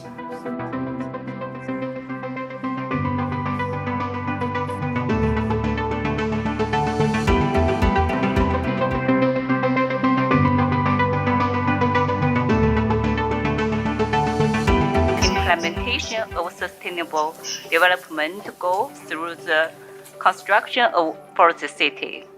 We as Econet are committed to promoting the implementation of Sustainable Development Goal number 7 of providing affordable clean energy, goal number 9 of building industry innovation and infrastructure, and goal number 11 of building sustainable cities and communities. The 10th annual session of Global Forum on Human Settlements was held on September 5 and 6, 2019 at the United Nations Conference in Addis Ababa, Ethiopia. The participants realized the importance of sustainable development of cities and human settlements in the digital era and discussed ways in which digital technologies can be harnessed to make cities inclusive, safe, resilient, prosperous, and sustainable.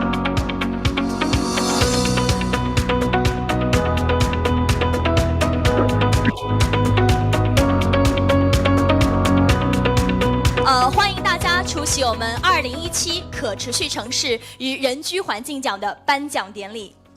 So welcome to the ceremony of the Global Forum on Human Settlements and the award ceremony, the real part of it. 是的，今晚呢，我们相聚隆重表彰2017可持续城市与人居环境的最佳范例。这些获奖者呢，都是落实2030年可持续发展议程和新城市议程的先锋和榜样。The ceremony recognizes the different active implementation parts. And this is, here at the UN, there's a lot of negotiation, discussion on how a better world should be, but we have many people in this room who are already working on it. 是的，我们全球人居环境论坛发起的可持续城市和人居环境奖，也就是大家所熟知的萨萨奖呢，已经有了11年的历史。许多来自世界各地的范例被选出和表彰，与同行业之间呢，最佳范例的知识和经验分享传播，在此都有了一个更好、更高的平台，为推动可持续发展做出了积极的贡献。As we are gathering here today, we will be presented with 23 awardees.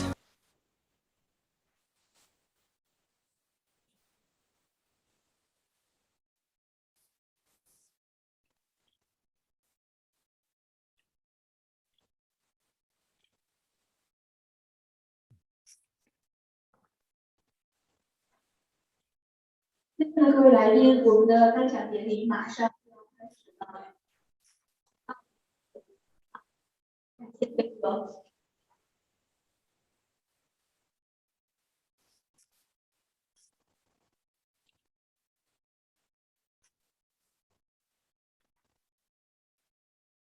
各位领导、各位来宾、现场的媒体朋友们，大家晚上好。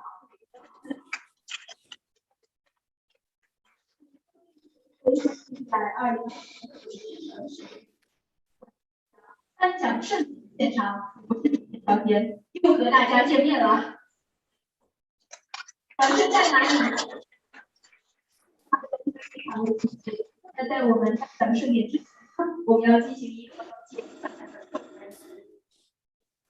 学的可持续规划与设计国际绿色范例新城倡议作为一项全球碳中和城市计划，旨在为可持续城市与社区发展提供评估和规划指导。那范例新城倡议今年又迎来了新的小伙伴，他们是碧桂园太平洋景有限公司、中国浙江省建德市、中海地产苏州有限公司、上海新型城镇化投资发展有限公司、上海市建筑科学研究院有限公司、无锡市建筑设计研究院有限公司、法国奥普瓦达纳公司。有请以上单位的代表上台接受国际绿色范例倡议伙伴台阶。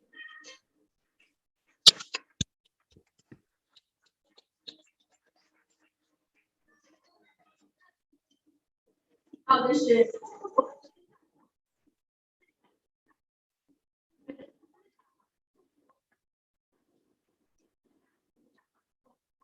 王司长上台为有请。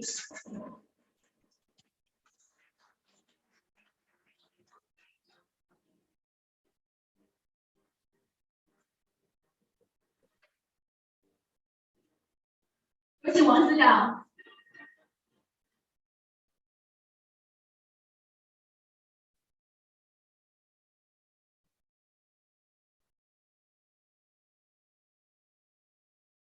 感谢王司长为各个公司的代表颁发我们的奖牌同时呢，我要说，也希望我们今天新加入范例新大家的一些代表，希望你们可以身体力行，让范例新城倡议和标准在全球各地开花结果。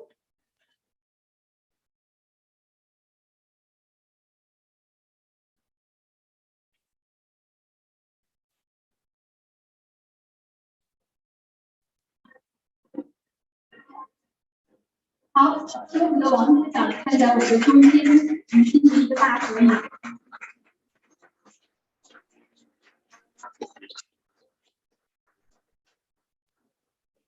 哦 ，sorry。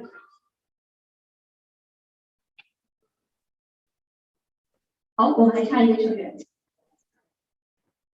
好，我们再颁发，司长您再颁发一下。这一位呢是我们法国奥普瓦达纳公司的代表。等一下，等一下，等好吗？我们再来小心。王司长站在这里。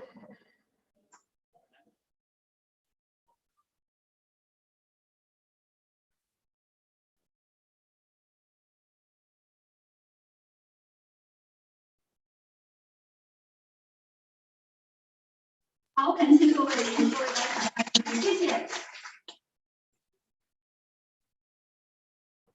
刚才有一位外国友人珊珊，因为呢，他们有说的他们公司外国，但是呢，我要说一下接下来的事情，那就是中法倡议旗舰项目及低碳、绿色、智慧等元素提升的未来科技城杭州法国梦想小镇，正式列为国际绿色范例新城试点。试点项目将全面践行范例新城倡议理念，实施范例新城标准，建设韧性、智慧、碳中和的城市。那么接下来呢，我们就要有请项目独立设计与运营方奥普瓦达纳集团代表上台接受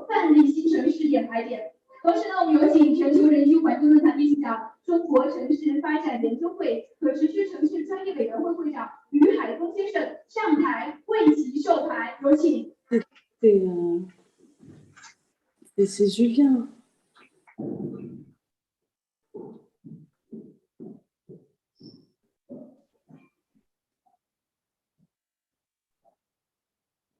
C'est Julien. Putain, c'est nous. Oh my God.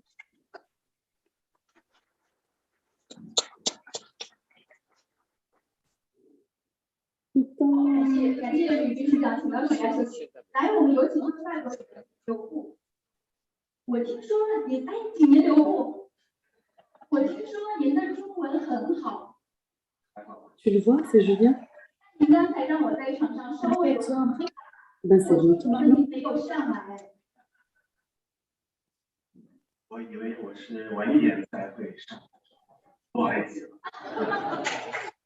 没事没事，我想说，感谢您给我们今天的颁奖盛典带来了欢乐，感谢。那今天您代表公司拿到这个奖项，有什么获奖感言要说吗？可以说一下。用中文可以。好，没问题。那其实我就想接下来说，今晚我非常感谢这个录影的这个决定，就是可以很安全的从杭州飞过来到深圳来收这个奖。给大家说这个账嘛，因为疫情情况，大部分的团队、法国团队都还在法国，像我们这一年班都是远程工作是吧？大家都知道这个状态了。所以这个项目马上可能以后要一个视频是吧？那我先只说，我感谢这个项目的创始人白国旭是苏女士，然后他从2019年举办了就是30家法国企业去参加做这个很重要的项目，然后我也总结这个感谢广州市未来科技相关委会给我们这个很大的一个机会为我们做这个总体规划，然后呢一直继续下去忙，就是规划以后要建立这个建设的时间，至少要招商公司和地或者运营，所以这个很长时间的一个项目上，大家都很努力。所以今晚来这个奖都是很开心。我替所有法国参加者，还有我们的董事长，感谢大家，谢谢。谢谢，请到场上休息。果然中文非常好啊！我一开始其实是想刁难他一下，我说这1分钟肯定说不满，能中文好能好到哪里去？没想到我大概记了一下时，好像超过了1分钟。那刚才呢，我们这一位代表也说过了，说其实他现在很多同事都在法国，都属于办公。的确，现在云的这种模式呢，已经是在我们身边，在我们生活已经都是到处可见了。那我们今天的颁奖盛典呢，也是我们采用了线上和线下这样一个共同的模式来为大家进行，所以我们整场晚会都是相聚在云上，相聚在深圳。今天我们所有获奖的嘉宾，所有的获奖者，都是落实了2030年可持续发展议程、新城市议程和巴黎气候协定的先锋和榜样。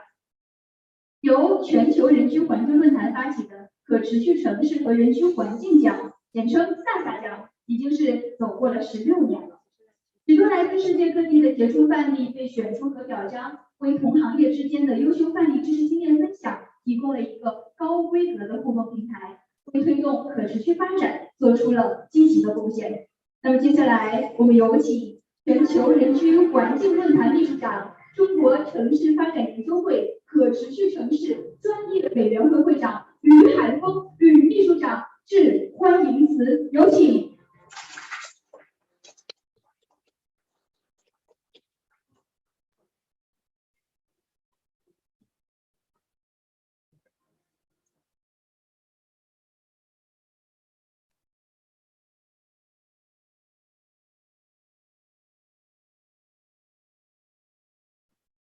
尊敬的王司长，尊敬的周主席，尊敬的加索人国切，各位同事，各位朋友，女士们、先生们，大家早上好，下午好，晚上好。欢迎大家参加2021第16届可持续城市与人居环境奖颁奖盛典。这次活动以线上与线下相结合的方式举办，全球许多专业人士和我们现场嘉宾一起参与。我代表活动组织方对大家的参与和支持表示热烈的欢迎和衷心的感谢。可持续城市与人居环境奖，简称萨萨奖，是由全球人居环境论坛创立和颁发的1年1度的国际大奖，得到联合国环境署等许多国际组织和政府机构的大力支持。该奖项的宗旨是促进联合国可持续发展议程和人居议程，特别是可持续发展目标11的实现，那就是建设包容、安全、有复原力与可持续的城市与人居环境。萨萨奖共包括8个类别，有城市、建筑与社区、规划与设计、交通、绿色技术与经济，杰出组织和个人，以及村落共8个类别。创办16年来，已经有来自全球的许许多多的杰出范例获得了表彰，产生了显著的示范效应。萨萨奖已经成为全球可持续发展领域最重要的奖项之一。今年的奖项申报启动以来，论坛秘书处收到了来自全球许多国家和地区的申报资料，由阿拉布霍巴拉先生领导的评委会按照评审标准对申报资料进行审核、验证、比较，进行了长时间的严谨和努力的工作，最后慎重地选择了一批杰出的范例，今天予以隆重表彰。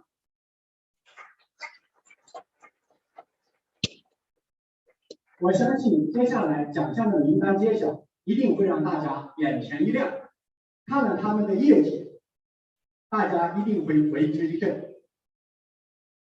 我想借此机会感谢世界各地的申报单位，感谢大家对萨萨奖的支持和认可，感谢评委会的专家，他们都是相关领域的权威，也是可持续发展的志愿者。感谢今天的颁奖嘉宾和主礼嘉宾，你们的杰出影响力与获奖者交相辉映，相得益彰。感谢所有的合作伙伴多年来的大力支持。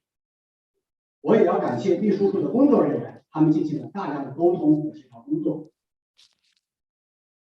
当前人类面临着巨大的挑战，新冠疫情持续肆虐，气候变化日益加剧，生物多样性面临大规模丧失，经济复苏道阻且长，世界并不太平，人人感同身受。从国家到城市，从企业到机构，他们中的先锋和领袖都在行动。今天的获奖者们就是其中的杰出代表。危机当前，人人有责；覆巢之下，焉有完卵？大世界，小星球，人类不能再唯我独尊。我们应该有众生平等的观念。人类该是人类与自然和谐的时候了。就像习近平主席讲，要构建我们首先是地球村的公民，因此培育和提振全球公民意识，关心和保护这唯一的地球家园，特别是年轻人要有全球视野。这也是我们全球人居环境论坛一直倡导。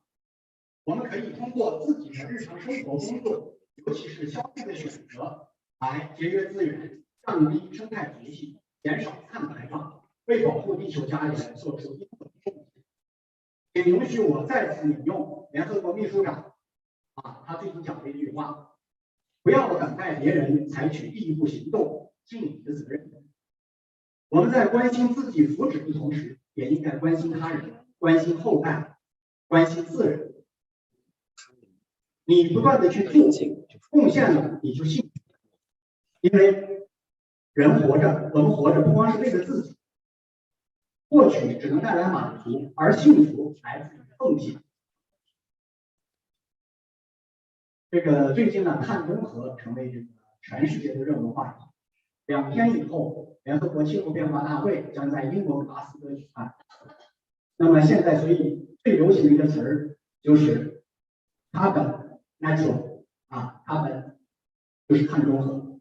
今天这个在会议刚刚半个小时之前结束的闭幕式上，我们有一位嘉宾讲 ，not only carbon neutral, but heart neutral， 就是不光是要碳中和，内心更要中和。我们要祝贺今天的这个获奖者，行业的翘楚将产生巨大的灯塔效应，灿烂的星光将照亮我们前进的道路，榜样的力量将带动更多的全球公民采取行动，一力全球城市利益相关者团结起来，共同建设一个健康、韧性、繁荣和可持续的城市星球。最后，再次感谢大家百忙之中参与这次绿色盛典，祝大家身体健康，万事如意。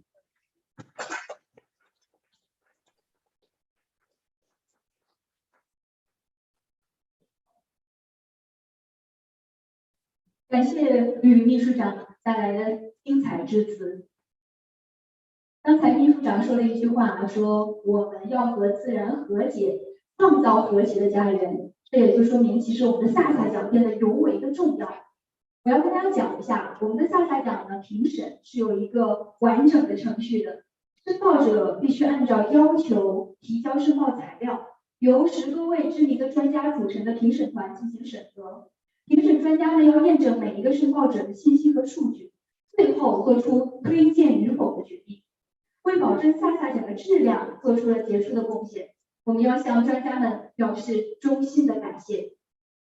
现在我们邀请萨萨奖评委会主任、国际知名可持续发展专家、联合国环境署可持续消费与生产前负责人阿拉布·霍巴拉先生上台致辞，有请。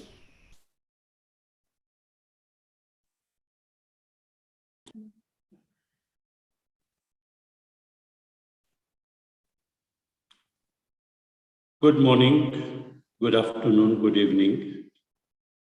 Nice to see you all here coming to this important final ceremony. On behalf of the Award Evaluation Committee, let me first have a brief introduction so that you can understand how we made our evaluation. Let's go back to the title of the whole conference: Accelerate Green Transformation and Innovation towards Healthy, Resilient, and Carbon Neutral Cities. I will start with a transformation. To transform the cities, you need to work on resource use, resource efficiency, considering the governance within the city and giving due account to the urban metabolism. But then you have to make this green or greener by considering the environmental parameters and how you can better preserve nature and looking for nature-based solutions. But you need also to accelerate what you will be doing in order to have a real impact, so as to have enough cases to get to the transformation we were referring to. And to do all this, you need a lot of innovations. Innovation in all sectors, innovation at all levels, innovation by all actors, most of them being represented by the ones that have been selected. As it was clearly indicated in the New Urban Agenda and in Sustainable Development Goal 11, cities are the front runners on climate action, since we have to refer to climate action, which is the mood of the day. And next 2 weeks, the world will be looking at how cities, among others, will effectively contribute to this major challenge of climate mitigation and adaptation. So even though not very visible at COP, the cities will be behind the scene and their actions will have to be appreciated.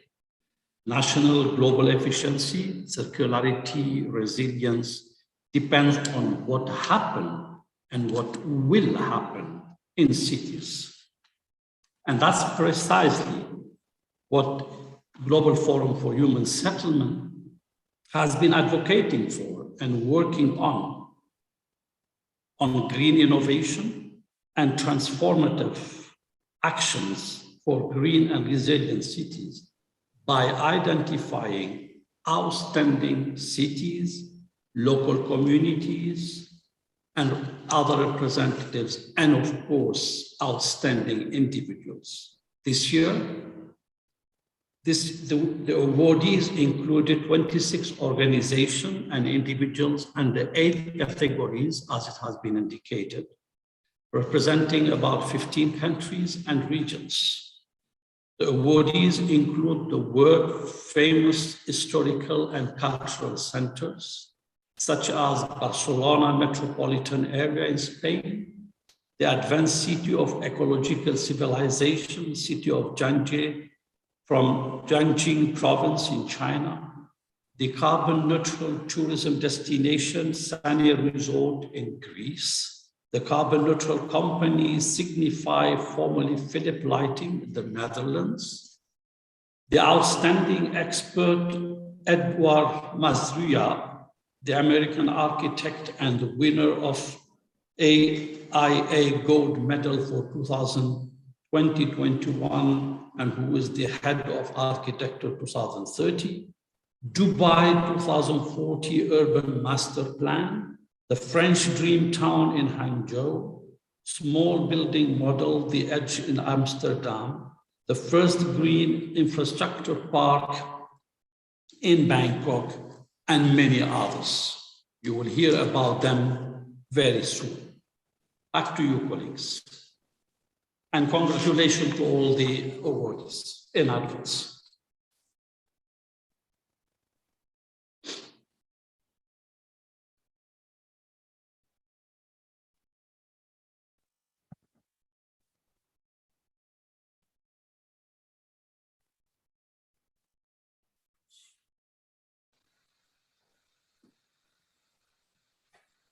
好，感谢霍巴拉先生对于萨卡奖评选做出的杰出贡献啊。但是视频连线在，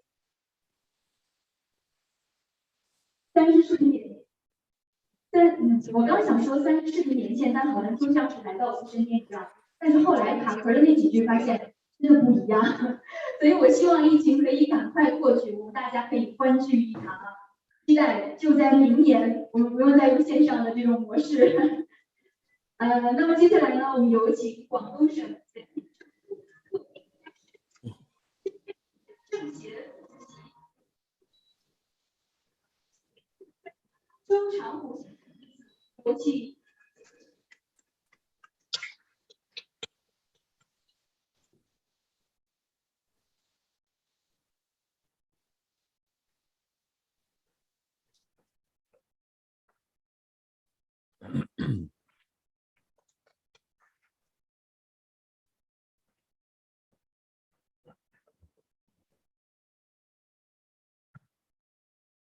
来，郑主席，不换小麦。尊敬的各位领导，尊贵的各位嘉宾，各位专家，大家好。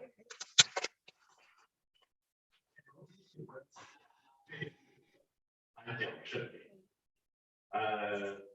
我们这个题目是可持续城市与人居环境下生活。这个可持续城市跟人居环境合在一起，这个意义在哪里？讲一下。因为城市怎么出现？这是人类以社会形态存在以后，它的社会功能划分出现的一种积聚现象。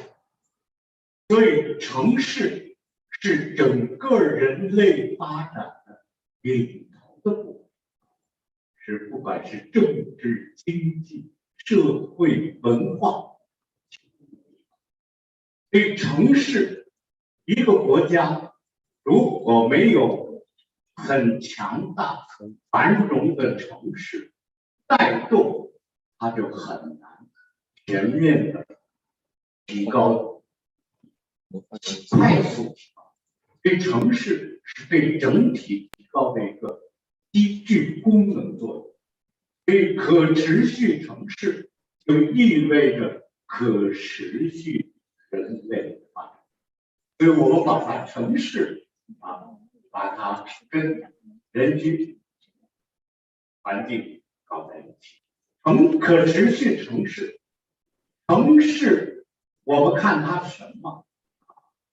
一个是看它的社会环境，这个城市好，人跟人之间的关系，它的各种城市功能发挥的。你比如说在经济方面，营商环境怎么样？在发挥人才作用上，这个发挥人才作用的机制和环境怎么样？没有这些，你很难发展。所以环境是我们事业发展的一个重要的基础。有人说，一切竞争归根结底是人才的竞争，这话没错，但没说到位。说到位是什么？是发挥人才作用的环境与机制竞争。你这个环境好，机制好，人才自然会向你的竞争。所以这是个环境啊，还有个生活环境啊，还有就是生态。生态环境是最基础啊！如果生态环境不好，人就很难健康。人都病了，能干事，能美好吗？能幸福？所以，我们可持续城市也是生态环境，需要生态环境作为基础来维持它的可持续性。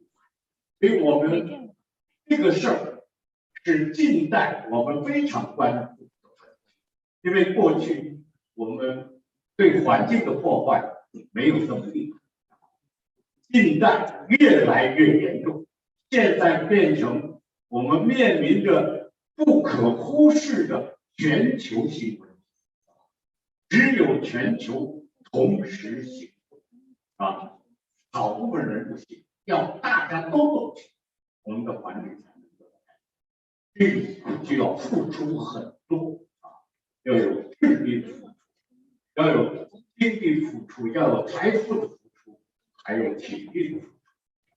我们今天要颁这个奖，就是对这项工作做出优异成绩取得重要成就的这些单位和个人，对他们表示我们的感谢这个我们用这种方式获奖的方式来表达我们共同的心情和愿望。那我祝这次获奖的单位和个人事业越加兴旺，干得成就越来越大。谢谢大家。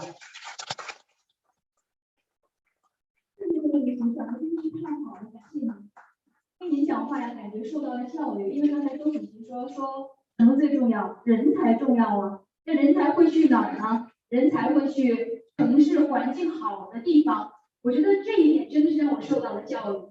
接下来呢，我们有请中国生态环境部自然生态保护部长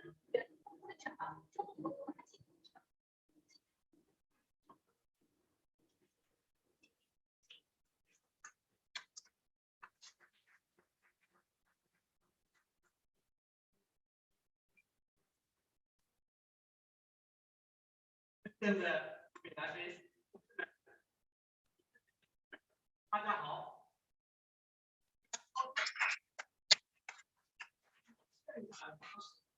在深圳参加2021年可持续城市人居环境奖颁奖典礼，大家共同来见证这一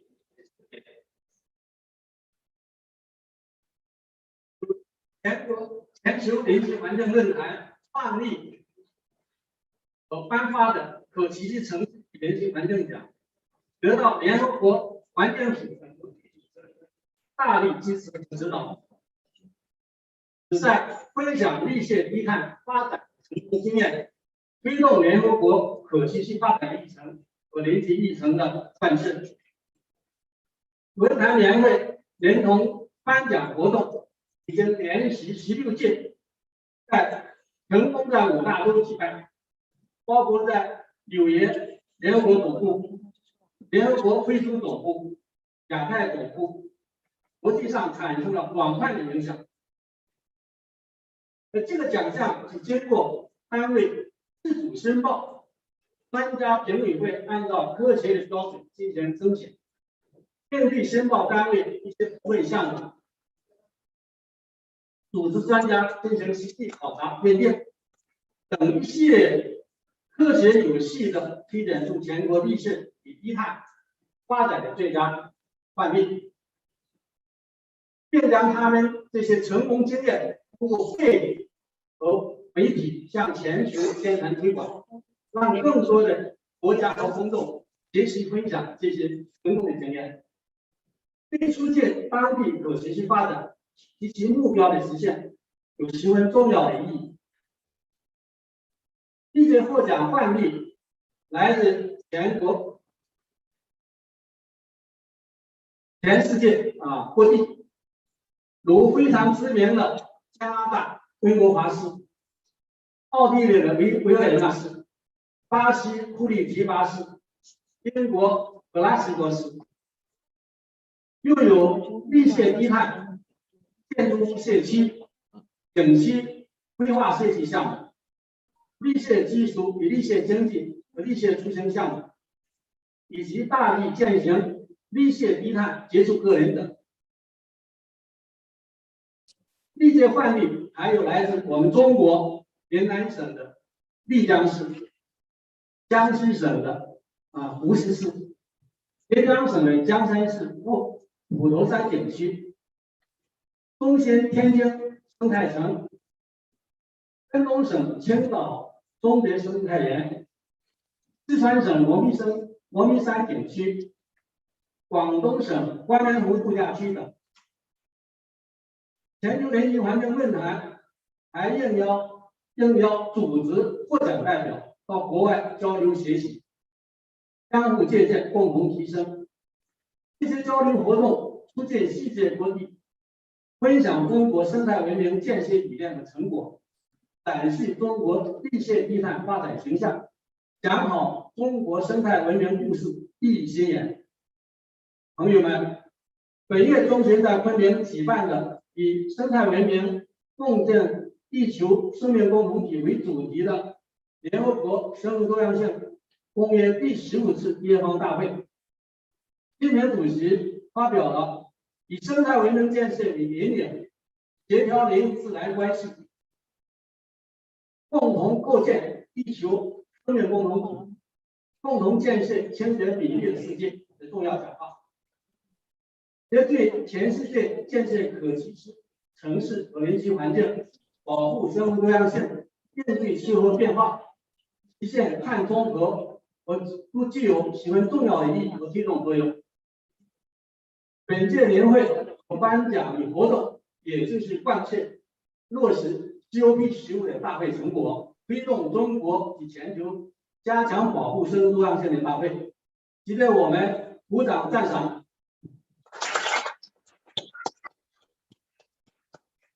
2天前，联合国中断公约执行秘书伊丽莎白·马努马·穆尼马女士也以在线的方式，在本届全球人居环境论坛年会开幕式上致辞之后，这次智慧，我也要向全球人居环境论坛多年来为全球可持续发展事业做出的贡献表示衷心的感谢。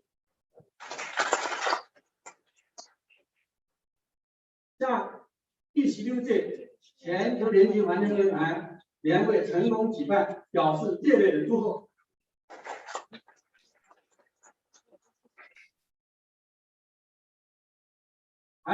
我还要感谢吉祥揭晓的获奖单位和个人表示热烈的祝贺。等下这个我们今天到会的这些同事们热情支持我们这个可持续发展跟这个邻居环境讲这些活动，也表示感谢。最后呢，我要非常感谢我们在线上线下国内外联系的积极参与，感谢大家对生态文明事业的大力支持，祝大家身体健康，万事如意，谢谢大家。谢谢王司长，也感谢王司长这么多年以来对萨萨奖的支持与帮助。刚才呢，我们一直在说萨萨奖，其实萨萨的意思呢就是飞翔的风，那萨萨奖呢寓意就是绿色之风恋地球，低碳环保再行动。在这里呢，我建议就是我们线上的朋友和线下的朋友，我们共同喊出萨萨，大家跟着我的口号一起萨萨。萨萨，哎，说的很好，我们再来一遍，一共来3遍，大家把你们的热情洋溢出来，萨萨，萨萨，萨萨，萨萨。我在等最后一遍线上，感谢各位，请各位给自己鼓出最热烈的掌声，好吗？好，谢谢各位。接下来呢，就要进入到我们今天非常非常激动人心的时刻了。就是我们的颁奖时刻。2021萨萨奖呢，共有7大类别，22个奖项。今晚我们在这里将全部揭晓。首先，我们要颁发的呢是第1类技术与经济。经济腾飞离不开技术的发展，但是我们往往会发现，有时候经济腾飞了，技术发展，但是环境可能没有那么友好。我们真心希望国家世界腾飞，但是我们希望还留下绿色，还留下我们幸福美好的家园。所以呢，今年我们有3个范例获奖。首先，我们有请主礼嘉宾，可持续发展问题与政策高级顾问拉尔夫·万查福特博士揭晓获奖单位。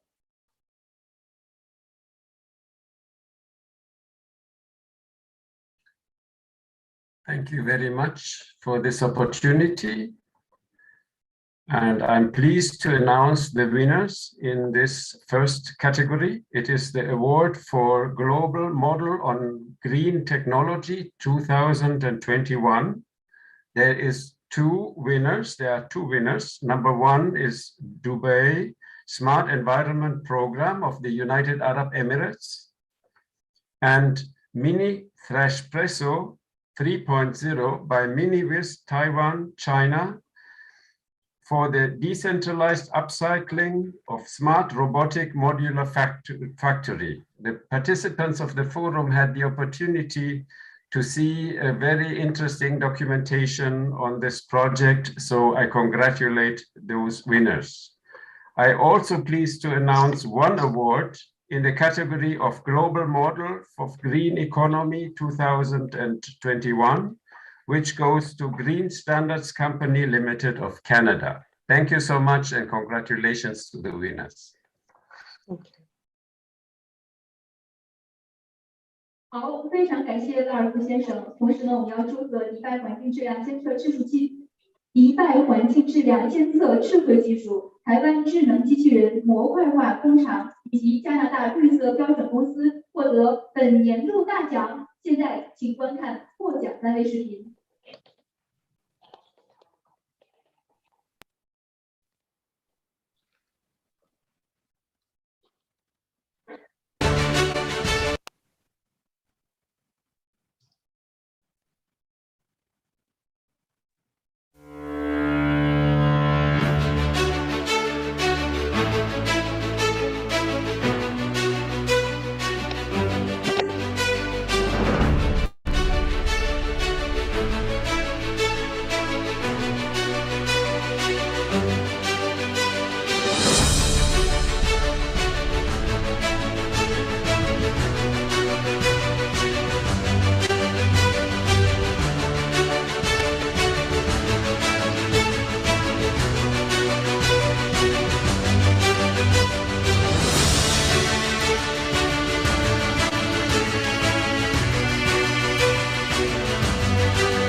4 years ago, MiniWiz started a journey to create the first mobile recycling line, the Trash Presso.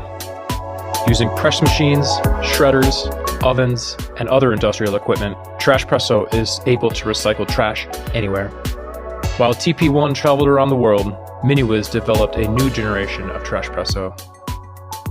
A modular system with a smaller footprint for easier transportation and higher energy efficiency.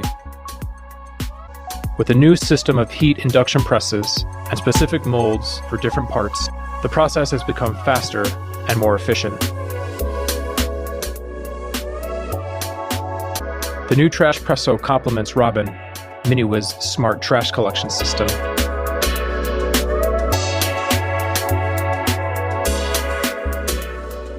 We will track every single piece of your trash from the moment you throw it away till the time we put it back in the game. Furthermore, new Trash Presso can be upgraded with a robot arm that will do the dirty job.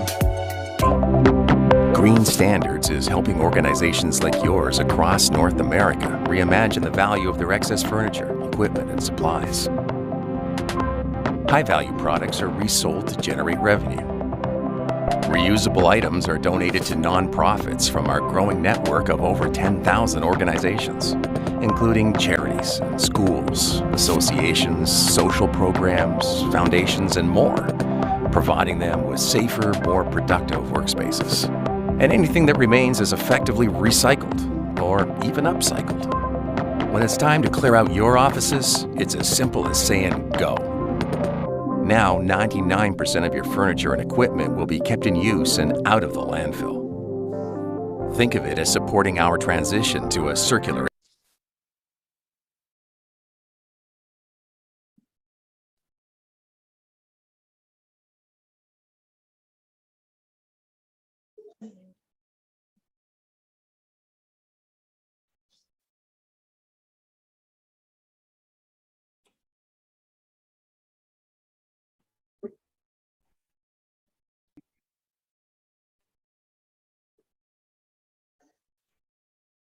好，非常精彩。接下来呢，我们有请迪拜智慧环境项目代表在线发表获奖感言。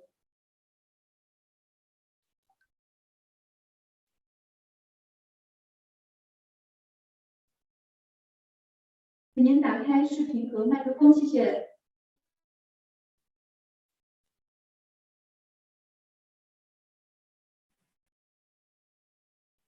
Hello. Yes, go ahead, please. Hello, everyone. Good afternoon, good morning, good evening. It's a great honor to represent the Environment Department of Dubai Municipality in the Sustainable Cities and Human Settlement Awards Ceremony 2021. I would like to start by thanking the awarding body and judges for choosing the Emirate of Dubai, in particular Dubai Municipality, to be presented with this award today in the field of green technology and green economy. As you may have noticed in the video, Dubai Municipality Smart City Environmental Technologies Network is quite comprehensive. Unfortunately, we couldn't cover everything in this video. We are covering different environmental parameters, including air quality, biodiversity, groundwater, coastal, marine. This coverage spans the entire Emirate of Dubai and beyond too, extending from surface, subsurface, and upwards into the outer space. At the same time, we are rapidly increasing at our state and the use of art communication technologies to raise awareness within our residents, and citizens, and visitors. Dubai Smart City journey began in 2002, when we chose to excel and adopt different smart technologies. And by achieving those ambitious environmental conservation and sustainability goals too, by 2021, this journey brought us to a momentous launch of DMSat-1. It is the first environmental satellite in the Arab region. We are really proud of this satellite. Our plan is to continue in this direction, given the rapid pace of growth and development that Dubai is facing right now. Digitalization, AI, and future deployment are the tool or management box that we are using right now. Thank you for giving us this chance to share our achievement to the world. And I would be happy to share information about our smart city environmental technologies. And I would like also to invite you to join us here in Dubai in Expo 2020. Thank you. 好，非常感谢。接下来呢，我们有请台湾矫治研发代表发表感言。Thank you, SASA selection committees, for giving us a chance to continue to demonstrate what upcycling, decentralized upcycling can be about. And we are now linking more and more with the real estate developers to be able to execute many of these concepts, not a concept and the reality. And the whole idea is to turn all this good intention directly in front of people rather than having more data showing how the future of sustainability or upcycling or circularity or ESG might work. This is about decentralizing machine, making social agendas real, making you see the technology operating live and transforming literally all the single-use waste into new generation of high-value building products, a 5-minute use packaging into a 20-year-old use product, building products in 3 minutes. I think this is very important for both education and the potentially scaling opportunity in many of our development sectors. And thank you so much for giving us a chance to show this to the many experts that's in front of us and actually being recognized for such an honorable award is really means a lot to many of our engineers. Thank you so much. 好，谢谢。接下来呢，我们有请到的是加拿大绿色标准公司代表，通过视频发表了获奖感言，请大家观看。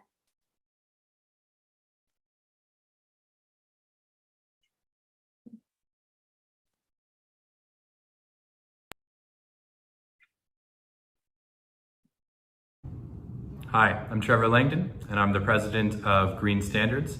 We are thrilled to be recognized by the SCHSA for this award. Green Standards has been working for the last 10 years with organizations across the globe to help them reduce the amount of waste that is generated when they undertake large-scale workplace renovation and modernization projects.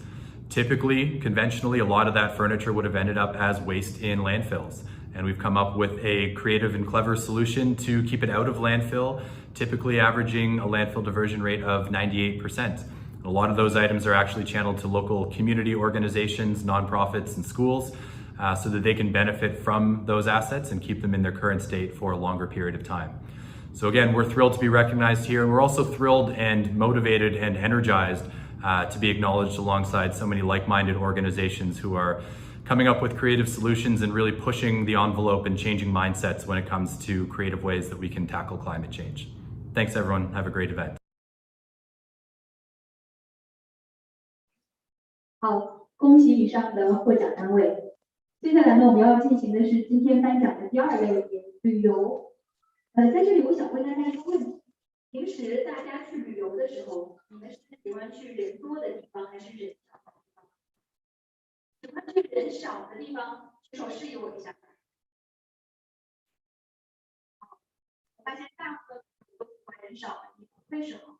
因为我们人多的地方环境被破坏的差不多了，那个地方垃圾很多，而且人山人海。这种人脑子里面，我觉得大家想法应该跟我都差不多，所以我觉得可持续旅游显得尤为的重要。今年呢，我们也是甄选出了2个优秀的低碳生态景区范例。现在呢，我们有请主礼嘉宾，经济合作与发展组织环境综合司司长鲁道夫莱西博士揭晓获奖单位。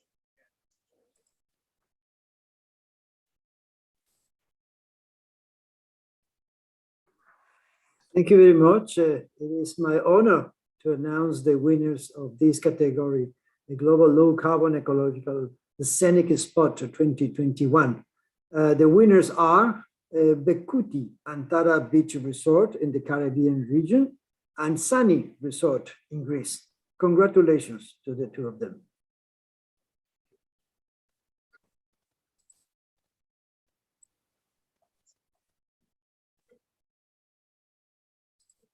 好，非常感谢鲁道夫莱西博士，同时也邀请了他的驻部地区卡拉海、甘肃板村、希腊萨尼等请三位视频。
哇，真是太美了！真希望疫情结束之后，我们可以到那边去感受一下。现在呢，我们有请布库提度假村代表在线发表获奖。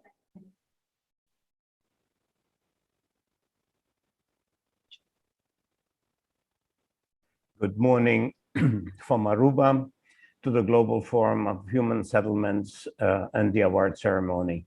I'm Ivo Beemans, the owner of Bukutiantara Beach Resort in Aruba, and represent here my green team who has made this nomination possible. I wish to thank your committee for having selected Bukutiantara for the global low carbon ecological spot.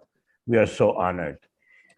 I represent 104 rooms and suites luxury resort on tiny island of Aruba in the Caribbean. It was founded in 1987, and we became the first carbon neutral resort in the Caribbean in 2018 and continue being that in the region. Soon after my arrival in Aruba 55 years ago, several hotels opened, and soon we realized that tourism creates some of the environmental issues we are facing today. And we started to research and implement better measures to safeguard our pristine environment. A major inspiration was the Rio Summit in 1992. Shortly after that summit, we were one of the first hotels in the Caribbean to be certified by Green Globe, which was founded shortly after the summit in Rio in 1992. I never dreamt that we would ever become a presenter and an honoree of the COP26. For some reason, this award is also represented. We have become an example as a scalable and replicable model in the hotel industry in the world, and we are extremely proud of that. At Bukutiantara, we trade carbon footprints for footprints in the sand. You leave nothing behind but your footprint when you come visit our carbon-free or carbon-neutral resort. And we offer guilt-free, carbon-free stays. We thank you profusely for this award and for recognizing us, and we promise to continue our journey towards carbon negativity. My team and I say, Masha Danki, thank you, thank you, thank you. 好，谢谢。接下来我们有请希拉萨尼度假村代表在线发表获奖感言。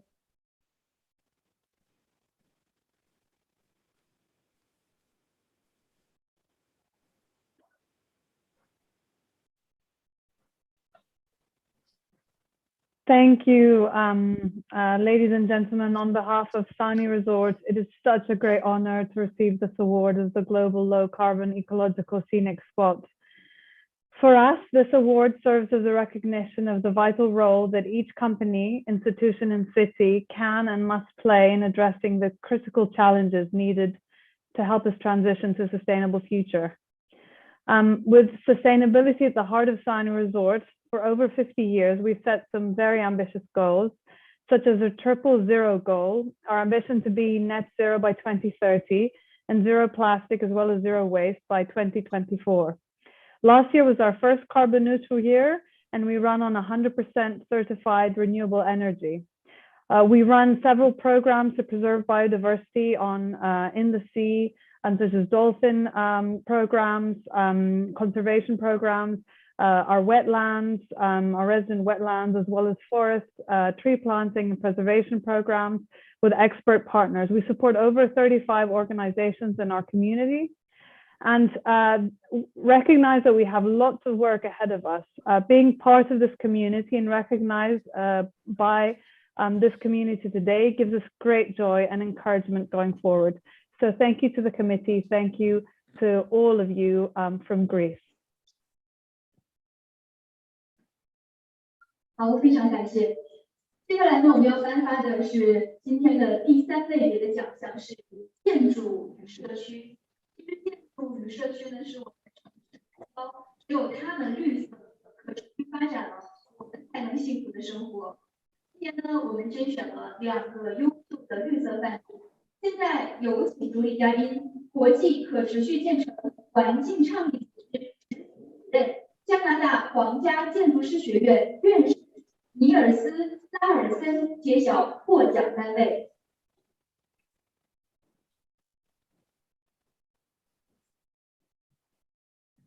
Hello, everybody. It's a great honor to make this presentation. One building and one project, neighborhood scale project, are the winners. The first one is the Edge Amsterdam by PLP Architecture. This is a building that I have not visited. I was planning to go there a year and a half ago, but then pandemic intervened. It's got outstanding credentials and design features, so I'm very curious to see it, and I'm glad it got into this category to win the Global Model of Smart Green Building 2021. The other project is Peruse the Hills by China Overseas Property Group. I know less about this one, but I am curious to see the analysis of the jury. I have great faith in the judgment of Arab Hobala and also Christine He, so I'm certain it will be a very interesting project to review in terms of its characteristics. Congratulations to both winners, PLP Architecture and China Overseas Property Group. 好，感谢拉尔森先生。同时呢，我们也要祝贺荷兰阿姆斯特丹雷杰大厦和中国中海月狮山项目。现在呢，我们有请中海月狮山项目代表上台，同时我们邀请国际科学理事会代表、城市健康与福祉全球项目执行主任 Dr. Frank 上台为其颁奖，有请。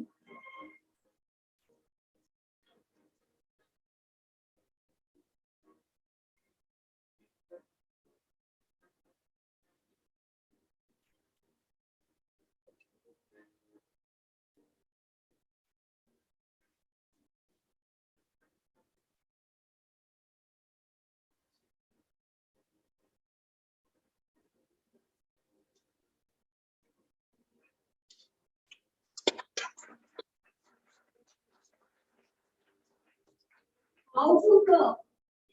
好，感谢2位，非常感谢，请回到座位上休息。那我们把获奖者留下来到我们的舞台中。相信拿到这个奖项应该非常的开心，有什么话想跟大家说吗？各位嘉宾，我也是山项目的支持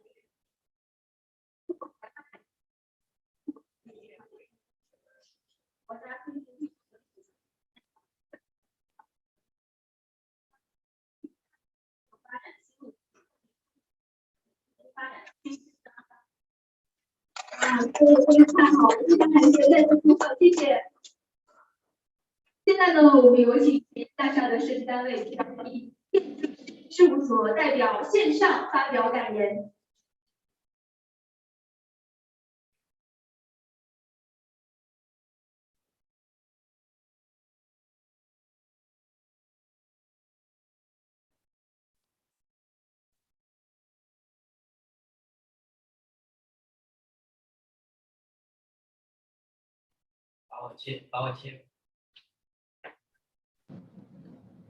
Please unmute yourself.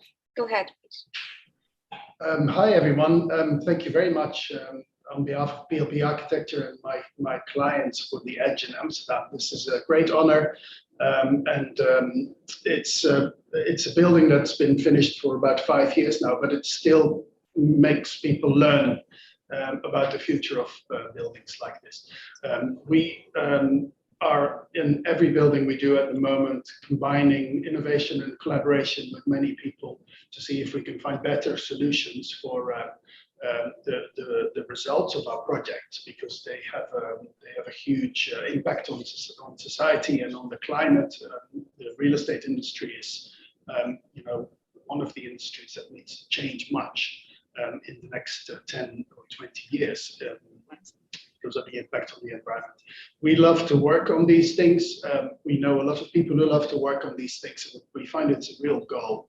And the goal is to innovate. The goal is to find new solutions. We cannot do that by ourselves. We're talking about the future of the planet, and everybody needs to help all around the world. So that's why it's wonderful to be here with you today. And I hope you look up our projects, and I hope we can work together making this a better place. Thank you very much. 好，非常感谢。那么接下来呢，我们看一下刚才上家单位的视频。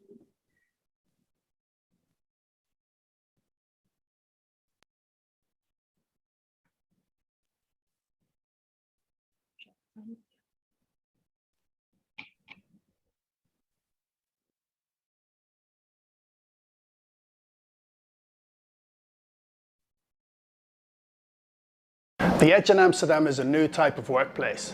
It's designed to suit its orientation, to benefit from daylight in its workspaces without having to protect against direct sunlight. The building uses the groundwater as a battery to store seasonal heat and cold. People, equipment, and 30,000 sensors are connected through a single digital network, like the brain of the building. It organizes people in space, balances energy, and learns every day to provide the best conditions for a healthy and happy work life. So this is the atrium. It's the heart and soul of this community. The office space is wrapped around it, and people are looking into the atrium as if it was a stage in a theater. And it's a place for discussion and collaboration. People come and meet, and together they discuss the future.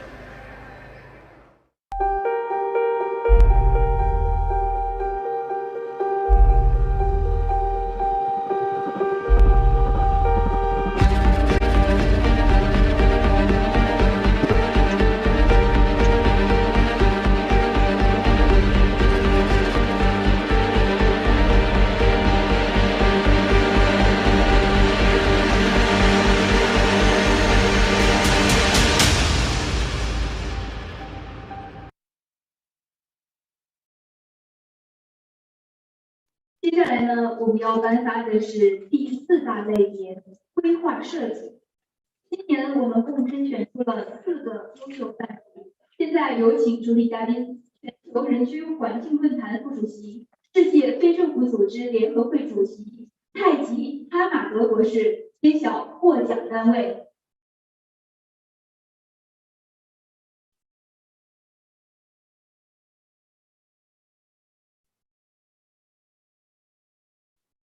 我们要进行一下连线，有请连接一下我们的哈马德博士。Good. Greeting from New York. I have the great honor to announce to you the distinguished awardees of Global Human Settlement Award on Planning and Design 2021. The awards goes to 4 winners. Let me be the first person to congratulate them. Number 1, Chulalongkorn University, Centenary Park, Thailand. And number 2, Glamorous Park, Guiyang, China. Number 3, the design of supporting facilities for rural revitalization in Shanghai, China. And number 4, renewal project of the workshop of the intangible cultural heritage in the clusters of forest, Sichuan, China. Congratulations to all. 好，感谢哈马德博士。同时呢，我们要祝贺泰国朱拉隆功大学百年世纪公园、贵阳铁建成上海金浦区商业村项目、中国川西林潭更新项目。现在请大家观看获奖单位视频。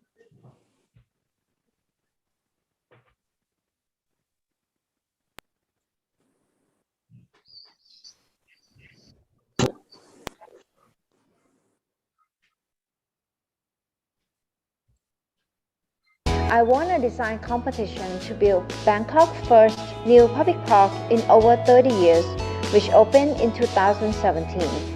The park became a space for people to walk and exercise, but also it is helping city deal with its water. Built on a slope, the park captures rain and stores it for later use. This park has 3 main elements that work as one system. The first, the green roof. This is the biggest green roof in Thailand, with the rainwater tanks and museum underneath. In the dry season, the collected rain can be used to water the park up to a month. The runoff from the green roof then flows through wetlands with the native water plants that can help filter and help clean water. And at the lower end, the retention pond collects all of the water. Their exercise become an active part of the park water system. 铁建成是铁建地产集团第一个以企业名称命名的项目。铁建成采用 PUD 开发模式，对交通路网、绿色生态、产品设计、产业配套、可持续发展和社群运营等进行整体规划，确保内容规划完整落地。通过有机串联开发和营运，铁建成为城市更新和可持续发展提供一站式、定制化、完整解决方案。张堰村针对3农问题，探索实践城乡一体化发展。占地100亩的张堰科技农业园投入试运营，领航新型农业发展模式，传承乡村文明，运用现代科技，新老建筑共存共生，传统现代巧妙融合。张堰村文化馆引领古建筑保护和发展新时尚，城乡融合，绿色低碳，众筹众创。张堰丰收未来乡村生活节，用智慧和创意改变人的生活方式。The workshop of Master is located at Chinchon Mountain, south of China. This project respects the local natural environment, striking harmony between the building and the environment. Local bamboo is used as a building material. A full manual motors and panel structure is adopted, and low-cost environmental technology is applied to wastewater treatment. It has improved the traditional human settlement environment in rural areas in an economic sustainable way, and has contributed to rural revitalization and intangible cultural heritage protection.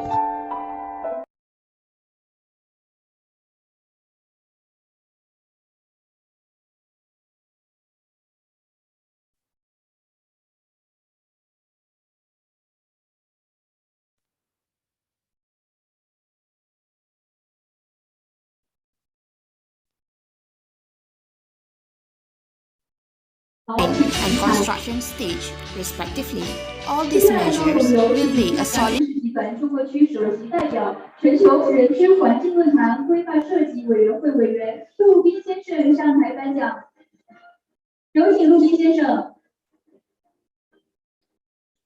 我们有请贵阳铁建城项目代表上台领奖。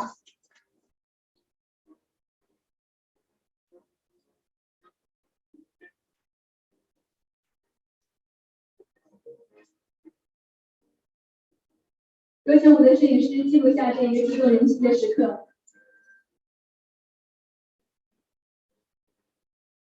好，2位可以留念。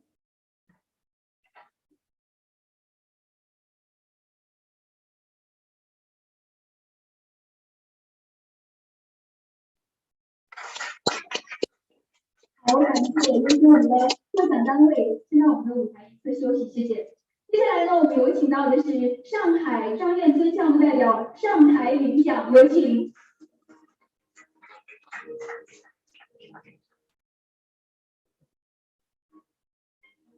我想和在座的各位说，今天晚上千万不要吝啬自己的掌声。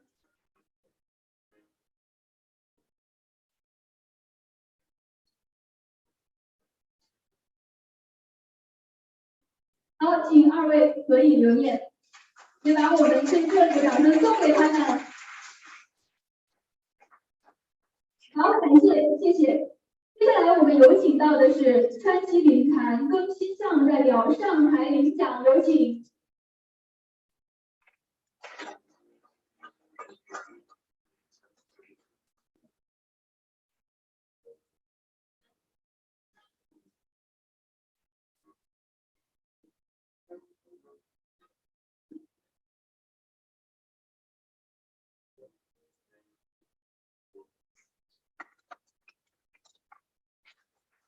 好，谢谢。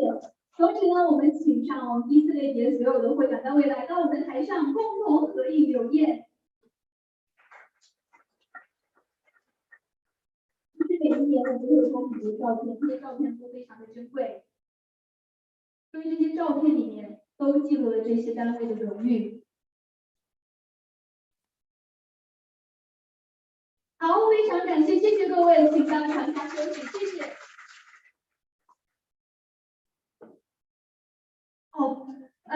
不好意思，陆毅先生，请回到座位上，也请我们的获奖单位再次来到我们的台前，跟各位分享一下大家的喜悦，好不好？来，再次来到我们的台上，谢谢各位。当一帅气的男士，请来到我们的舞台中间。好，请我们的陆毅先生回到座位上休息，谢谢。男士不一定非要挨着女士站，我们也可以站到舞台的中间。来，我们来到舞台的中间。其实拿到我们的这一类别的奖项，我相信3位男士一定是心里非常的激动，来跟我们分享一下你们的喜悦。非常感谢各位专家，感谢我们的主持方。那么今天很荣幸，我代表中间上海行政办提供这个一起的奖。那么我们整个战略项目呢，从规划设计策划开始到现在就是大概有5年。那么我们1期项目呢，在今年10月份的时候开业了。那么我们最近呢，正在参加了上海的城市空间艺术季。那么张园村呢，作为金浦区的重要展区，那么将进行为期2个月的这个公开展区。那么欢迎各位专家、各位嘉宾有空可以到上海到张园村来看一看，来走一走，那么感受一下这个不同的这个江南景色。再次感谢各位。感谢，来有请我们下一位获奖单位。听完之后，好想明天就去啊！好，我们下一位。这个首先非常感谢这个队长对咱们贵阳铁人这个项目的认可。贵阳铁人的项目是那个咱们中国铁人的地产，然后应该说这个项目我们酝酿了10年，这块地大概是1500亩，总建筑面积是大概是。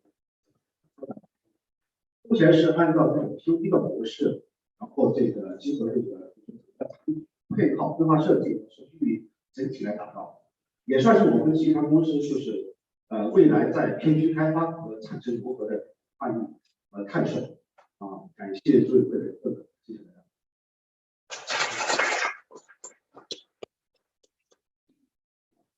Exciting about the GFHS. It is important to a smaller scale rural workshop resource project. So it's better in time regards. However,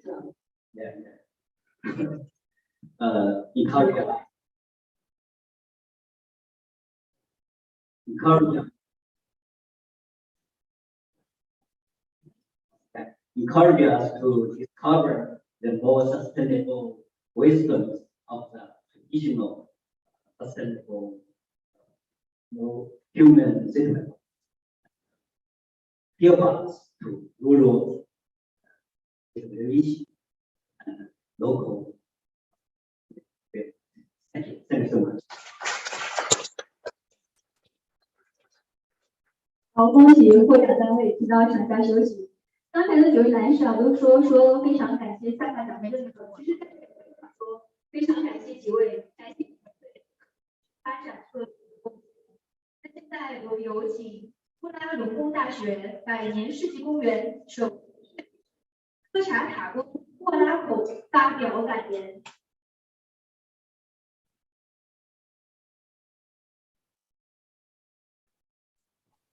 Hi everyone. I'm Satchapong, Director of Land Process and Porosity Network. On behalf of Kochakon Warakom, she also on flight to COP26, also try to share our project, this project. So we would like to thank you all committee for this honorable award.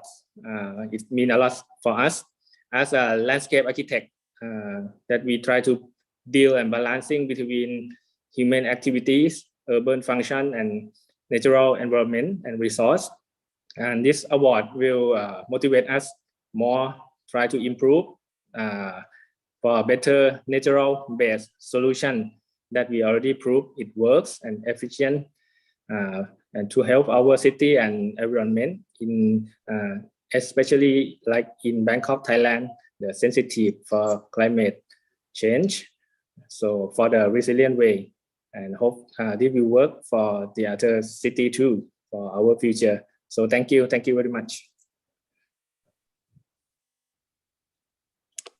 好，恭喜您，恭喜！接下来呢，我们要进入到的是今天的第5类奖项——规划设计、城市规划。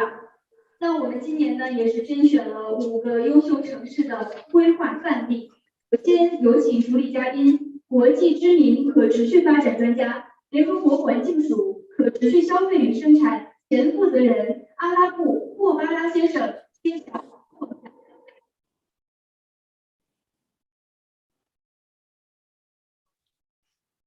Thank you very much. Good morning, good afternoon, good evening again. Thank you, Niels, for your nice words, and Kalimera, Kyria, Eleni, and Riades, since I'm also in Athens.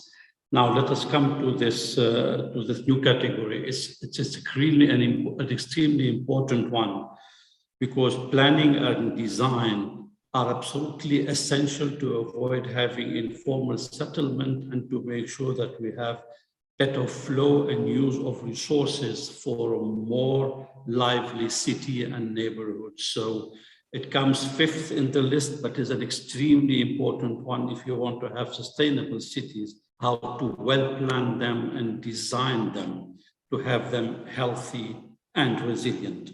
5 winners here that I will announce now. All of them are great, and many others that we could not include. Dubai 2040 Urban Master Plan at United Arab Emirates. The structural plans for Mozambique by Thomas Stelmach Planning and Architecture, Germany. The 3rd Guizhou Multicultural Tourism City in China. The French Dream Town in Hangzhou, China by Optiva Dagna Group in France. And last, the Forest City in Malaysia. Congratulations to all, and as our Master of Ceremony was saying, let the wind of green blow around and across the cities and the world. Congratulations again.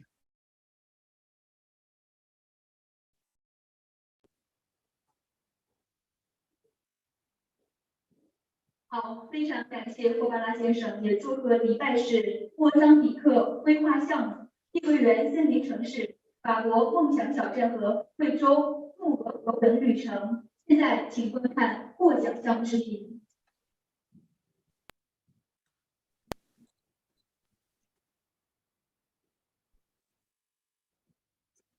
Debay 2040 is an integrated spatial roadmap that positions Debay as the world's best city to live. The plan integrates Debay's spatial and non-spatial ambitions through a simplified vision framework. The plan is shaped by several central components. It prioritizes nature-based solutions for long-term sustainability and resilience. It integrates with the formal open space network to stitch the city together. The plan also optimizes land uses to create a hierarchy of centers. Each of these centers is connected through a seamless mobility network. The plan adopts a whole-of-government approach to lay the foundation for a people-centric city.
Finding the fine line between urban development and natural heritage.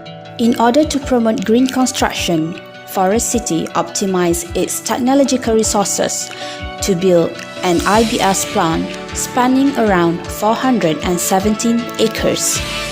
In the name of sustainable development, Forest City is realizing its green plan by phases. In the whole process of development, from the very beginning to actual construction on the ground, we have strictly fulfilled 81 strict requirements listed in the Environmental Impact Assessment Report issued by the Ministry of Environment of Malaysia. This year, each project are required to impose more stringent environmental assessment parameters during planning, design, and construction stage, respectively. All these measures will lay a solid foundation for sustainable development of Forest City. Forest City collaborated with UPM on marine ecosystem conservation. The funding for seagrass rehabilitation program was provided for 5 consecutive years. The landscape team has formulated a mangrove conservation plan with a dedicated team to protect, monitor, as well as study the mangroves. The creation of Sponge City will realize the effective use of water resources in the future in Forest City. To create sustainable development, we must set a commemorated mission and belief, implement the right protection measures, promote and establish integrated culture, and identify the fine line of balance between urban development and nature heritage. This will be Forest City's focus in its way forward.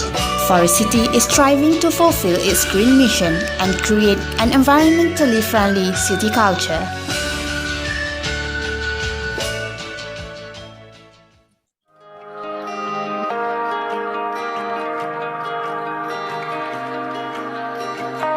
Le village French Dreamtown combine à la fois toutes les exigences, les technologies, les innovations vertes et écologiques, où il y aura une plateforme, un Deep Tech Hub qui permettra tout au long de l'année de faire travailler sur des coproductions pour développer des solutions dans la Smart City, l'innovation et la construction, l'urbanisme de demain, la pédagogie créative. On aura dans le village un hôtel IA, un centre de sport Fit Tech, bref, un village où il fera bon vivre, où la technologie se fera oublier, qui permettra juste à tout le monde de se sentir bien, avec un modèle économique viable.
我们的内心的声音。我们也是成立了世界青年领袖联盟。如果有一些成果，好，那么接下来呢，我们再次有请西班牙都市集团中国区首席代表、全球人居环境论坛规划设计委员会委员陆斌先生上台颁奖。同时呢，我们有请代表上台领奖，有请。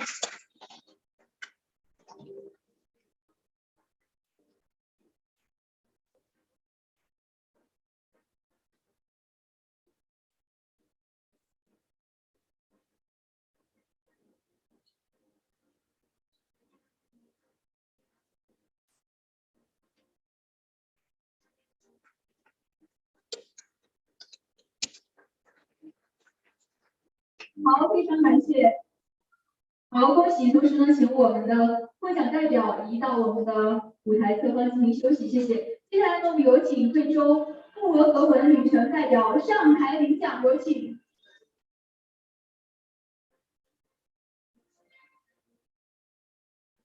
好，有请。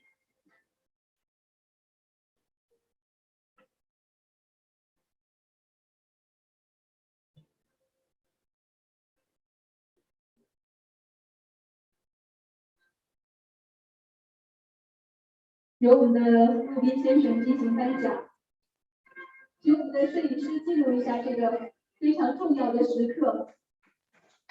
好，好，接下来我们请上一位的获奖嘉宾来到我们的舞台中央进行集体合影，来。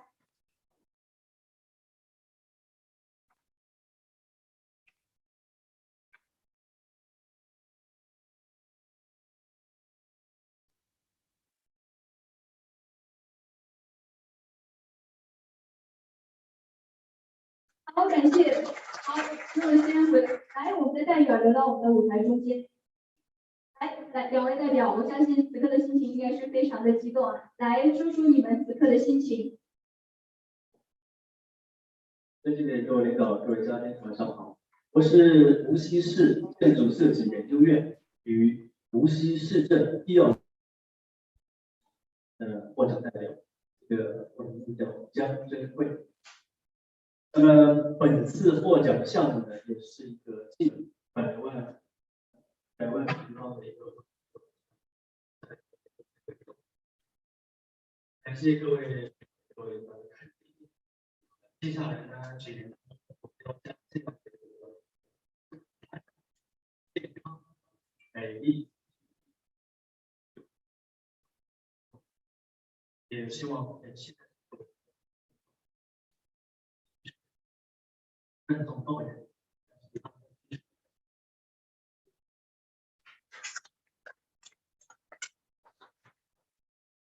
非常感谢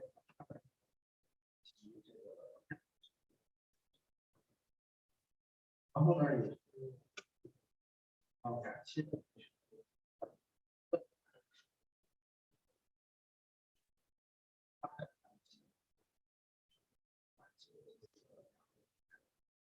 在你城市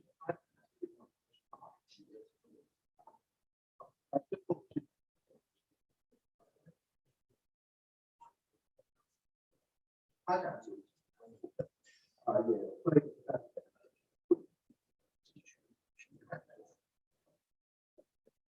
发展环境的外界。最后就是这个开幕自治说的时候，以后在他会所以大会的也是能给我们业界交流的机会。Ladies and gentlemen, sorry, it's Christine here. Apparently, technology is not with us tonight, so we have some technical issues. 规划设计城市规划奖，有请我们的陆斌先生来到我们的舞台中央，有请。同时呢，我们要有请的是法国梦想小镇代表，有请。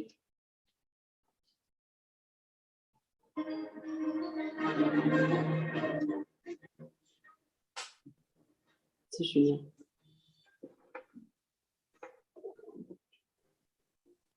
好，请2位由我们的陆金先生开始为大家讲讲。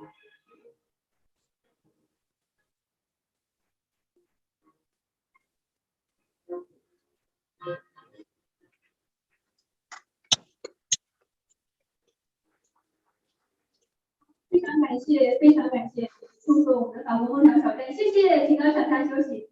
那请我们的岛国梦想小镇的代表留下来说一下此刻激动的心情。还是跟这些一样的感觉。是因为拿奖拿到手软吗？做一个这样的话也是更开心。不是，还是感谢大家，还是感谢这个认可我们的这个秀。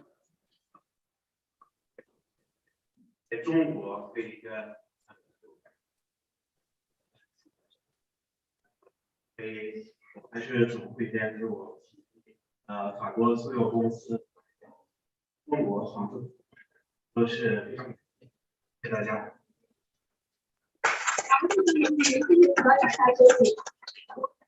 感受到了我们这位外国友人的守护力量啊！刚才他在说的时候，其实我是想中间插一句话的，然后我去拿了一下麦克风，他很大力的把麦克风抢了过去，我能感受出他此刻心里应该很激动，而且有很多话想要跟大家诉说。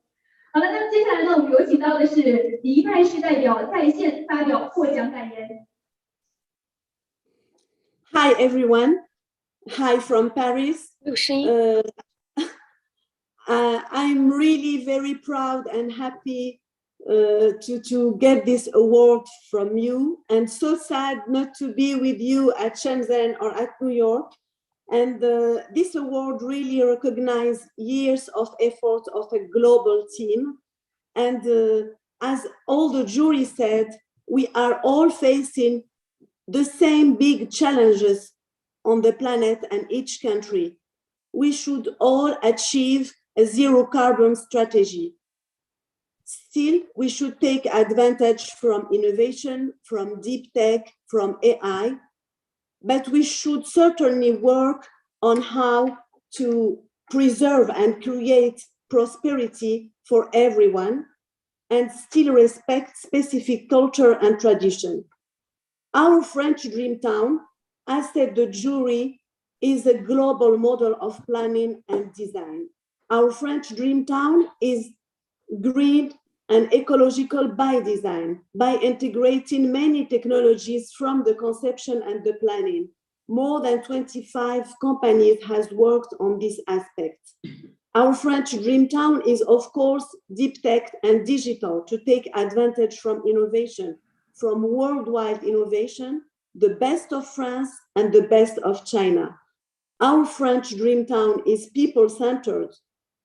Everything has been really designed and imagination to make people happy and to make at the same place a landmark, an iconic landmark for hospitality, for retail, for collaboration, for gastronomy, for culture and art.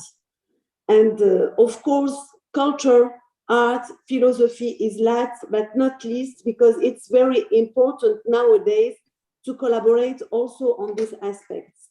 We do think that we are iconic for the best collaboration between France and China, between Europe and China, to show the way. And we are looking with the IGMC, because this French dream town is a pilot, and we would like to duplicate it and to work on the scaling up with all your cities partners, and also welcome to work on it with us also in Europe. Thank you very much. Have a nice weekend. Okay. Thank you. Ah.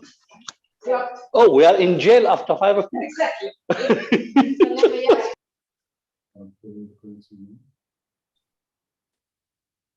好，非常感谢。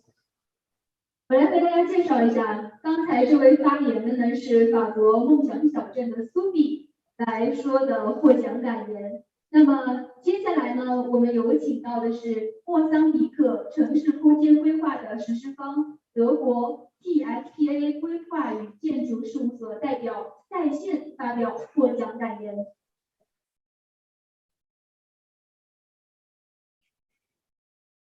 Thank you very much, and greetings from Berlin. In the name of Thomas Stelmach Planning and Architecture and our partners in Mozambique, Bocação Técnica, we are honored and very thankful to receive the Global Human Settlements Award for Planning and Design as part of the Sustainable Cities and Human Settlements Award. We are happy for the recognition of this important effort to tackle issues that contemporary cities face, such as rapid urbanization and planning for sustainable development. This project responded to the institutional decentralization that Mozambique undertook in the context of rapid demographic growth and scarce institutional control or regulated land ownership. Therefore, the project establishes conditions for improving local communities' lives and promotes areas with basic infrastructures and ensures economic benefits. The Urban Structural Plans project pioneers in community involvement and participatory data gathering, and its approach proposes to put citizens and municipal authorities at the center of the design decisions by considering them both sources and decision makers for the urban plans.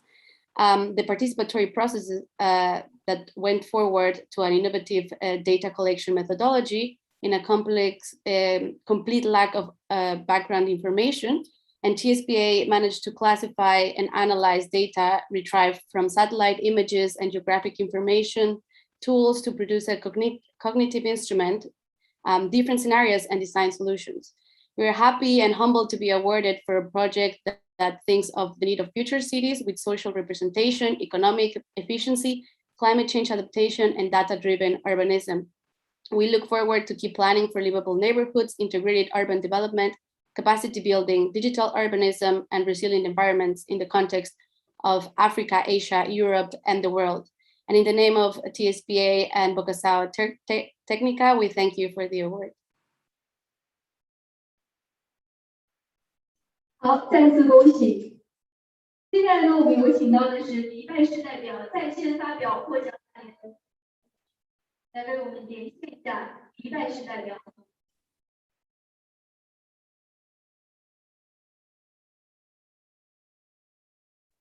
稍等一下啊。其实今天吕秘书长在会议的时候说到，说各位早晨好、中午好、晚上好。为什么这么说？因为我们的连线啊是连的是全世界的人民啊。其实这个我们不光有时差的困难，我们还有我们这个信号的困难。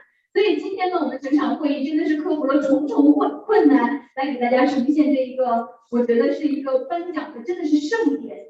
所以，如果我们信号上有一些问题的话，也希望大家多多包涵。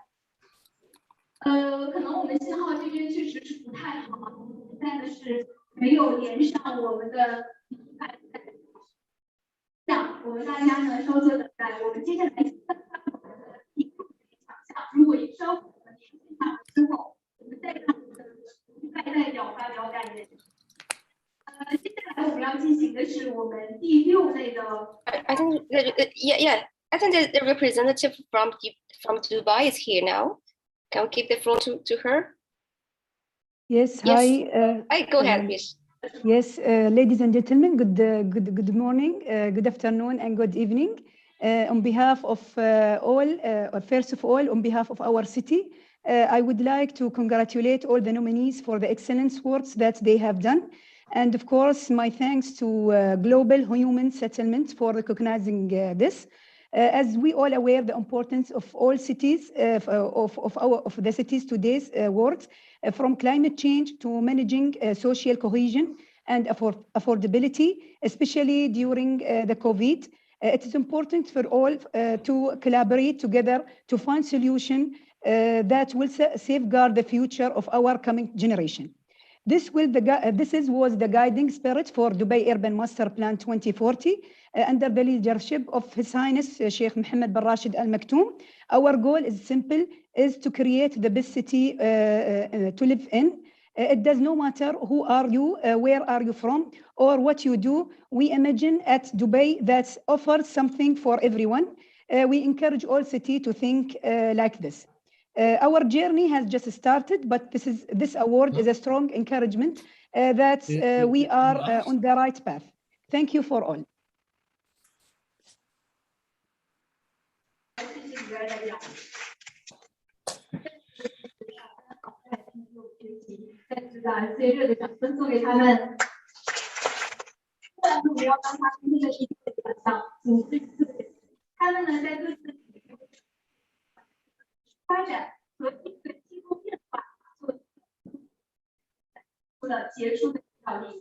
有请主礼嘉宾，联合国前助理秘书长、国际海洋学院荣誉院长阿瓦尼介绍获奖单位和个人。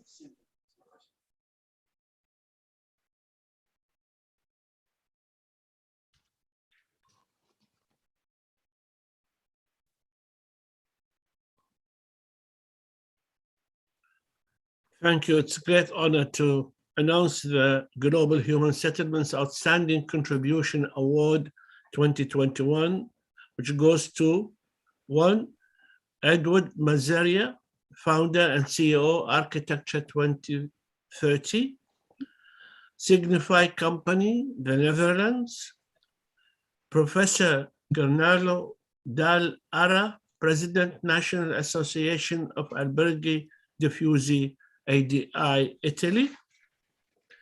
4, Giacomo Rinpoche, Chairman, International Buddhist Youth and Leaders Alliance, initiator of Charity Fund under China, Population Welfare Foundation.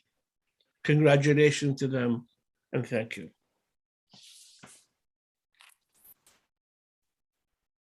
好，非常感谢贝尔博士。同时呢，我们要祝福爱德华·斯里亚先生、菲普道明、珍塔克、达尔莱拉教授。下面呢，请观看获奖者。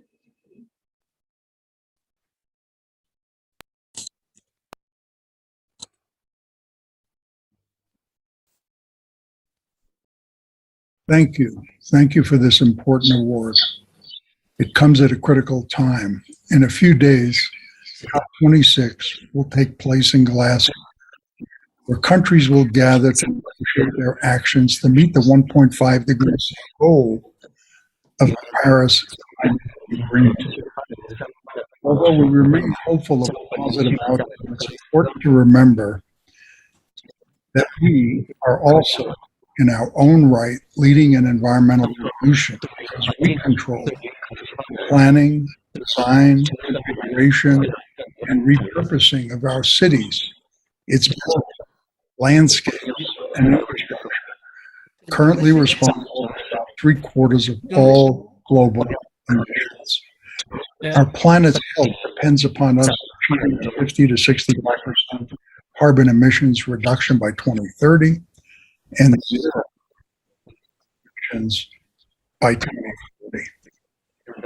There's reason for optimism given what we collectively have already accomplished and what we are poised to achieve as our movement grows and we accelerate our groundbreaking actions. Thank you again. To achieve our purpose, we're focused on sustainable growth and creating a great place to work. These are key pillars in our strategy, and we are the only lighting company to be carbon neutral and use 100% renewable electricity. Now, with our Brighter Lives, Better World program for 2025, we go beyond carbon neutrality. We're doubling our positive impact. Climate action means we'll double the pace of the Paris Agreement, so we achieve the 1.5 degrees Celsius scenario over our entire value chain 6 years early. We're doubling our circular revenues. We're doubling our Brighter Lives revenues to benefit society with lighting to increase food availability, safety and security, and health and well-being. We will advance our commitment to diversity and inclusion and double our percentage of women in leadership. An albergo diffuso is a special type of hotel. It is not newly built, but is created through the renovation of existing houses in unique neighborhoods. A large house can become a kind of a lobby or common area. Other smaller houses nearby can become guest rooms, all with all usual hotel services. The albergo diffuso is a unique type of hotel that can help the sustainable redevelopment of small villages and towns. The concept was developed in Italy, but today there are also impressive projects in Japan, Switzerland, Croatia, Albania, and other countries.扎西德勒，我是加措，很荣幸在这里跟大家介绍我近几年来做的一些事情。我出生在80年代，跟随我的上师如意宝修行佛法。后来因为文革缘故，整个西藏的文明面临着恢复，我也是成为见证者、参与者，参与了西藏有108座的恢复和建设，建立了西藏10几所学校，参与了汶川地震、玉树地震、尼泊尔地震及各个重灾的灾难的救助。在环保方面也是做了一些事情，参与了各项环保组织，我们包括了有10万多只玳瑁。最近也是在做忧郁症的探究和治愈和帮助和陪伴。后来关注到每一个心理建设，所以我写了一本书叫《一切都是最好的安排》，出版了500多万册，也是当今超过了圣经的印刷量。通过虚拟世界有1300多万粉丝，帮助他们也走向积极、阳光、正能量。这几年呢是建立了慈爱基金会，重要是做青藏高原的教育和文创艺术等等。再建立了喜马拉雅艺术中心，也希望能够给年轻人们带来新的通过艺术去传达他们的内心的声音。我们也是成立了世界青年领袖联盟，如果有些成果，所有都是一位爱心人士、一位朋友、一位信众的帮忙，也是再次感谢大家。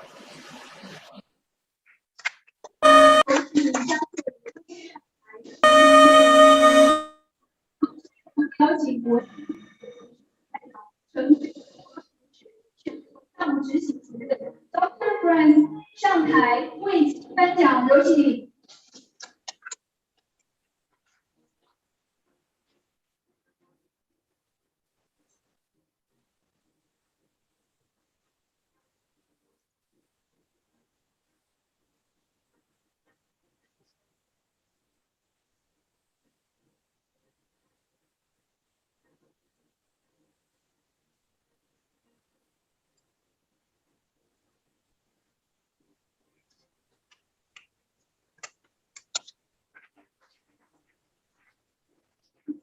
好，非常感谢，请我们的 Dr. Franz Thank you。好，请我们的加措仁波切发表一下获奖感言。非常感谢我们去发现于先生及他的团队，还有非常感谢所有在座的嘉宾。今天我感触最深的是感知到我们叫什么元宇宙的感觉，是吧？线上线下，不能是全世界各种声音作战，所以呢是这个很国际化、特殊的自主幻想。那么我觉得深圳这样一个城市有这样一些组织，很微不足道的小组织，它是发挥着全球性的作用。很困难的时刻还在坚持，所以呢是这样的一个组织对我很服务。所以呢今天呢是这个奖，我也得过很多奖，但是对我来说最重要的一个奖，因为这样一个组织坚持了15年，我相信在15年、在100年的时候，这个奖不断的在发展，对城市、对人类、对宜居做出极大的贡献。谢谢大家。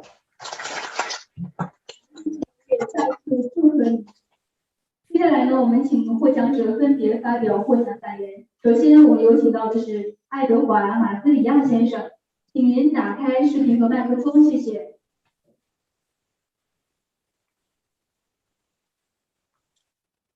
Thank you very much. Hello, everyone. And thank you again for this award. It comes at an appropriate time when the COP is meeting in the next few weeks. The award and the program illustrates what our cities have already accomplished and what we're ready to accomplish as the cities and buildings sector movement grows and accelerates. So we're poised to make a huge contribution to addressing climate change. So thank you again for this award.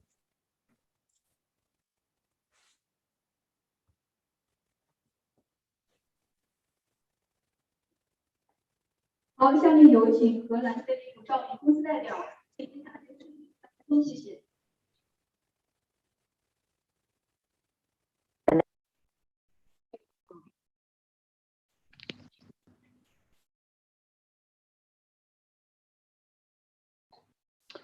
So hello everybody, good evening, good afternoon, good morning to everybody. So yeah, thanks of course. So on behalf of Signify, I first of all would like to congratulate all the nominees and all the winners of this fantastic event. And I'm very proud. I'm very proud that we won this Sustainable Cities and Human Settlement Award. And of course, I'm also very proud to work for a sustainable company like Signify. So with the team, we've worked really hard with all our internal and external stakeholders to create and to execute a very ambitious sustainability plan. And our plan is not only working on environmental, but also on social challenges. So for example, carbon neutrality in our own operations, but also our social programs. So I'd like to thank the jury and the committee for our nomination and for voting for Signify, because this recognition really means a lot to us. It means that we took the right decisions in the past and that we are on the right way as a company. Our contributions are truly impactful, and that really is important for us. But it's also important that the journey is not over yet. It doesn't end with this award. So cities can still reach out to us and look at cooperation where we can look together at sustainable development. Because we always want to enable, but also challenge everybody to accelerate sustainable action on all fronts. Thank you.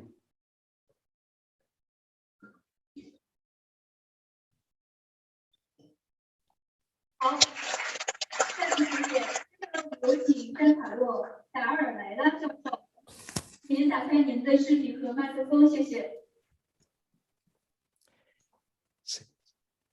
Good afternoon from Italy. I'm very happy for this award dedicated to our sustainable model of hotel.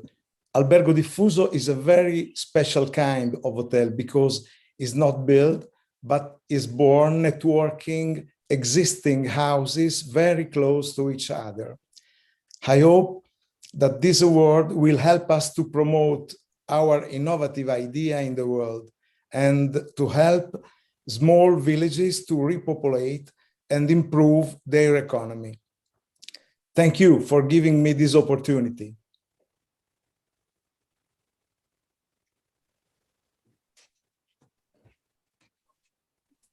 好，再次祝贺我们以上所有的获奖嘉宾。说实话，作为主持人呢，站在台上真的是有点紧张。紧张的不是因为怕说错话，紧张的是我们的连线，生怕信号有损失，生怕对方嘉宾没有听到我们这边正在叫他。我觉得这个奖项大萨奖其实已经走过了16年的历程了。我很荣幸，我陪这个奖项也是走了4年之久。第1年呢是在泰国的联合国，第2年呢是在非洲，第3年和第4年呢我自己都是陪萨萨奖在联合国的。这2年不太好哦，因为但凡是和线上相结合的，都有一些心惊胆战，因为其实我们的技术还没有发达到可以信号一点没有。对，信号很难随心所欲，所以我想说，大萨奖的工作人员真的不容易。你想想，我一个主持人，我没有经历之前他们所有的筹备，没有经历他们的筹划，我站在台上都会紧张，更何况他们已经经历了这么长时间的准备和部署。所以我相信今天颁奖的这一刻，他们的心一定都是悬着的。我希望我们可以把最热烈的掌声送给他们，好不好？说你们辛苦了，你们辛苦了。其实刚才所有的奖项都很让人激动，但是我想说，今天要到我们最激动人心的奖项颁发的时刻了。我们将颁出今年的全球绿色城市大奖。现在有请主礼嘉宾联合国区域发展中心环境部门协调员乔杜里·莫汉迪先生揭晓获奖单位。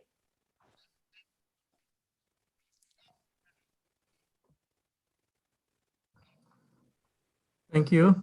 Good morning, good afternoon, good evening, and warm greetings from Nagoya, Japan. It is a great honor for me to announce the 2021 Global Green City Awardees. There are two awardees. The first one is the Barcelona Metropolitan Area, Spain. And the second awardee is the city of Jiande, People's Republic of China. Congratulations.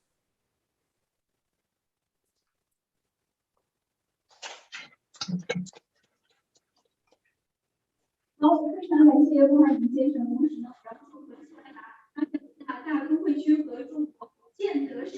接下来请观看。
Think about a region of 600 square kilometers with 3 million inhabitants. Your mind will probably picture a dense metropolis with large urban areas and many economic activities. So this is the metropolitan area of Barcelona, the largest urban agglomeration of Western Mediterranean, which generates half of Catalonia's GDP. And yet, surprisingly, more than half of this area is formed by green spaces. The mountain ranges of Collserola, Ordal, Garraf and Marina, the Llobregat and Besòs rivers and basins, many beaches and multiple water streams. In addition, there are many urban green spaces such as squares and parks. These interlinked natural spaces and rich landscapes of great environmental relevance form the so-called green infrastructure.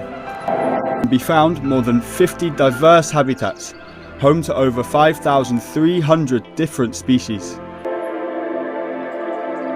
Green infrastructure provides ecosystem services That is, a series of goods and services related to health, well-being, welfare, and culture, as well as locally produced food and other products.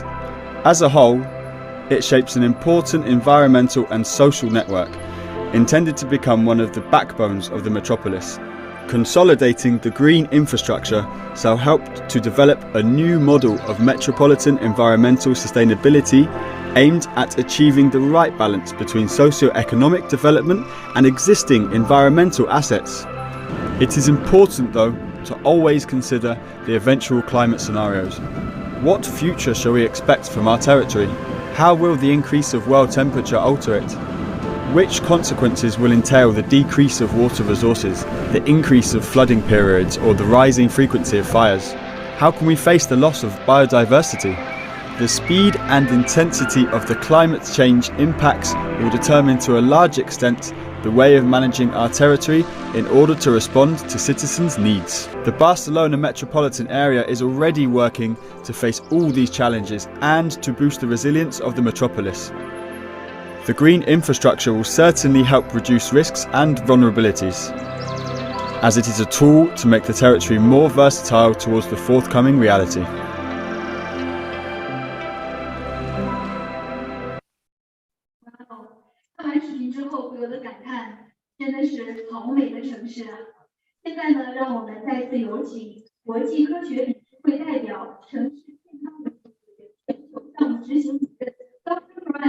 上台颁奖。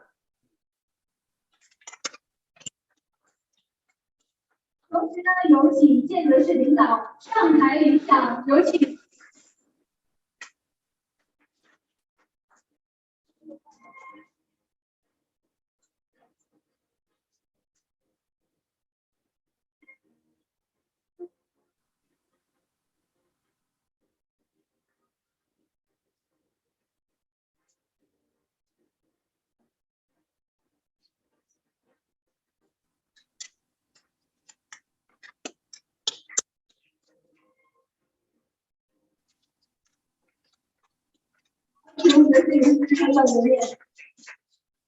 好，非常感谢Thank you。好，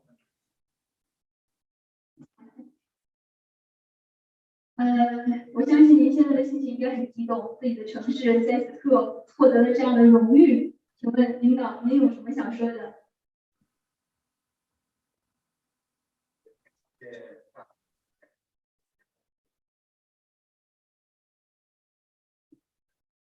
全球绿色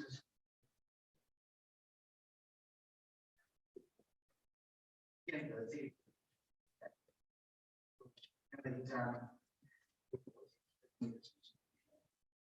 而且我认为更是对我们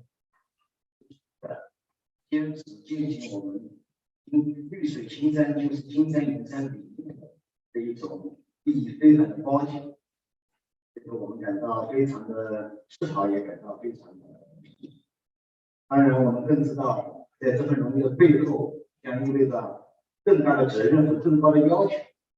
我们也将以此为新的起点，久久为功，持而不息，持续的把我们绿色城市这个金名片擦得更亮，这个品牌打得更响。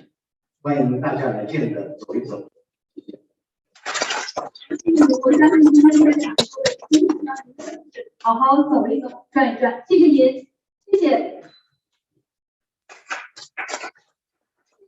有请巴塞罗那大都会区在线发表国家语言。请您打开视频和麦克风，谢谢。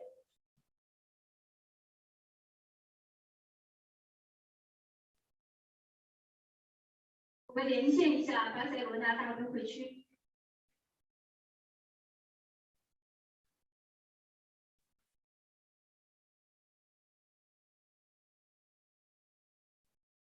他在，但是我们的视频信号现在不是很稳定。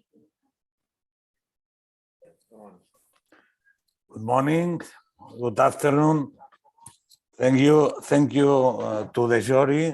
Thank you to the Global Forum on Urban Settlements, and congratulations to the other nominated cities for the job that they are doing.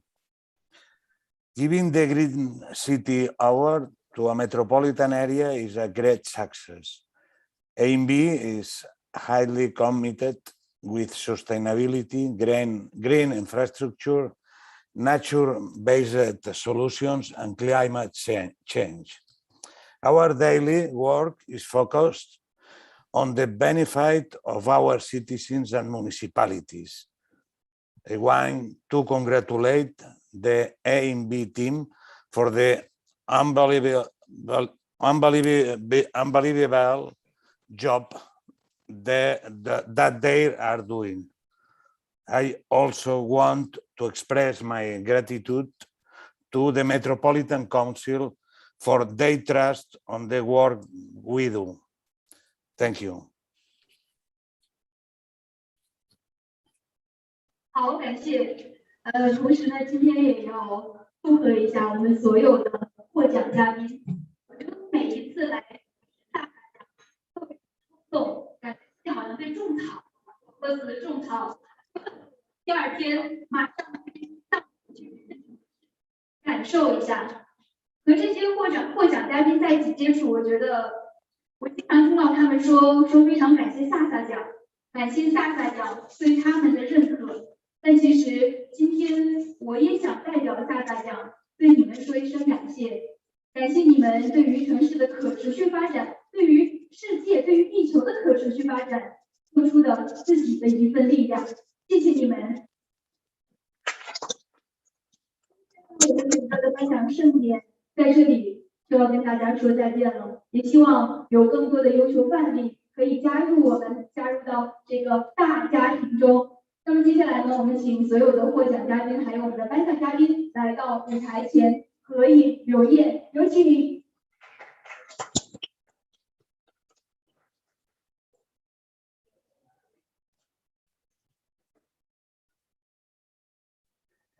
同时呢，我们也有请我们线上的嘉宾和我们线下的嘉宾共同。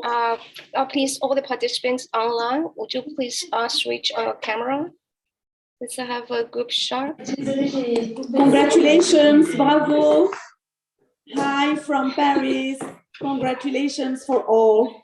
Yeah, please switch on your video.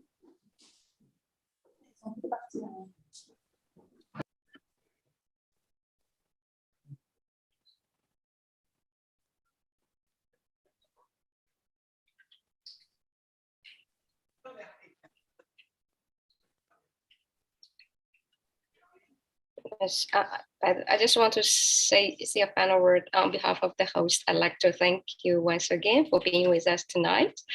Well, technology was not with us tonight, but you have been with us. So we are very grateful.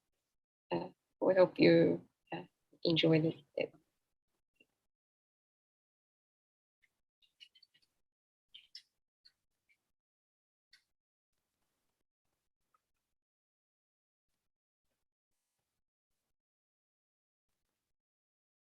That's why we hope to see you all next year in person.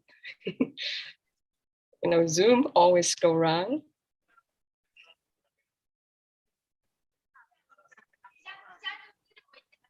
Thank you very much. As I said, the conversation, does not end here. We hope to carry on, and we look forward to hearing more from our winners, from your progress on your projects and your organization and your cities. Yes, thank you very much. Thank you very much. Stay safe. Take care.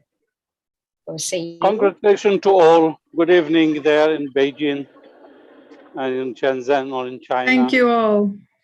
Thank you all very much. Congratulations to you. Thank you, Arab.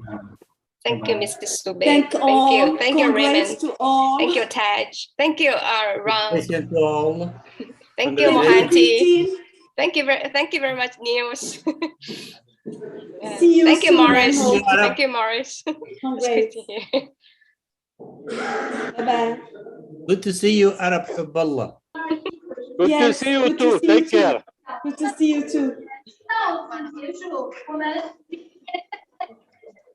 Thank you. Stay safe. Have a nice weekend ahead. Looking Good forward evening, good day, working best with you. wishes to See all you of you soon. from Athens. Au revoir. Merci beaucoup. Merci Au beaucoup. revoir et Au à revoir. bientôt. À bientôt.